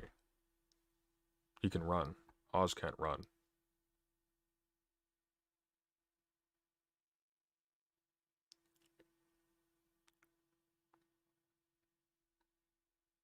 I need to call him back quickly. We need to settle this. We need to get a date down.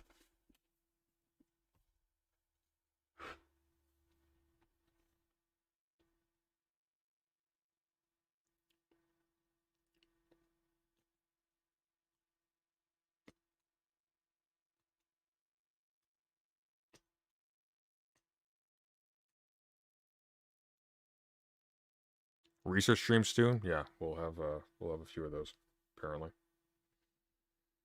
This will be an educational month. Oh, you're not answering now? Oh. Is President Sunday a Marxist? No, I am not, as a matter of fact. Well, in any case, you all saw it. We are speaking on the 20th.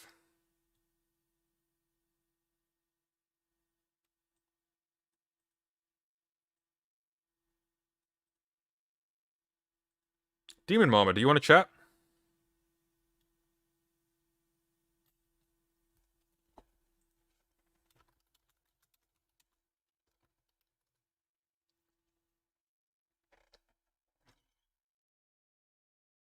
Is President Sunday a Marxist? No, I am not. I'm influenced by Marx.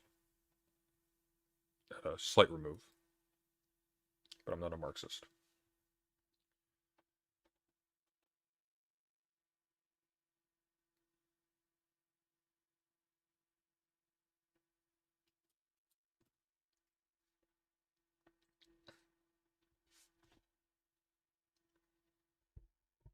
Hello, hello. Hey, how you doing? Hey, good. How are you?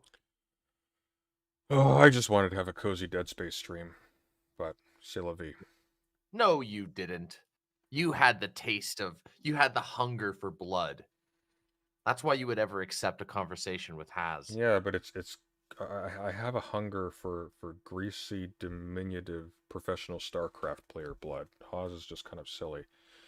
But I guess Okay, now that's we're fair. focusing on him now. I mean, I personally, I had a good time listening to that. Well, I'm glad one of us did. I'm happy for you.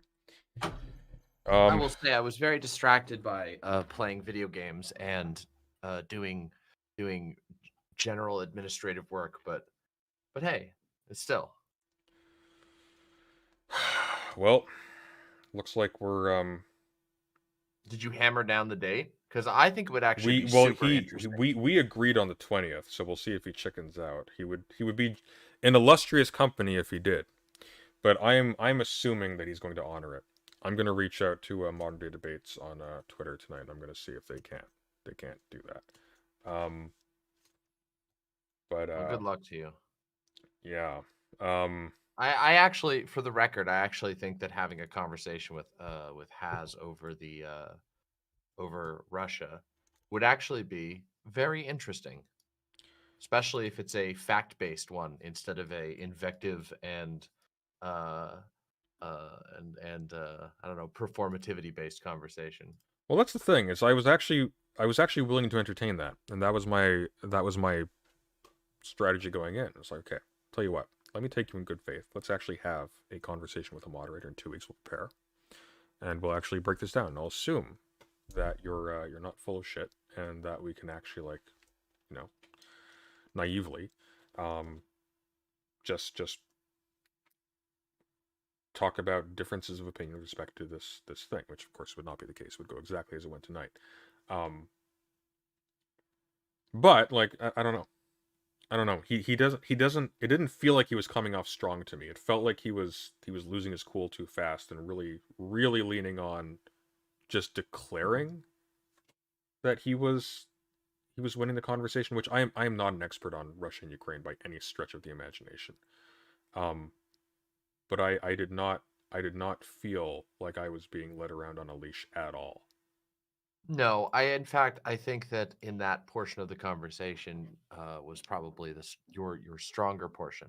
Early on, it kind of just felt like he was kind of just like yelling random shit. He accused you of like participating in the destruction of his reputation without any actual claim. Like he was just sort of saying that, which I thought was a little bit weird. And then he also said that you were like calling him really dumb, but I don't know. I was listening before that, and I don't really.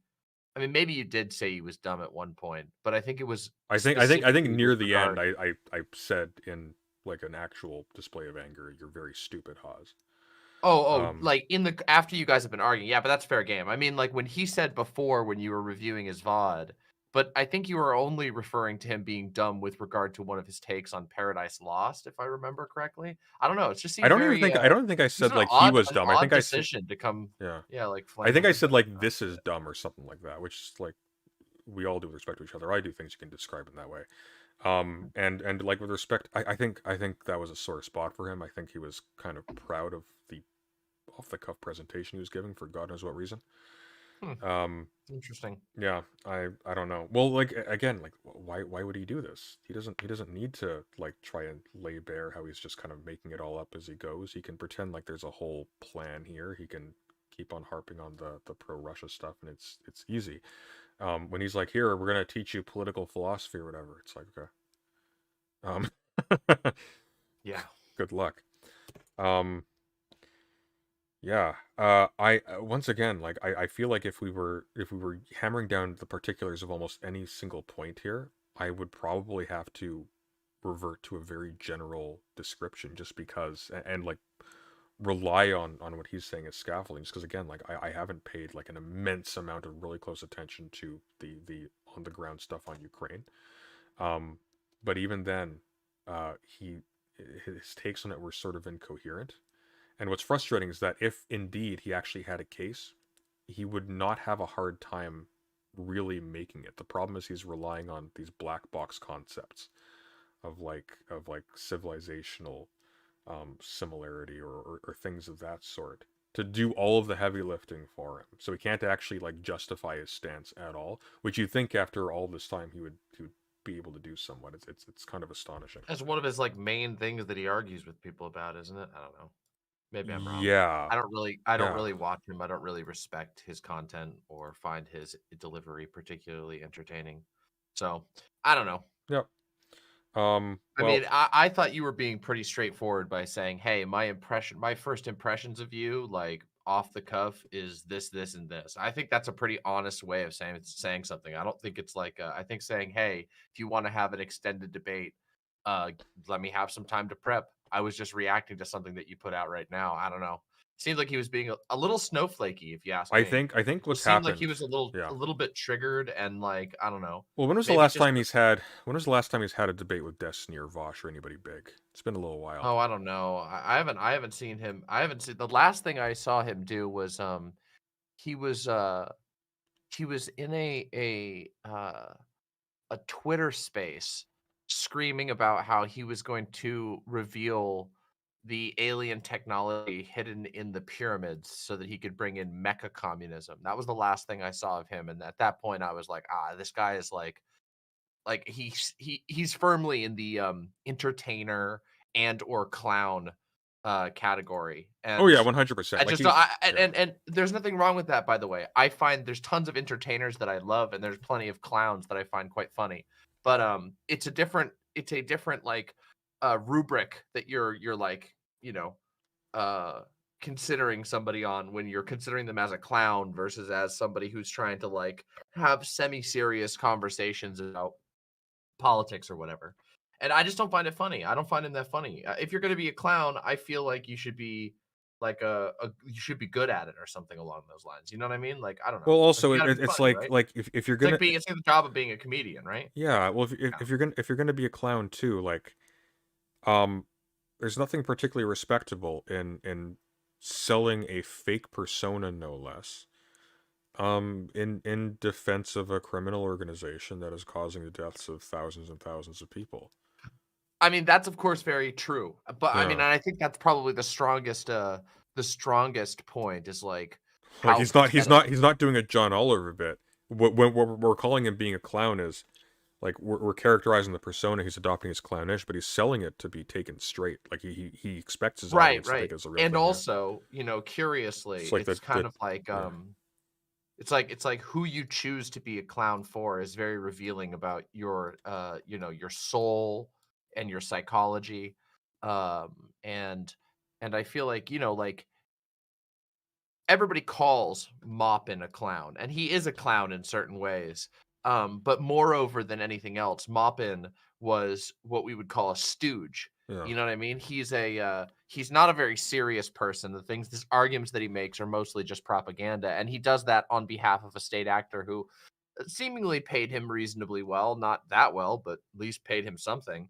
Whereas it's very odd to like sort of go out of your way as like a Twitch streamer to become like a stooge for a like foreign imperial power. I don't know. Yeah, it is. Well, It's pretty gross, right? I think in Hawes's case, he's running up against the fact that he's built himself up as this like hardline communist type. But he Mhm. really wants the mass appeal of all of these people who have drifted really far rightwards because like within our sphere here, for a brief period it seemed like lefties were kind of dominating the debate sphere, but they never commanded the same numbers as like a Sargon of Akkad or someone. Largely because Well, those that's like audiences are impossible. well, Yeah. yeah, well again, because like largely because those audiences are not very engaged. They literally only go here in the first place to listen to these people as therapy for all of the gay people they have to put up with in the real world. Yeah, um, cope. yeah, Desperate exactly. coping, in fact. Yeah. But Um, also, hmm. there's another aspect, of course, which is that like those movements are astroturf to hell based on highly transactional. This is especially apparent, by the way, when you look at the Steven Crowder situation, right? Like Hmm. Steven Crowder turned down a $50 million contract with the Daily Caller, was it Daily Caller? uh with whatever I almost said President Sunday, whatever fucking Ben Shapiro's little project is with Matt Walsh. Someday. And it's like, okay, so these like highly transactional relationships are like produce these unbelievable astroturf campaigns where people can just spend 50, they can get $50 million personally plus have a massively rich organization that is no doubt funded by other larger donors to do free publicity for them, to actually pay for marketing, to pay for Yeah. boosting in the algorithm. So of course, like lefty streams that are challenging, that are A, challenging the status quo, and B, you know, you can't just socket yourself into that. Yeah. Those things exist based on, I mean, Steven Crowder and his family are well connected, or were. I don't know how good they're doing now, because I think he made a, that's neither here nor there. Yeah. They're well connected, or were in right wing spaces. I mean, we're talking about him and his dad hobnobbing with people like Rush Limbaugh for years. And same thing goes for fucking Sargon. Sargon, of course, started as a sort of small channel, but once he started getting attention on the right, some of his earliest stuff was with Milo Yiannopoulos. Mhm. Milo Yiannopoulos was an established right wing, provocateur who was on the payroll of Andrew Breitbart's projects. Yeah. So like, there's just it's a totally different game that's being played, and like, I don't know, I find it strange, is all. I find it a very, very odd set of decisions, and honestly quite pathetic.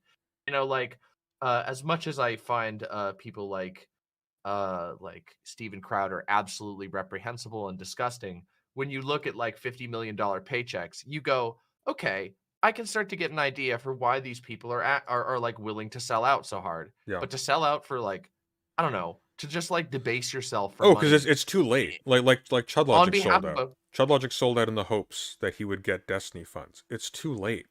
The market's saturated. Like, it's over. You needed to be here like 10 years ago. Yeah, you missed the bus. Yeah. Yeah, you missed the bus. Even Vosh would have trouble contending these days. Like, it's a large part of it is that these people were doing something that not everybody and their grandmother, literally in some cases, were doing before. And now it's You just mean like political streaming in general, or debate streaming in general? yeah. There are people who do what Destiny and Vosh do much better than they do, and they can't break in. It's brutal. Well, I think that, like, as far as online politics, or I guess you could say liberal and left-leaning online politics, as well as like debate, Yes. it's dead. Like, it's not just saturated; it's also like dead. Like, I mean, there's no. You even look just from when I started, there was multiple small, medium, and large Yeah. debate shows that were going on regularly. These were things that were happening. You know, there would be multiple events per week, which would of course generate buzz, and would also generate, you know, like conflict, drama, all kinds of things. But it's just gone. It's decimated. It's like a bunch of locusts came in, ate everything, and there's nothing left. And that's why the people who are succeeding are like moving away from that sort of thing, or at least, you know, are pursuing it in a very different way. Yeah, I think also, like, people have remarked on Vosh's failure to grow, since he did his whole Fortress Arc thing, and I think a part of that is he lost a lot of momentum because he became defensive towards a large part of his own audience when he said some uncouth things. But I think also I also think that, like, Yeah. no, go ahead. Sorry, go ahead. Oh, I was gonna say, I think to a certain extent too, like the fact that Destiny himself had to start basically selling out in a very large way, even for him, sort of shows like that's where I don't know what is, like a stress test. Like that's as far ultimately as the online left community kind of extends until you get into like Hakeem territory. Like I think that's kind of like that's all of it, bluntly. Like it's not just that Vosh was failing to grow, it's that so was Destiny. They were neck and neck, and they were neck and neck primarily, I think, because they were primarily focused on each other, or at the very least Steven was still focused on Vosh. But once Steven started turning over to other audiences, it's like astronomical. Why? Well, because now he's not the biggest fish, or one of the two biggest fish in a small pond. Now he's medium fish in a much bigger pond, and he's appealing I specifically think also, to, though, like the political atmosphere has completely changed, and like, I mean, the way people are, especially on the left, the way people are consuming politics, or even I shouldn't even say consuming, the way people are approaching politics is very different. The topics are more grim. They're not as possible to be Yeah. as fun anymore. And the spaces where there was sort of like healthy contention over various issues have been like I said, decimated. And I think that does have a pretty serious I think that has a pretty serious effect on like the possibility for spaces to grow and for growth to be gained that way. I think now it's just there's a tenseness and Yeah. a certain type of person who is willing to engage in politics online. I think there's like, I mean, for example, like just look at the way that like okay, so we all know that like conservative rhetoric has always been, relatively stupid and worthy of mocking and often very racist and whatever. Yeah. But you just look at like the baseline right now, the baseline that you see on social media, which is where all of these sort of content creating ventures and whatever happen, it's unhinged. And Well, it's it felt harder like to just to interject there. I think Chud Logic is sort of the canary in the coal mine here, because I think what like back when there was like a robust debate sphere and there was actually like it was vicious, but there was actually a back and forth between left and right on not Mhm. just online but in public as well. People were sort of earnest. Like Sargon of Akkad, early Sargon of Akkad was earnest. He was stupid, but he Mhm. was genuine. He genuinely was annoyed at the stuff that he was responding to, and he believed in the stuff that he said. Um, Yeah, I the think that's problems true. with it notwithstanding, what's happened recently is that people have become completely nihilistic, and they are doing that solely for the economic benefits of doing so. And nobody, and from top to bottom, from the largest streamer to the smallest just fresh start, zero sub Andy, whatever. um Mhm. Everybody's cynical. Like there isn't a single person at this juncture who actually believes in what they're saying anymore. Hmm. Like when we're talking about like and Yeah, yeah. I think that's true. I think also like regardless of their belief in it, I think that the sort of lockstep that's required or that is being engaged in is like very unfun to engage with.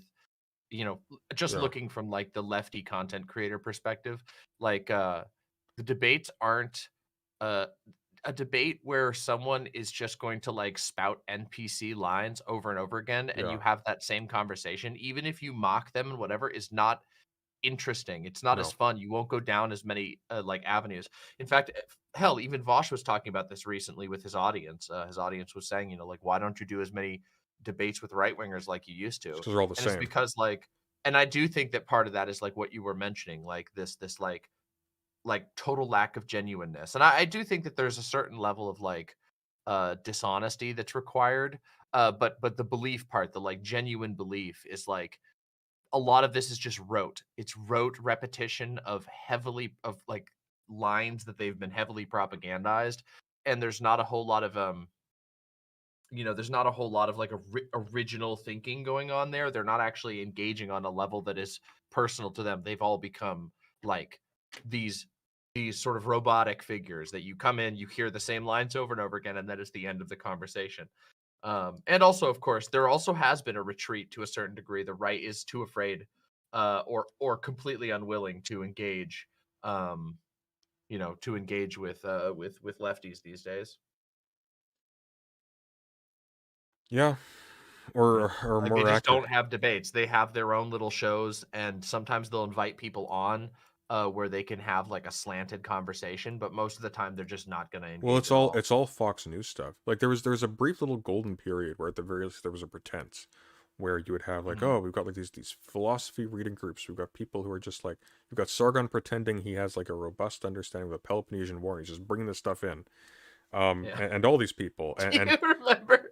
oh Sorry, god. not to interrupt, but do you remember when Sargon did like a 5-part lecture on the Epic of Gilgamesh, which was like absolute nerd shit, but also one of the funniest things I've ever listened to in my entire life just because of how ridiculous and also off like just out of left field it is. I feel like I was You getting won't really that doesn't happen anymore. I feel like I was bored of him by that point and I missed it.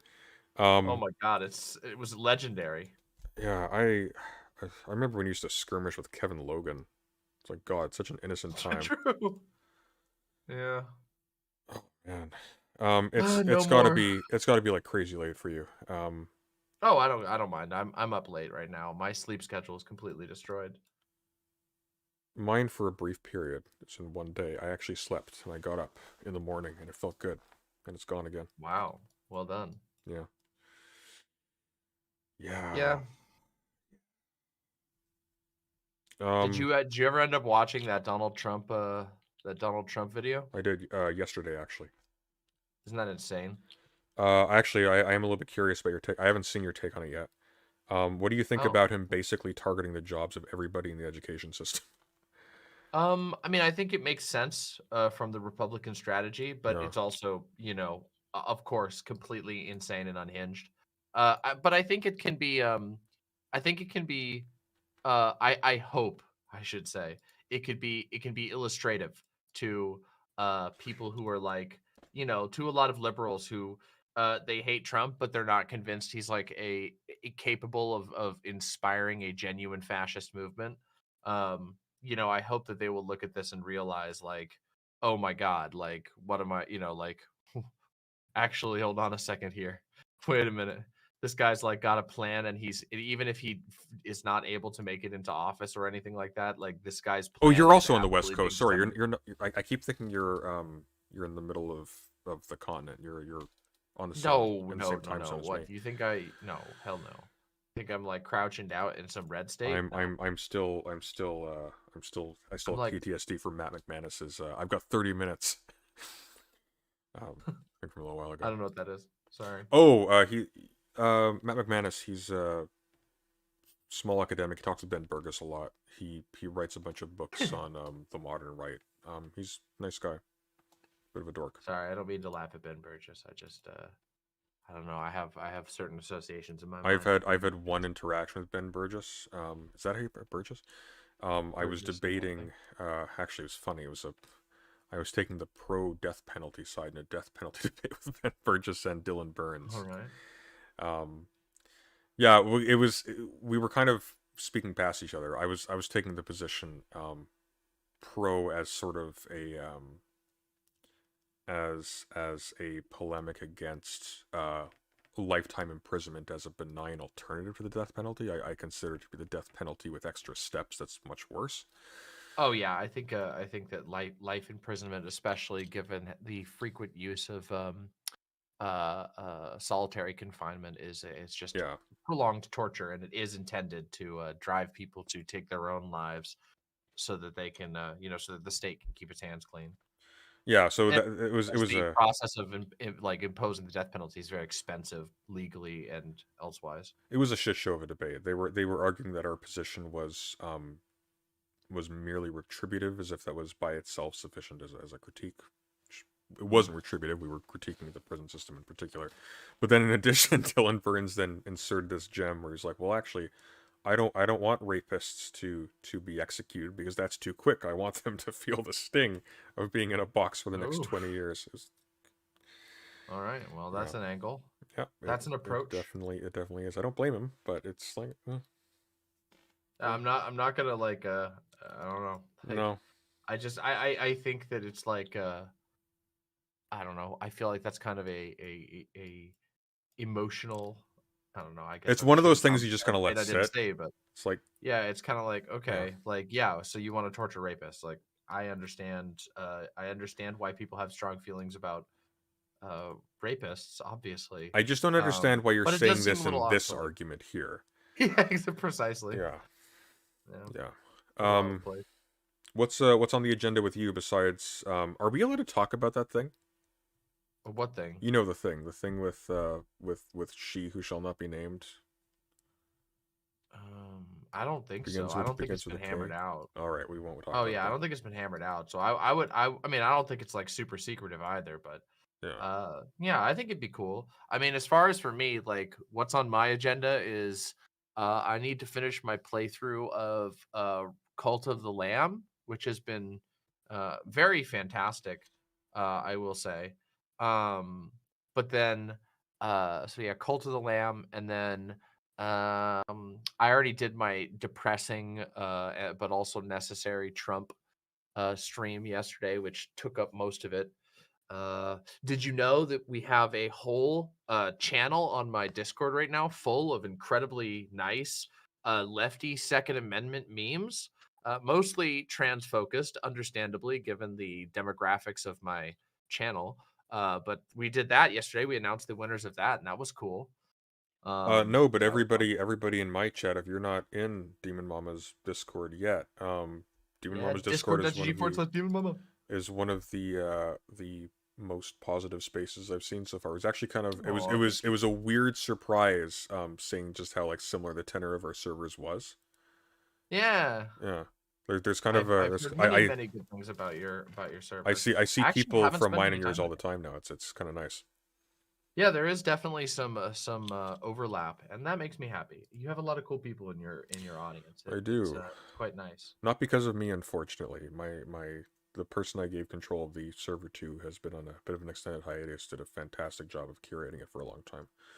I don't feel well, like I that's would have great. done nearly enough a job about that. I think I did attract some good people, so I will take credit for that. But in terms of keeping it the way it was, that's not on me, unfortunately. Yeah. Well, I mean, community management is a very, very difficult thing.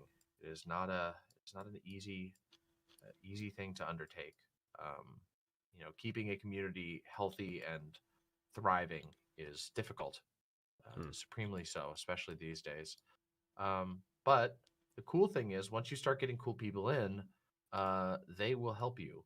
They want their space to stay clean, and they will help you with that process. So This is true. very good. Yeah. Well, What else? Let's see. yeah.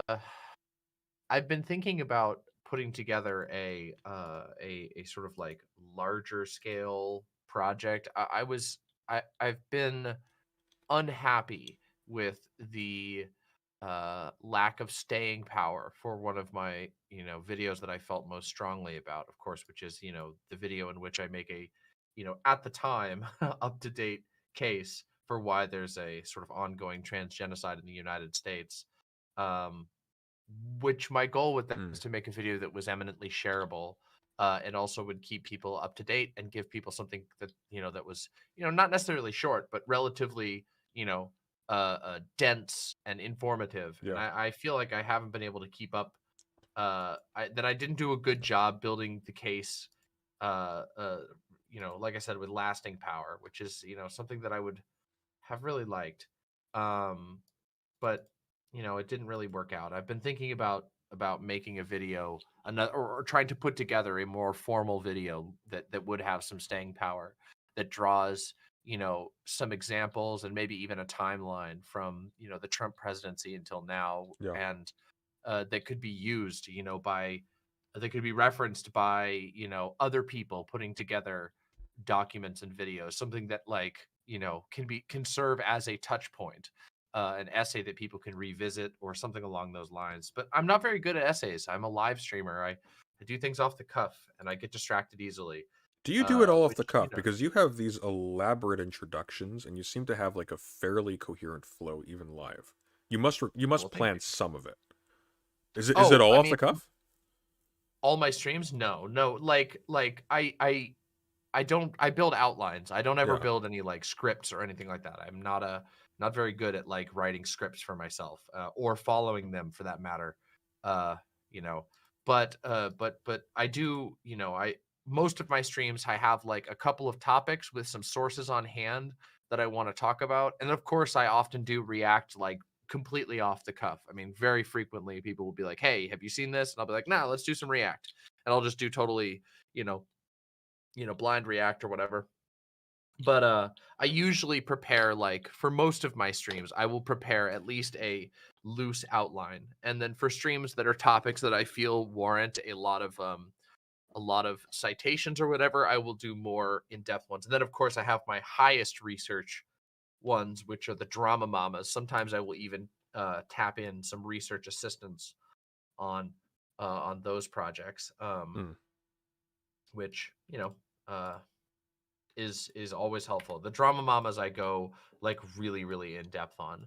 Like for example, I did a drama mama recently about the whole D&D situation, and I worked with my lead mod and who often helps me with research, Silent, and they helped me put together a document that was just absolutely loaded with citations and sources so that we could really outline that. And I like those. I like doing those. But they still involve quite a lot of like off the cuff stuff. I guess that's a long way of answering your question, but I hope it at least No. That makes a lot of sense. There's too much to deal with. Like, look, just in the course of today. So now I've got a debate with Haas to prepare for, presumably. I have a not so erudite treatment I'm going to start on tomorrow. So streaming that tomorrow. I saw that. I don't know what was going on, but I saw that earlier today. And I was like, "Oh goddamn, this is getting heated over here." Yeah, here's okay. What she doesn't know is I've already done the research on that months ago. I had a feeling you had. I have There's no way. Like, there's no way Sunday is gonna make a claim like that without having done his research in advance. I have her entire CV going back to her initial degree. Her convocation is live on YouTube, so I know exactly what her credentials are. Jeez. All right. Yeah. Age of the internet, my friends. So as I was writing that, I just said very well. I was looking at like a folder that's just full. It's like, yeah, that was. I must have been mad when I filled this. But so we've got that. I still have to finish. Got a few things to finish. I have to finish the next episode, which is so late, of the transgenocide series, because that's easy to write. I just need to do it. I've just been like exhausted. Your videos when you do scripted stuff. I mean, I of course you see me here in your chat. I quite enjoy your late night streams because I often mess up my sleep schedule, and I always appreciate being able to hang out in a late night chat. In fact, okay, this is a total tangent, sure. But I had a personal bit of fun. Did you happen to see Keffel's the Keffel's Mel? I heard something about that from the other day. Oh boy, that was so funny. It was so funny. I couldn't go to sleep because I had to hear it. It was so juicy. Were they talking with each other? No, but there was some Twitter beef where I don't even remember what the subject was on. Mel quote tweeting Keffels or something, and then Keffels went over the two debates in which, the two older debates in which Mel did some let's call it some we'll call it genocide downplaying in one of them and genocide apologia in the other one, and it was very interesting and fun. It got out of hand. I don't want to spoil anything in case you decide to watch it on your own. Can you link me that? Oh shit, I can't because it's behind the VOD is behind. You have to subscribe to Keffels' YouTube channel. It's like $1, but like yeah, you got to do that to do it. But it's I think it's like the second or third most recent VOD. But let me tell you, it's very worth a watch. It was very funny to me. All right, I'll get one of my people to subscribe. That's funny. Fine, I'll do it. I'll do it for the content. Just somebody in chat better super chat me when I do that. Oh my god. Yeah. So I'm trying to think of what else I was trying to say there. I don't even remember. Digression, Keffels, Mel. What were we talking about before then? We were talking about what was on the docket, and we were talking about stuff we were working on, stuff like that. Oh, by the way, to the person in chat who said that I should play Nier Automata or Automata, I don't know what the right pronunciation is there. Automata. Yeah. I have played that, and I quite liked it. I liked it quite a lot. General rule of thumb. A general rule of thumb: if it's like an intelligent game that you think you might recommend to me, Demon Mom has played it first. It's possible. It seems to be. Wait, have you played Death Stranding? Have you played Death Stranding? No, but it was free on Epic Games. Oh my god! I'm going to play it. You need to. You must. It's so good. It's so good, and not only that, but it will give you so much to sink your teeth into, like politically. Oh yeah. Yeah, you'll. All right. You'll enjoy it. I'm just telling you. I'm sold. It's very good. There are it is a controversial game sometimes because I think I disagree with the conclusions a lot of other people come to. But I think it's really good. And like I said, there's a lot to sink into politically. It's a very interesting game, but also it's just fun as fuck. Mm. It is like this weird logistics, immersive logistics game, where at the beginning of the game you kind of just deliver packages, but as the game goes on, you start building the package infrastructure, the package delivery infrastructure, and you're playing it online. There's all these this the Strand type game is this sort of asynchronous intense widespread multiplayer where it's so awesome. It feels so good. It's like there's some similarities to the asynchrony of like Dark Souls games, but in a Yeah. totally different way. Hmm. Interestingly, okay, just out of curiosity, do you happen to know what the creator of Dark Souls' like stated inspiration was for the multiplayer system in Dark Souls? I do not. Or Demon Souls rather. I don't. He said that uh he was in his car, and I believe it was in a snowstorm, and he saw people like basically getting out to push each other's car up a slippery hill to get them out of the snow. And that was the inspiration that like gave him that was like where his brain kept going back to when he was thinking about how he wanted the multiplayer to be in Demon Souls and Dark Souls. This like experience of like seeing these random people sort of pop out of their car, help each other get out of the snow, and then move on, and they might never interact ever again. And that is like taken to like 1,000 in Death Stranding's unique way of playing multiplayer. You connect like in this extremely arcane and hidden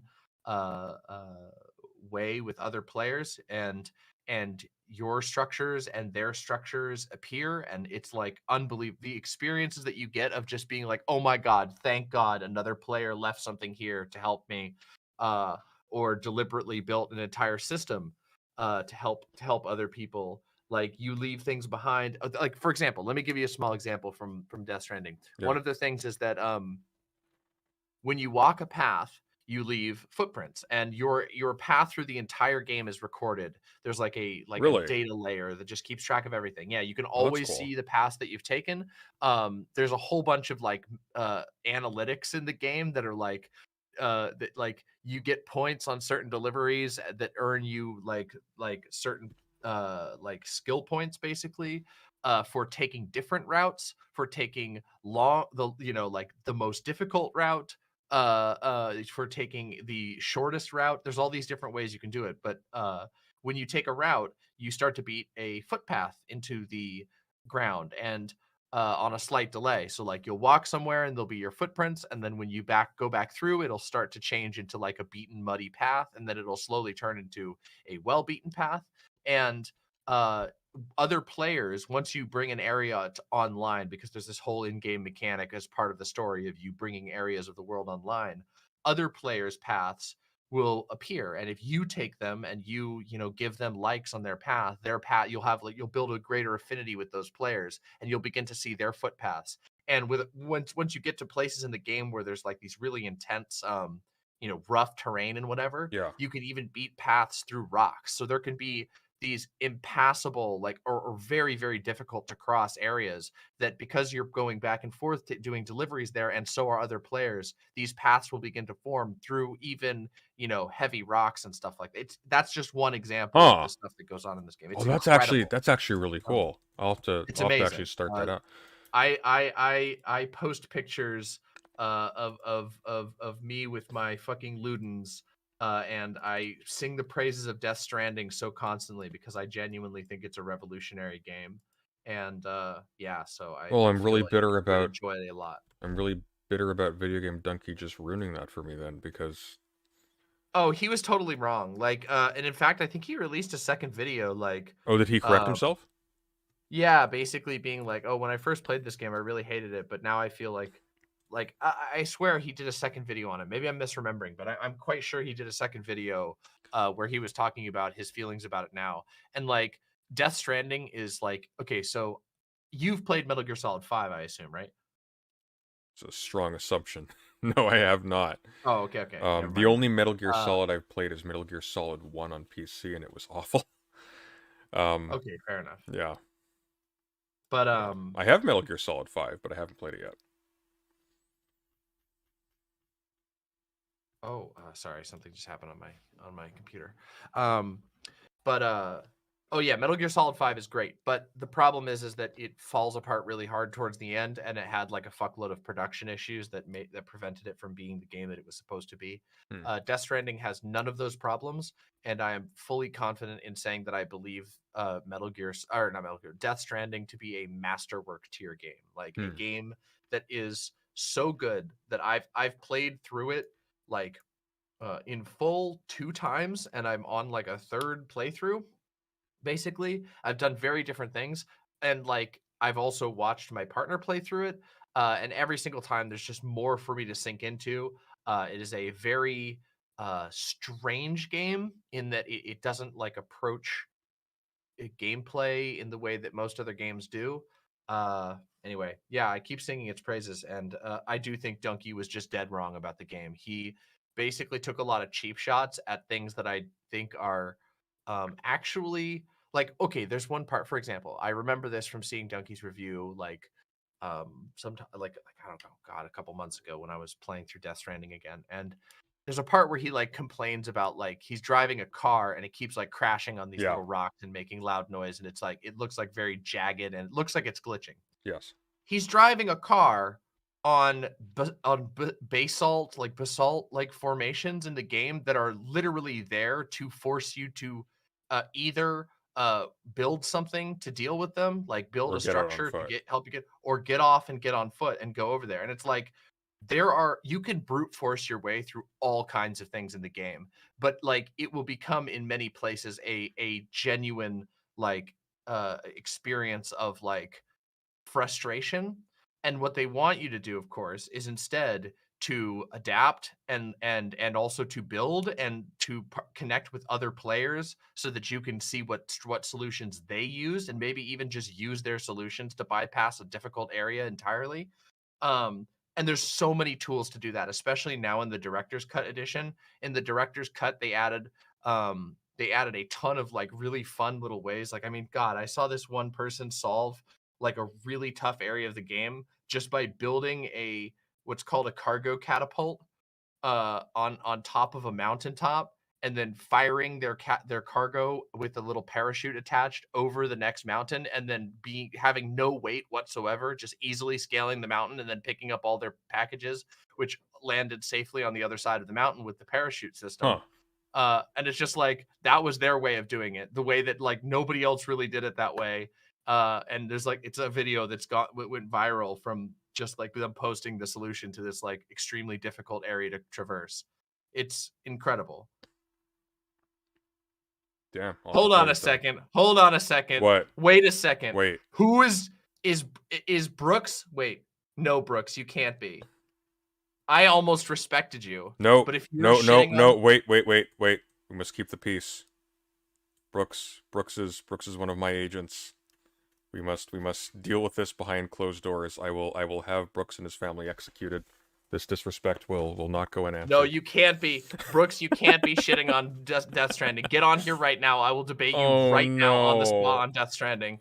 Right fucking now.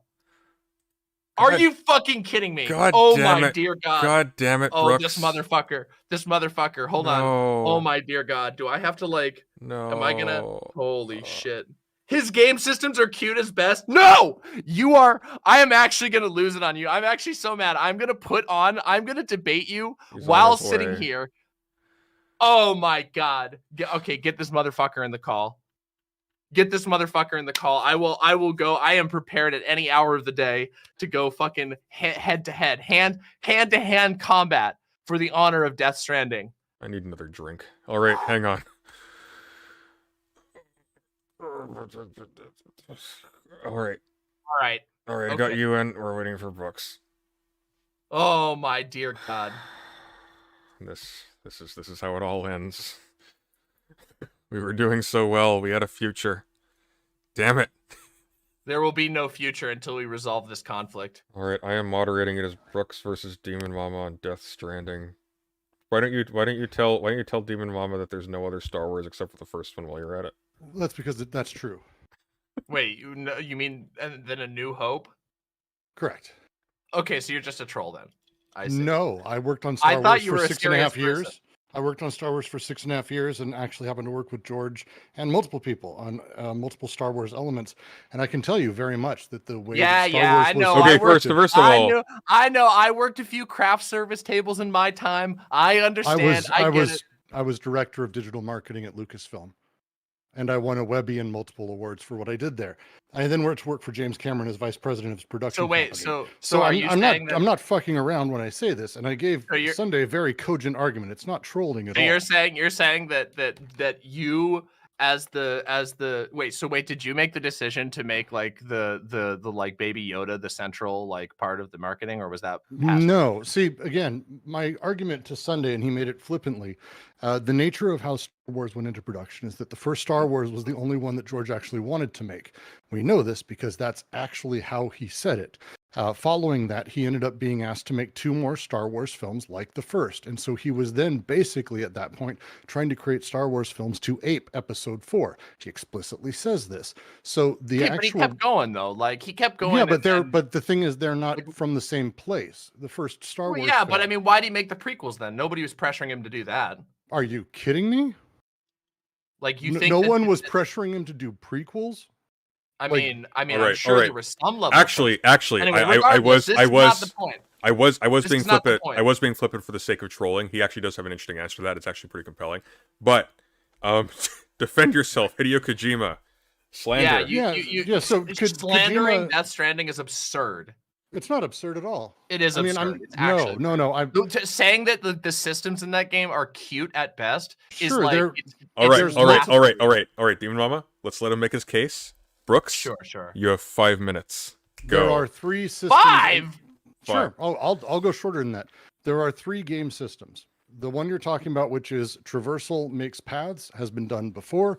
It's cute. It's fun. The overall system of walking and slipping and having to watch is fine, but it's a game about traversal and walking. And I get he's got these very large landscapes. I get he's evoking and pushing towards something, but it is insistent upon such a thing. The actual design of the system itself is, at best, there are 3 types of ground. We know this because that's literally how they built it. There is the stable ground, semi-stable, and unstable. And then there's water. So there's 4 types of ground that they labeled via different triggering mechanisms that go through the systems of the basic character and their progressively created reverse IK animation systems.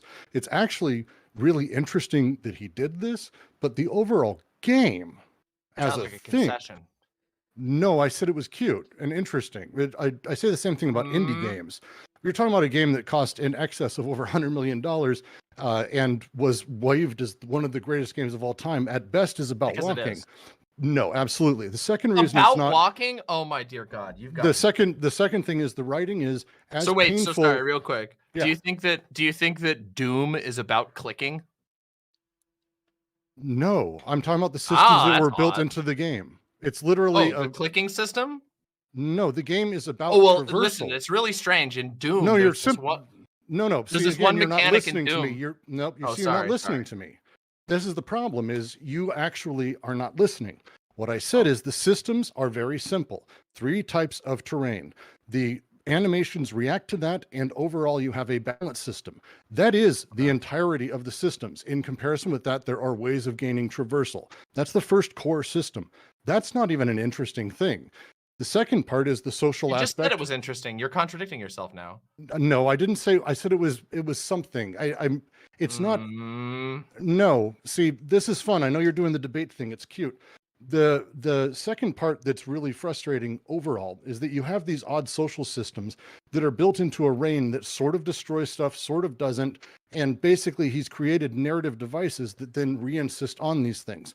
For example, everyone is underground. You never actually run into these people. You also talk to Conan O'Brien and Jeff Keighley and all these cute people as you deliver manga alongside, dead bodies that are going nuclear and things that are saving people.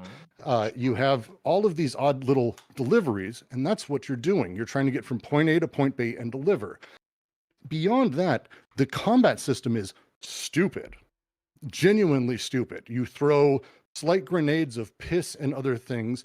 You don't actually have overall weapons. When you actually interact with the mules, a slow, basic stealth system that really was disappointing. You are just so wrong. You're just. I'm not wrong. This is false. It's not blatantly false. Okay, it's all right. You have your 5 minutes. Keep going.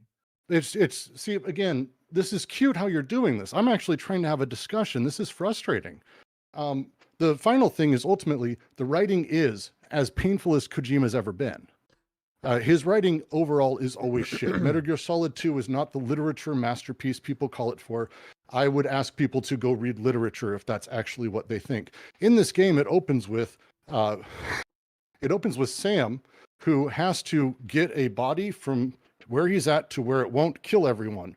And he has to do this by carrying her on his back, walking past, trucks and cars and motorcycles. And they're basically like, boy, we hope you get away from us and not have everyone murdered. This is how stupid it is to start. And it just continues that same level. The saving of the entire world, putting on the literal back of one man, cute metaphor, but actually in practice, just give him the things he needs in order to do it, because people are going nuclear and dying. But that wouldn't make for a game. And the fact that Kojima uses because game as his excuse, I could contest your. That's literally the opening of the game. Yeah, except you're wrong about basic pieces of the lore.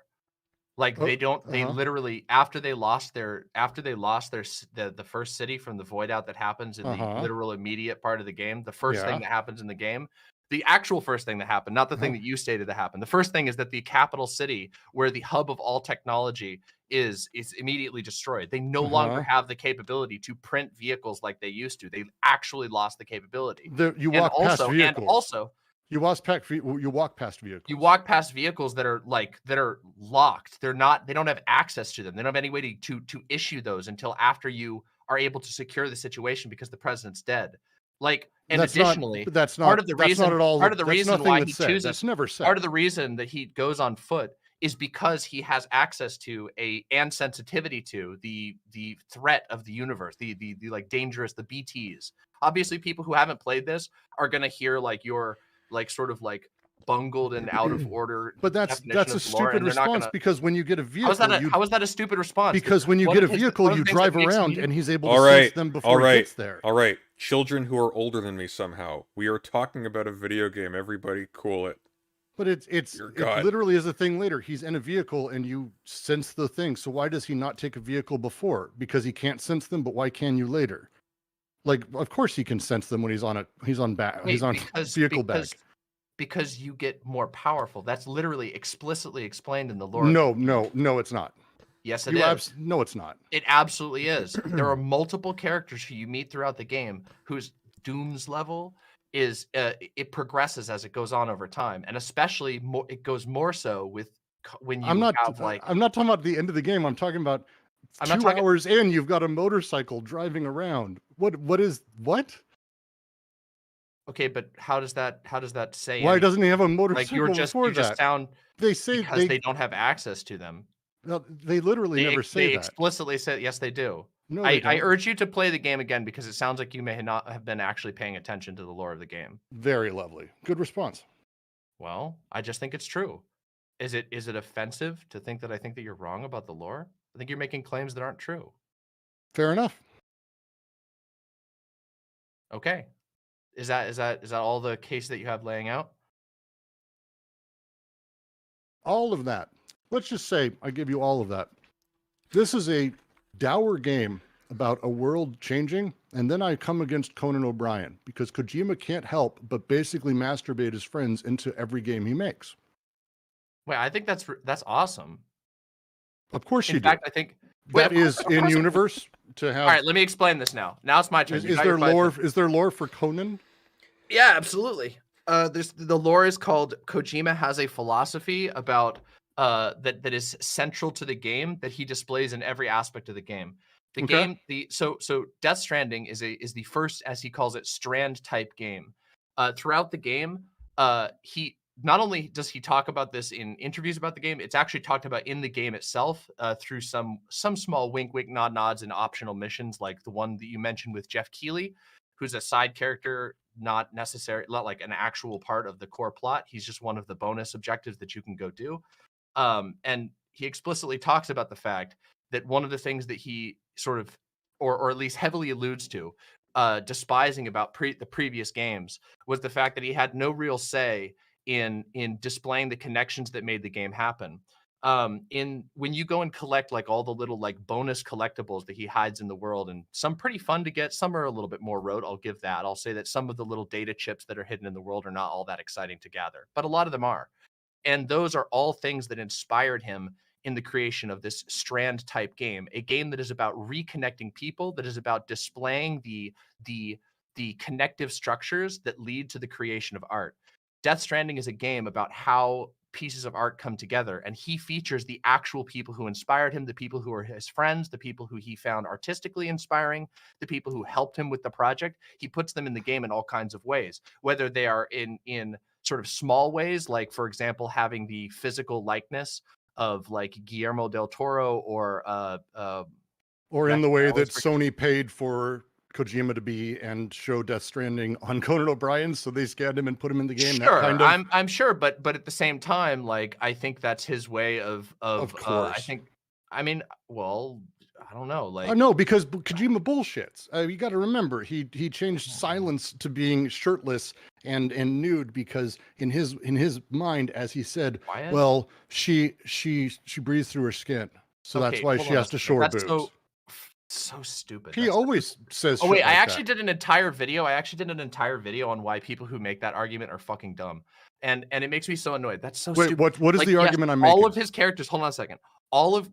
Okay, so what you were saying is you don't like Kojima's style when he does like highly sexualized or goofy characters. But no, that's not it at all. That's not an actual. That's not at all what I said. Yeah, you did, and also you got the character's name wrong. The character's name is Quiet. Whatever, but close enough. It's been 5 years. Great, very fun. But again, okay, but underneath it, I'm not anti-sexuality. I don't remember saying such a thing. I just remember laughing when they made the switch, and when Kojima was asked about it, because the switch was made, he went, "Oh, it's because she breathes through her skin." He can't even just say he likes tits. On but he does. Like, I know he does, that but he many times. He said that many times. Maybe you're just wrong about that judgment. Well, no, again, I don't know. I don't know what you're pulling from. Like, if you have a citation, maybe I'll go read it and I'll say maybe in that particular situation he made one very tiny. All right. What? Okay, hang on. Shh. Question. Why does it matter?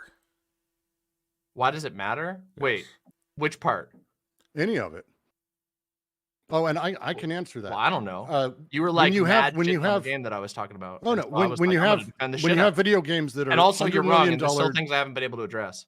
When you have games that are $100 million ego stroke fests, and this is what they do with it, which is a massive content heavy, actually really light on the systems thing that people push forward, it changes the overall way that actual funding has to be done in video games and the kind of thing that needs to be done. People get excited. I mean, like Kojima got incredibly fucked over by Konami. Like, I don't know. We're now. Right. I'm not disagreeing with that. We're on like a completely different tactic. You're on like a completely different subject than the game itself. Like, you're talking about the funding mechanism where Kojima managed to fucking like. Sunday asked why it mattered, not. Well, I think what I was leaning towards there is, for whatever reason, and I point this at both of you. For whatever reason, this is a life and death struggle over the integrity of high art, when you could just be like, stating a specific issue you have with the game. Then there could be a retort in which you disagree with that particular issue, with that particular judgment. Oh, okay. Back and forth. I should be clear. If me being contentious and I'm not pointing that. Oh no, I'm not. I'm not pointing that at you in particular. I think Brooks came in swinging, and I think it's fair game. I was assuming that was the goal, is to have fun with it. So hold on. Sure, yeah, but like I don't know. I feel like we're going beyond fun. We're going to the point where people are going to be hurt by the end of this, and I'm going to be the one picking up the pieces. Thank you. I'm okay. I No, still the love only you, thing DM. that the only thing at risk of being hurt here is my respect for your gaming opinions coming from Brooks. That's about it. Yeah, but Brooks is gonna take that personal. Well, that's his No, problem and not mine. because anyone who has that much love for Death Stranding, we have different opinions on what is good, and that's fine. You're Well, like, that's I'm not clear, saying you're. but I mean, like, I just think that you've made arguments that are just like in defense of what The you game say is good. lumpy, poorly paced, difficult to get through, strangely difficult. And I know some people have a hard on for that kind of stuff. That's great. I'm not a fan of that stuff myself. The weird I think those are all pacing, very weird. vague. No, it's literally poorly paced. It's very slow from a story perspective. Getting around any area is just odd, difficult, and not fun. I found Wow. none of it fun or interesting to play on a personal, imminent level. And I tried, and I tried, and I tried because I had friends telling me, no, you got to get through the first 5 hours. No, you got to get through the first 10 hours. No, you got I to think that get to the I don't know. third or fourth or fifth time you do a Sorry, strand, which DM, you were replying. it's Yeah, so do I get dry my and 5 minutes boring. now? Sure. Okay, so all right. First off, saying that because there are 3 basic terrain types, aka terrain difficulties, which I think is saying that there are 3 terrain types is totally inaccurate. Not only are there more terrain types than those 3, those are just sort of the 3 difficulty ratings for terrain.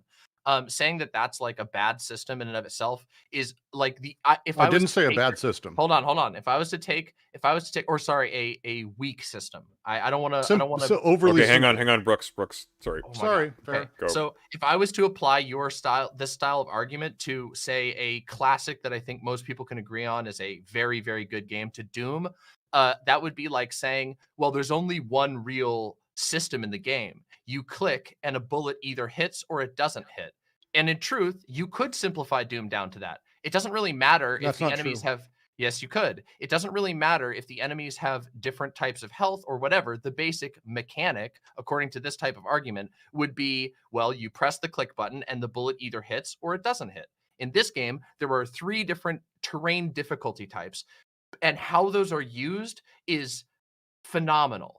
From the very first section where you're sort of eased into the way that that moving around the environment works, to later on in the game where your path is entirely obscured by simulated snow that has different depths that will affect that damages your equipment and what you're carrying with you, depending on if you're wading through waist deep snow or if you take a different path to avoid deep snow.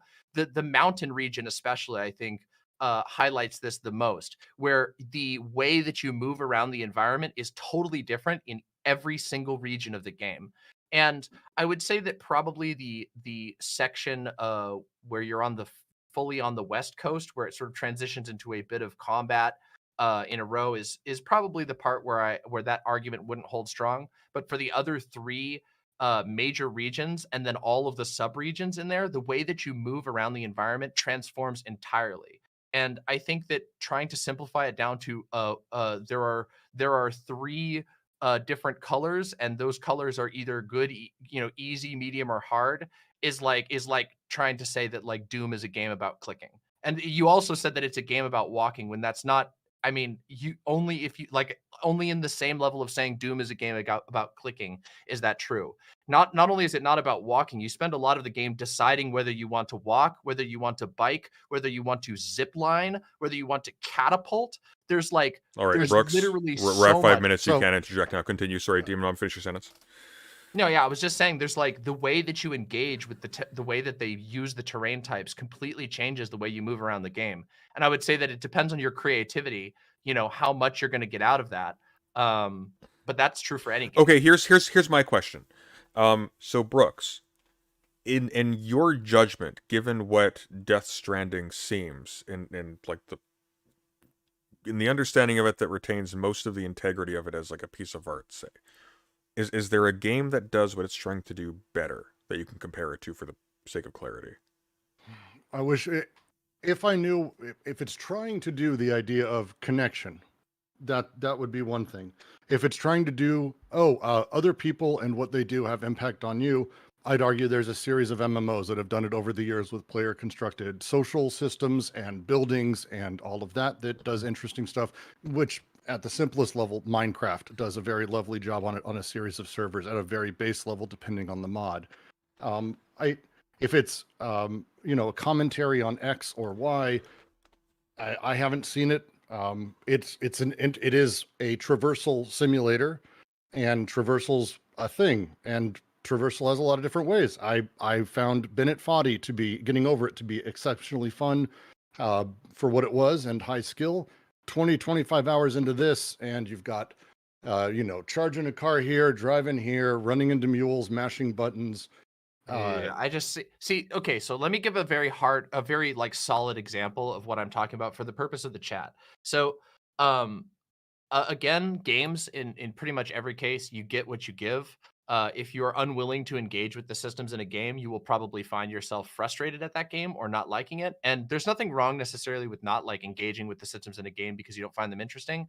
But I played this game back in 2019 the first time when it came out, and I just recently watched my partner play the game, who did not watch me play it or anything like that. The way that we approached deliveries and the way that we approached traversal could not have been, it looked like we were playing completely different games. My approach was generally to sort of very cautiously find the path of least resistance through an environment. And then when I could, once I had established like connections to each of the people, I would go back and I would spend a whole lot of time listening to music on the in-game radio or on my own headphones while delivering packages, building out these roadways, which are a big part of the game. Mind you, a completely optional part of the game. You never have to build a highway if you don't want to. However, understandably, highways allow you to drive trucks from one location to another. Meanwhile, my partner, I called her way of playing the game the mountain goat style.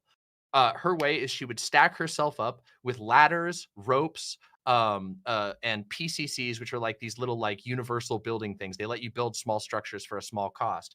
And she would put these chains of ropes that would let her cross the most direct route, no matter how rough the terrain was. She would scale cliffs. She would leave herself a chain of ropes that she could climb up and down over and over again, loading herself up with tons of stuff that she would carry totally manually. Here's me, I do that once very carefully and find like a not necessarily efficient, but relatively safe route. And then I use that to sort of set up a materials distribution setup for myself using highways and whatever.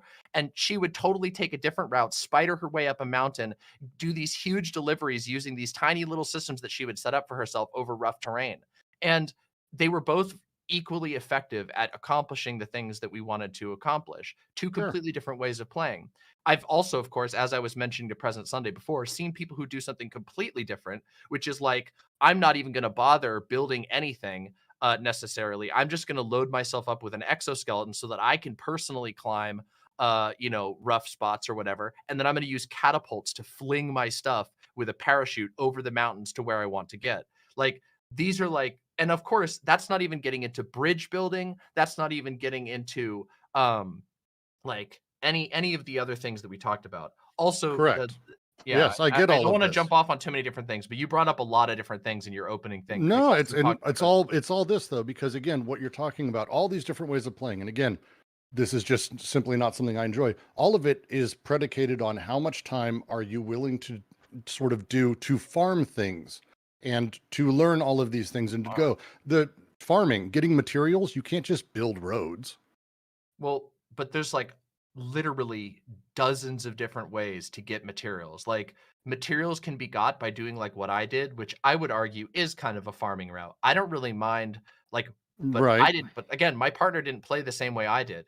Materials Yeah, can but be gained. Did they have enough materials- materials to build roads? Yeah, they did. And the way Really? that they did that was, yeah, of course, because not only do you get materials as rewards for special deliveries that are done in certain ways, like you regularly do that. Like, for example, there are certain people like I'm trying to think off the top of my head. There's an engineer character who will regularly gift you certain types of materials if you do special deliveries for this guy. Yes. So if you spend lots of time in farm, that's farming. That's no, what it's that not. is.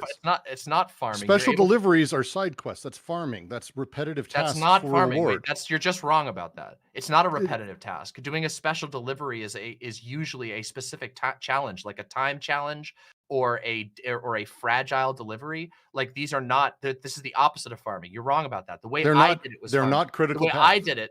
The way that I did it was I'm going to build a road as early as possible with the materials they give you in the beginning. Then I'm going to drive a truck back and forth between two locations while listening to music and or an audiobook and whatever. That's the way I played. My partner played completely different and had the same level of success. This is part of the thing that makes this game succeed, is the fact that you're able to use structures and also to move the environment differently. Also, that's not to mention that there are all kinds of environments in the game that maybe you didn't even see them, but that if you go and explore, Only made it you 25 hours. Only made it 25 Well, all hours, right. so I'll say that. Yeah, I don't know how efficiently those 25 hours were used, but I can't speak for that. But or anything. But in like, let me give you an example. I can give you a tangible, immediate example. There is a mission at one point in the game where, to win over the trust of one of the main characters, this is a story mission, by the way. Mhm. To win over the trust of one of the characters, you have to go and retrieve something from a like a bomb shelter that's in like a blown up like a crater of a city. There's like a shopping mall that you can pass through. You can climb up over a wall. There's like 3 or 4 different paths you can take through a highly dangerous area. When you go into that area, you can find his bomb shelter, and you can immediately, you open up his little computer and you can take the item that you're supposed to get. But also in there is a massive cache of materials. There's basically no way that the first time you go there that you can get those materials unless you're like really, really greedy and you want to play like a very greedy style. But you now know there's a massive cache of resources you can get there from an exploration task. And that happens over and over again. That's the one that it teaches you. There are all kinds of there's like an abandoned factory at one point. There's a bunch of camps you can do where you can find these caches of resources that are more than enough to complete the structures that you're talking about. You can build highways or just I get all of this. out. And again, Yeah. I'm not saying you're I'm not saying you have like acknowledging bad things taste. that are in the opposite of, but you're No, acknowledging what I'm things saying that is are it opposite was of what you're saying. No, they're not. What I'm saying is that my time spent with it was excessively boring, slow, bad writing, clunky overall pacing, and it felt like farming because critical path missions didn't give me enough to even start the path of actually building a thing. The first time I got enough to build something, I built a bridge and I was very excited. And then they had some quest where I had to go build a thing, but I didn't have enough for it. So I had to go fucking run around and try to find loose things in order to do it, in order to deliver. All I'm going to say to this is that has not been my nor any of the people I've watched play this game's experience. That's great. It's not just my experience on it. I don't want to sound like the Dark Souls players, but it kind of sounds like a skill issue. I don't know what to tell you. That's actually flat insulting and really kind of incredible that you would say such a thing. I mean, because I you're just just kind of mean-spirited. mean-spirited. I just think you're No, because wrong. here's the thing, I think you're claiming that you have to do farming for things that you don't ever have to do farming for. And I think actually it's funny that you say that like other players agree. That's the argument that you're making. I have actually not heard. I have heard people complain. Good for you. Alex Navarro, who wrote for Giant Bomb for a long time, game reviewer for a very long time, identical opinion to mine. Jeff Gerstmann, a lot of people. Was it you or him who came with it first? This is shitty behavior right there. Is it? Yeah. Okay. Like I'm actually just trying to talk through this and it's really weird. That's kind of shitty behavior. Okay. Well, I'm sorry. I didn't mean to offend you. See, there you go again. That's cute. What am I supposed to say to you? I don't know. I feel like you can say, hey, we have a disagreement.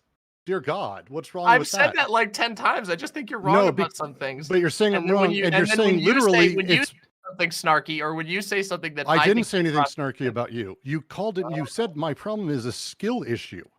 I mean, I don't know. Like I think that's a real thing that can happen in some games. Like I think if there's That's great. Again, you don't know me. You claimed the way that you explained your experience of playing the game was that like all that you saw was farming. And to me, that sounds like I didn't say all I saw was farming. I complained about bad combat, shitty quests, fetch quests, and annoying traversal over and over and over. Yes, I complained about those things. Okay. And other things. I mean, some games don't vibe with some people. Of the game. It's really amazing. It's just so you know, liking a game doesn't have to be a core part of your personality. It's okay that people disagree on these things. I have games that I absolutely adore that I would defend to him. Did I ever say anything? All right, I was waiting for that balancing of the scales here. We are talking about a video game, dear friends. It is a video game that actually, the way Demon Mom's described it actually does sound very appealing to me, but it's a video game that has some personal significance for her and for important like associations and memories that she's built. And so coming out of the gate swinging, saying this is stupid by writing trash, that's going to affect her in a negative way. Demon Mama. Well, I mean, I thought it was fair. I thought it was fair game to be like a little debatey because I mean, I feel like he came in swinging, and I don't know, maybe I came in swinging at the game. I mean, did I swing? Well, hang on. Slow down. Slow down. But... Hang on just one sec. So, hang on one sec there. It's not just at the game, though. It's at a game that happened. It's at a thing that happens to be very important to a person who is talking about. It's great. I didn't say people who like it are stupid. And no, I didn't say anything about that either. You said my dislike of it comes from lack of skill. It's a little. No, after you responded, I said that. I will say that was. Hang on. Hang on. I can acknowledge. Hold on. No. That one. Okay. Insult. No. Hang on. Okay. Look. First of all, Brooks. Two things. There was a slight against you that I think Demon Mama should take back a little bit, but it's not that one. I think taking offense at somebody saying you might not be skilled at a video game is like, come on, let's bigger picture here. I think the one I would ask you to take back a little bit is the weird insinuation about like who had that idea first with respect to the article thing. Every little that was mean. Dig. That was a lot of little digs. Okay, but the only digs that matter are the callous besmirching of this thing that's important to the person you're talking to, who you do not have issues with, and the insinuation in response to that. You can get past that, I think we'll be fine. I think that looks like parody to me. I was when I was I did not mean to hurt your feelings. I'm sorry. I mean that. I'm not trying to be. That's not me being sarcastic. It genuinely doesn't hurt my feelings. I just find it really disappointing. Okay. Look. Okay, but Brooks, you're doing that back to when you do that. I'm trying to I don't know. All right. Demon Mama, you go, and then Brooks go. Okay. I wasn't trying to make. And then this marriage counseling session will be over. I would categorize it, and maybe I'm wrong here, but I would categorize it as being a little snarky in response to you sort of invoking that lots of other people agree with a thing that you sort of repeated multiple times, and I felt like I was giving very, very solid, rock solid examples of in-game examples that contradicted some of the claims that you made about the game. And then I said, I was just sort of, you claimed that there are all these people, and then you brought up the writer, and I said, well, as an offhand joke, I was just like, well, who came up with it first? I did not mean for that to be like seriously besmirching to you, and I apologize if that's the way it came off. Can we have peace on that one? Sure. Okay. All right. Well, I think we can all agree that Destiny 2 was completely destroyed in this debate. That's true. I mean, but if I say my opinions on that, then I'm going to get canceled by my own wife. So I better be careful about that. But no, I don't know where to go from here. I don't feel like I don't know. If we've resolved that one, here's peaceable. I just don't agree with a lot of the obviously you're entitled to your own opinion, but I don't agree with some of the Demon Mama, claims about the game. You will be consoled that I've had this exact same argument with Brooks about Cruelty Squad. He cannot appreciate that for the life. What? It's something I have to come to peace with. Brooks is a very sophisticated and opinionated man with very bad game takes, and I've learned to live with that. Oh, very bad game takes. Adorable, Sunday. My favorite part is when you said Sunday. That was a real Demon Mama right there. That was a real Demon Mama. You gotta bring up Bataille when you bring it up, and I was just like, wait, what? And I think that was my favorite part of that whole discussion. It got me interested in Bataille. I didn't say it did Bataille well. I hadn't read Bataille yet. Oh God, that game. Oh fuck. I think Cruelty Squad is fantastic personally, and I haven't even played it. What have I done? My partner has played a fuckload of it. Try Dwarf Fortress. Dwarf Fortress? I like Dwarf Fortress. Oh, Dwarf Fortress. I thought you said Dwarf Fortress. I don't know if I would agree that it's the best game ever made, but I do think Dwarf Fortress is pretty cool. But you want to know what I think is better than Dwarf Fortress? Death Stranding. No, well, yes, but for different reasons. I actually don't think it's very fair to compare those two games. But if you want to compare two different sim games, I have to say I think Amazing Cultivation Simulator takes the cake with regard to that type of game. If only because it has in my opinion, more interesting, Oh, what the? a more interesting Sorry. world. But yeah. I did Dwarf Fortress. I had a fortress where as I was building, there was this lizard dragon thing that started attacking. I sent a bunch of warriors out. They fought. One was the only survivor. Came back with no legs. I saw that he liked woodworking. So in the hospital room where they built him, because he's not moving, I gave him a woodworking stand next to the bed and a bunch of wood. And then, like years passed in game, came back, and he had built statues of his fallen comrades. Now, I don't understand how the game knew to do that, but that genuinely fucked with me. Okay. I mean, I've had that happen in RimWorld too. I mean, I think like, RimWorld's very good about it. Yeah, I think that emergent storytelling in sim games is something I'm very comfortable with. But I guess what I'm saying is I don't know. If you want to continue talking about Death Stranding, I'm not bothered. Or No, anything like again, that. it's everyone has a different experience with it, and a lot of people tend to agree with you. I'm not saying I've got Mr. Popular Opinion on this one. Well, you kind No. of did. No, and I you said a lot of also people do made agree with some me because they pretty do. strong claims about it being trash and ruining the way that games are funded, and I saying do that it had believe the that. worst I do writing still believe ever that. of any I game believe the ever. idea of the auteur director in video Yeah. games is as dangerous as it is in film. Okay. All right. But wait a second. Hold on. Wait. Hold on. This one I really want to say something on.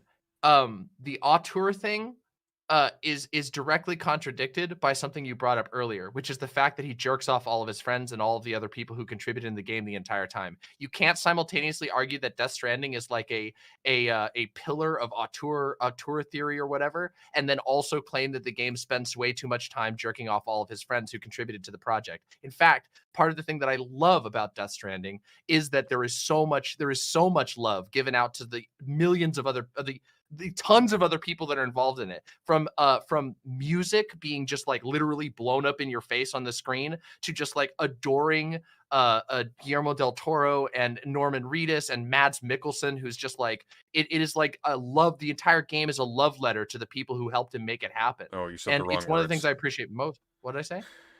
Brooks does not like love letters. Okay, well, whatever. But I think it's all I of those think it- I things. think It's it- I think it- self-indulgent. This was when he was How is going that after self-indulgent? Signalis too. How is that? Wait, that doesn't make any sense. How is that self-indulgent? How is somebody saying these are the connections? A game that is literally about making connections to other people, and a game that deliberately pays attention and in the game devotes time and in-game assets to lovingly featuring the people who made the game happen. How can you possibly say that like I find that so I find that, like, see, this is the sort of thing that in your initial opening statement and some of the things you were saying in chat makes me feel like you have a blind spot towards the game. Because if you say that that's self-indulgent when it's literally not, like Kojima himself, I don't even think he appears in the game. It's only the people that help make it happen. He, of course, Dude, is But definitely that's egotistical one of in those a certain things. way. That's one of But those things whatever. that becomes necessarily unto itself to say, "Oh, Mads Mikkelsen's in the game because he helped make it happen." I mean, let's be fair. He's an actor, and He's like, an actor. He's an actor who these okay, aren't people who helped make the game. These are yes, people they who are. These are people who were involved in the game. These were people who These were lovingly people spent who- their time. they were mocapped and they were actors paid for their time. I think this is a totally incoherent argument. If you No, were to it's- apply this to any other piece of art, that's like saying a piece of work would be better if it didn't credit the people who were involved in it. No, it would be better if it didn't have Jeff Keighley, who just happens to sort of be a friend, be a character. Conan O'Brien and lots of others. Jeff Keighley is okay. Like, I don't know what your problem with Jeff Keighley is, like, but Jeff Keighley is literally called the Ludens fan, and he's played off as a joke character. That's my problem. A loving with it. joke. That's a literally loving my joke, problem with it. but It's a fun, cute nod, but that is why it's self-indulgent, because it's not a game that is about what cute does nods. self-indulgent mean at this point? What does self-indulgent mean if you're like, I think Norman Reedus, Mads Mikkelsen, Leah Seydoux, Because Guillermo my del Toro, point- these people I think are great people. I've wanted to make art with them for a long time. and especially if you want to Yeah, broaden that's literally your what I'm scope as saying. I want to as make art somebody with who them. I don't care if there's a larger message. I don't care if it's connected. I just want to put them in What? there because he That's wants so to. okay, you're jumping tracks so hard right now. That's what It's I like, just said. It's the same thing. what? It's he wants to put them in. It is incongruous with the story. That is literally How is that self-indulgent wait, storytelling. how is that incongruous with the story? How is it incongruous that one of the Explain first to me, wait, explain to me how it is incongruous with the story to have the people that you are artistically inspired and connected by come together to work on a project sorry and that you lovingly you're and talking you about things lovingly outside of the game and story itself, right? That's because this is a game that deliberately and intentionally, well, okay, first of all art it references the world outside. And that's All art has not like that. all. That's true. but Cameos, that, cameos but the in okay, promotion that you're paid for. You put man, I don't even know what to tell you at this point. Like, cameos that are paid for are part of art. I mean, everything is paid for. We live in capitalism. Like, did you I want mean, him that's to not not pay true. Mads Mikkelsen? Did you want him to not pay Mads Mikkelsen's Norman not a Reedus? cameo. He's an actor in the scene. He's a main, yeah, exactly. So this doesn't apply to anything. Your argument is all over Conan the place. O'Brien, Jeff Keighley, and a number of others. Monster energy drinks. That's by the way, fun fact: Monster energy drinks are not in the are not in the. I know they the took him out of the director's next cut. one. They took Correct. them out because he didn't like it. He didn't like the product placement. Also, fun Probably fact, had nothing to do with the fact that the time ran out on that contract. I'm sure. Oh well, wait. That doesn't really make a whole lot of sense. Sure it Wouldn't does. Monster want to have their product featured in the game for as long as possible? No. Like, why would he? No, you pay for time periods. I don't think that you have the evidence to prove that that's the case. Anyway, Licensing and marketing partnerships are for a time else. period, and you renegotiate. And it's also on a per product basis. Doing a director's cut is not the same product. I don't know if that's. I've done the deals. True, but okay. Okay. Well, maybe you have. Yeah, But okay. but I mean, I don't know. I don't know that that's entirely true for all types of product placement. But also, let me point out something else, which if you play the game and in game there is a storyline in the game where you can do a bunch of special deliveries for a wheat farm.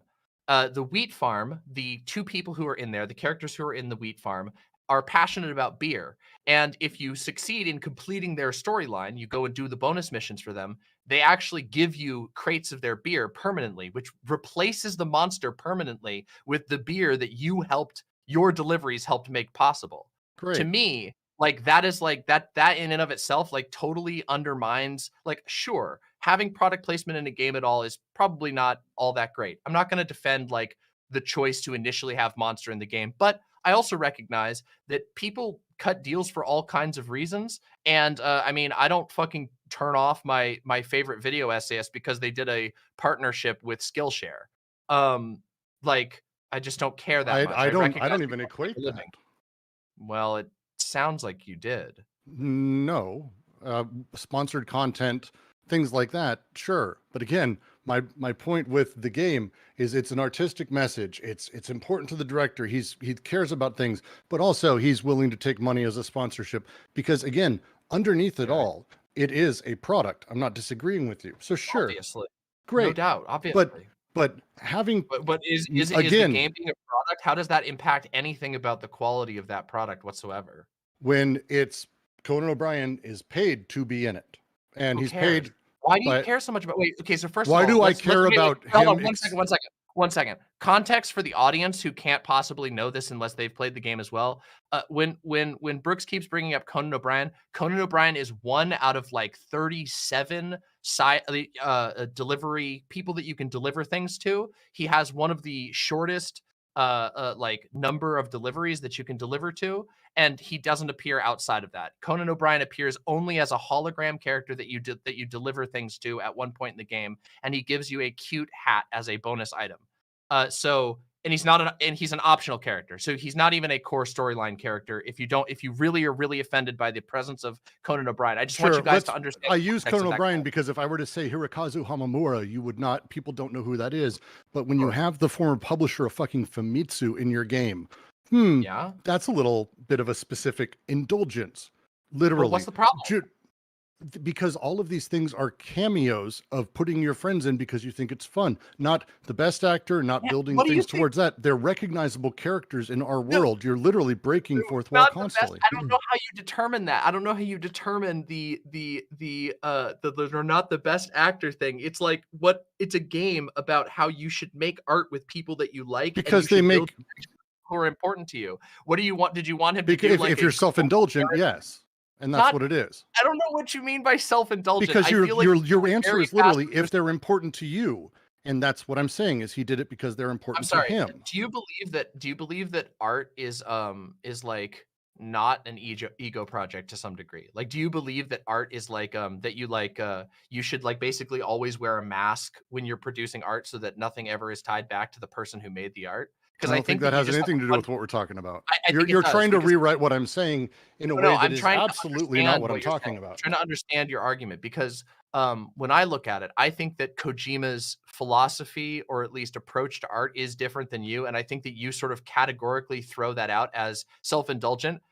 Though, of course, I would be interested to see how well you apply these principles to other games that you already enjoy that you don't necessarily have a You mean like Dwarf whether- Fortress yeah, Dwarf Fortress. is self-indulgent because I don't know. yeah, me neither. Isn't it made by one guy? Isn't it made Two, by like two one people, guy? yeah. Two guys? Well, Wow, that's super technically self-indulgent. they I have can't believe- larger now. I but just don't yeah. understand what self-indulgent is supposed to mean in the like I don't know what it's supposed to how it's supposed to be a bad thing or what it's supposed to mean in the scope of this argument. So you're saying that it's a bad thing that he has friends that he wants to appear in his game because he thinks that they're cool or whatever. Like I don't know Yes. what I don't know Sure. what his personal relationship is with here's an example. Okay. I don't know what his relationship is with the Famitsu guy. I don't know. Or Conan O'Brien for that matter. Maybe he just thought Conan O'Brien was cool and funny and he wanted to pay a little nod to the fact that he gave some publicity for his game. I don't know. But what I do know is Sony paid for Kojima to be part of Conan's show and have him scanned into the game. Cool. That was paid Okay, for that's as a cool. marketing play. Sure. All right. So okay, that's fine. If you want to say that there's a marketing ploy in the game that isn't as good as the rest, but let's look at some of the examples that are a bit more significant to the game. For example, the use of Low Roar. Low Roar was a tiny Icelandic band that Kojima discovered by chance while he was traveling. I thought the doing music photography. fit lovely. I don't. Yeah, but I hold thought on. the Let me- music let was me- quite wait, good. Wait. Let me explain. Let me just explain. So first of all, gods and demons rest the soul of Low Roar. Low Roar passed away from pneumonia last year, earlier last year. Very sad. But Low Roar was discovered by Kojima like by chance while he was doing photography in Iceland. He fell in love with it. He got into contact with the artist, and he features multiple of their songs throughout the game extremely prominently. It's essential to the trailer. All of this. This was a. I don't think it would be possible to make an argument that this wasn't purely from passion. And even in the game, if you go into the side stuff, like I said, the little data discs, you want to go read about the like data discs have a lot of like behind the scenes information. He explicitly talks and gives his own personal reviews of each of the albums of Low Roar. There's an incredible amount of attention. This is a core part of the game. Low Roar's the soundtrack was a part of the trailer. The opening song to the game is a Low Roar song. The closing song to the game is Low Roar. Yeah, Low I'm Roar not attacking the soundtrack was excellent. The Roar was an excellent choice. What I'm pointing out is that he made these decisions for what was in the game because of personal artistic inspirations and things that he felt would fit very well. I think it's. I'm saying he did both. I'm not saying he's only 100% cynical. Wait, Good okay, God. but you acknowledge that these are completely different, right? A single character who appears for 4 or 5 missions total throughout the game as a side character. Edgar an optional Wright. side character. I thought Edgar Wright also broke that fourth wall kind of oddly, personally, myself. Edgar Wright. Yeah, the Shaun of the Dead guys. Oh. Like I thought that was weird. Seeing Junji Ito pulled me out. Why? It just seems like you. I don't know. Because like, I mean, it was why. like, what the fuck, Junji? Like, because it one, not actors. 2, what the fuck's Junji Ito doing in the game? I thought that was hilarious because I like Junji Ito, but I love his mangas. Maybe some of my favorite shit on the planet, and I get why you would put him in a game. But again, for me, Why is the reason when it is you self-indulgent is because it is about watch Lord of the putting. Rings, why is I don't know, why is Ian McKellen in the movie? Why is Because Ian Viggo Ian Mortensen in McKellen the wasn't playing Ian McKellen. He was playing a character. Conan O'Brien was playing flatly being he was himself in that scene. No, he without wasn't. a doubt. He doesn't even. I don't think they give him a name. His name is the Cosplayer. Yeah, but he's playing Conan O'Brien. If you watch it, you're getting angry. You're like you're getting mad at this game because you don't like that there are people you don't like that appear in the game. No, I actually Guillermo love Conan del Toro- O'Brien. That you're Guillermo del Toro has a putting problem- words in Wait, my hold on. mouth. Wait. I'm giving another example of this though. No, I'm not putting words in your mouth. I'm making a claim about what I think is a fault in the argument, in the approach that you have to this game. Guillermo del Toro is one of the most important characters in the game. Also, let's not look I know a lot about this game. I hyperfixate on this game, and clearly you have as well. So Guillermo del Toro's been an actor in a bunch of shit, and he's wonderful. Yeah, and guess what? He's also extremely good friends with Hideo Kojima, and they both got fucked over by. Hang on, both of you. Shh. One moment. How much stamina do you guys have to continue this? Not enough. Tons? Not enough. I don't. No. I genuinely don't care. You're committed now. I'm sending you both to Ico because I want to sleep, and it'll help. No. I've got to go. It's you do this Very to me well. and then you flee. It's okay. Chat, we have the a core lovely disagreement of the way this is set up. That's it. I mean, I think we have a couple of core disagreements, but chat, here's my case to you. I let my original review of Death Stranding, which I was lovingly sort of telling President Sunday about excitedly because it is a game I admittedly, very self-admittedly, love and hyperfixate on. I urge you to at least give the game consideration and see if the things that I have to say about it prove true for you as well. Give it 2 hours. I will say give it 2 hours. It's worth 2 hours at minimum. It's worth the time I spent with it. I'm not saying it was a complete waste. I would just say that in general, if Conan O'Brien's going to do a bit in your game and pretend to be Conan O'Brien when he does a bit about otters, maybe not in a game about making connections and nuclear death and holocausts across the entire country. Just maybe finding those things incongruous is possible.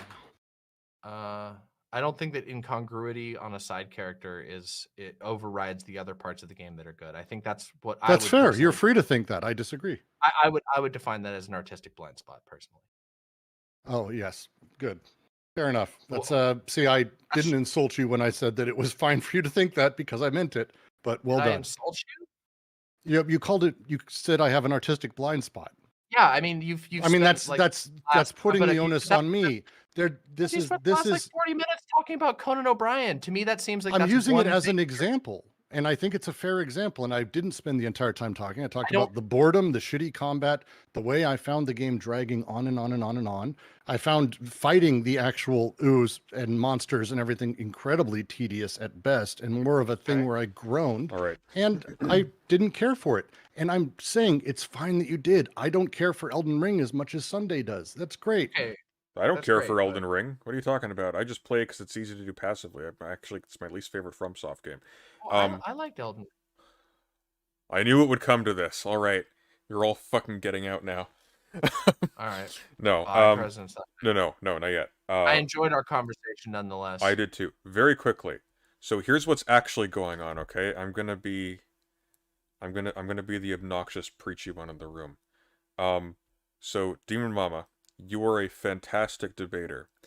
You have one critical flaw, and that's that you cannot turn it off. So when you are fighting with people who are friendly, you have some of the energy comes through, and you are not a hateful or vicious person. However, there are moves that you make sometimes which gives that impression. So here's the catch though, because it's not just you. Because now I swing it back to Brooks.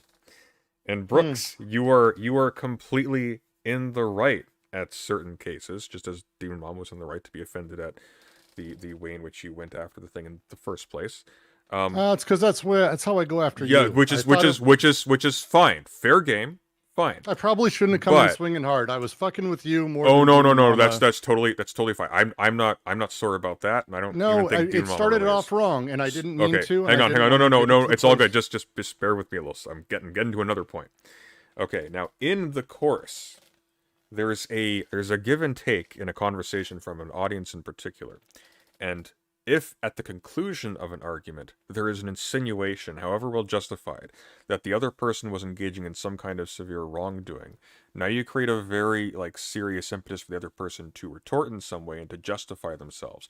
So that when you say, for example, that was very mean-spirited, maybe that would be called for in a private conversation, but when it's in public, the upshot is, if she doesn't actually have a strong response to that, oh, Demon Mama's mean-spirited, Demon Mama's petty, Demon Mama's stupid, can't handle herself in a conversation between adults, that kind of thing. You're making a situation where the stakes for her are kind of unfairly slanted as well. And so what I would say is be kind of mindful, both of you, when you're talking to friends in front of an audience in particular, that the social reality of the space in particular isn't also being weaponized in a way that makes you very much not friends in that conversation. Because that's what I'm noticing just constantly throughout this entire interaction. There's actually an interesting debate about the relationship between art and the sort of financial incentives that go into people being involved in it, or certain particular kinds of elements being incorporated into it, whether or not that compromise the art, yada yada yada. That stuff's really interesting. But as a result of the way the conversation in particular, completely separate from the content, is being managed, you're both very swiftly running into a situation in which you will basically have to make the other person look weak in order to save your own reputation. And that's perfectly justified, by the way, given the fact that the situation is just a goddamn shame and it's needless. I didn't do that. With when you make a remark like, I think you're mean-spirited or something like that, or whatever, it has that same effect. It has the exact same effect as when Demon Mama says, which of you said this first? Person in the article or that? I think there's total parody here. I think you've both had really interesting points and have both been complete asses on and off towards each other. And I think you've both been totally sufficiently motivated to do so, so I don't begrudge either of you for it. It's an unfortunate function of the medium. I would just advise very strongly being mindful of that, because there are particular moves that could have very easily been made to diffuse it and keep the conversation purely positive and interesting. Like, for example, what could have been said on either side is okay, well, let's just slow down a little second. Let's take these little things one by one, and there's no need to start psychologizing the other person in the conversation at any level, and you could just talk about the particulars. Okay, you don't like the resource extraction. Okay, let's talk about that. What's wrong with the gameplay flow in terms of how you acquire resources to build things? I saw some people in chat talking about how the game must be boring because Demon Mama was listening to audiobooks while driving. I like games personally where I can be passive and I can listen to books or read stuff as well while I'm playing. It's one of the reasons why I'm really annoyed by paradox strategy games, because you have to be so attentive to them. It's the kind of game where you'd like to be able to be kind of in a thoughtful sort of passive mode, and you can't. The only thing I will note here is that on that point, and this is really minor, but I just wanted to make sure that I was clear, because I don't want people to walk away with misunderstanding me. That's the way I played the game. And I was bringing that up to draw a difference between the way I played it versus the way someone else played it. Our play styles were very, very different. I like games where I can kind of I don't know, enjoy the scenery and I can play some games. I play very safely because I'm not technically good at certain aspects, so I play a little bit more safely. I'm more likely to hop into a truck and carry my stuff, along a big long winding road while listening to music, as opposed to something really technical like climbing through a really rough spot. That's all that I was trying to bring up with that. I don't want people to think that that's the only way the game can be played. In fact, that's the opposite of what I was trying to do. Yeah. No, I got that impression.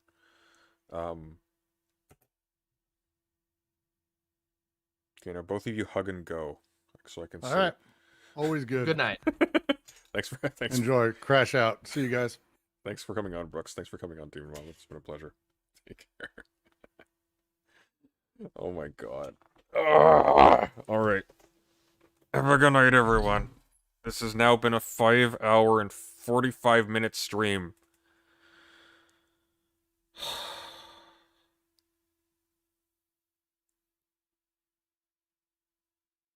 I hate you all. Subscribe. Good night.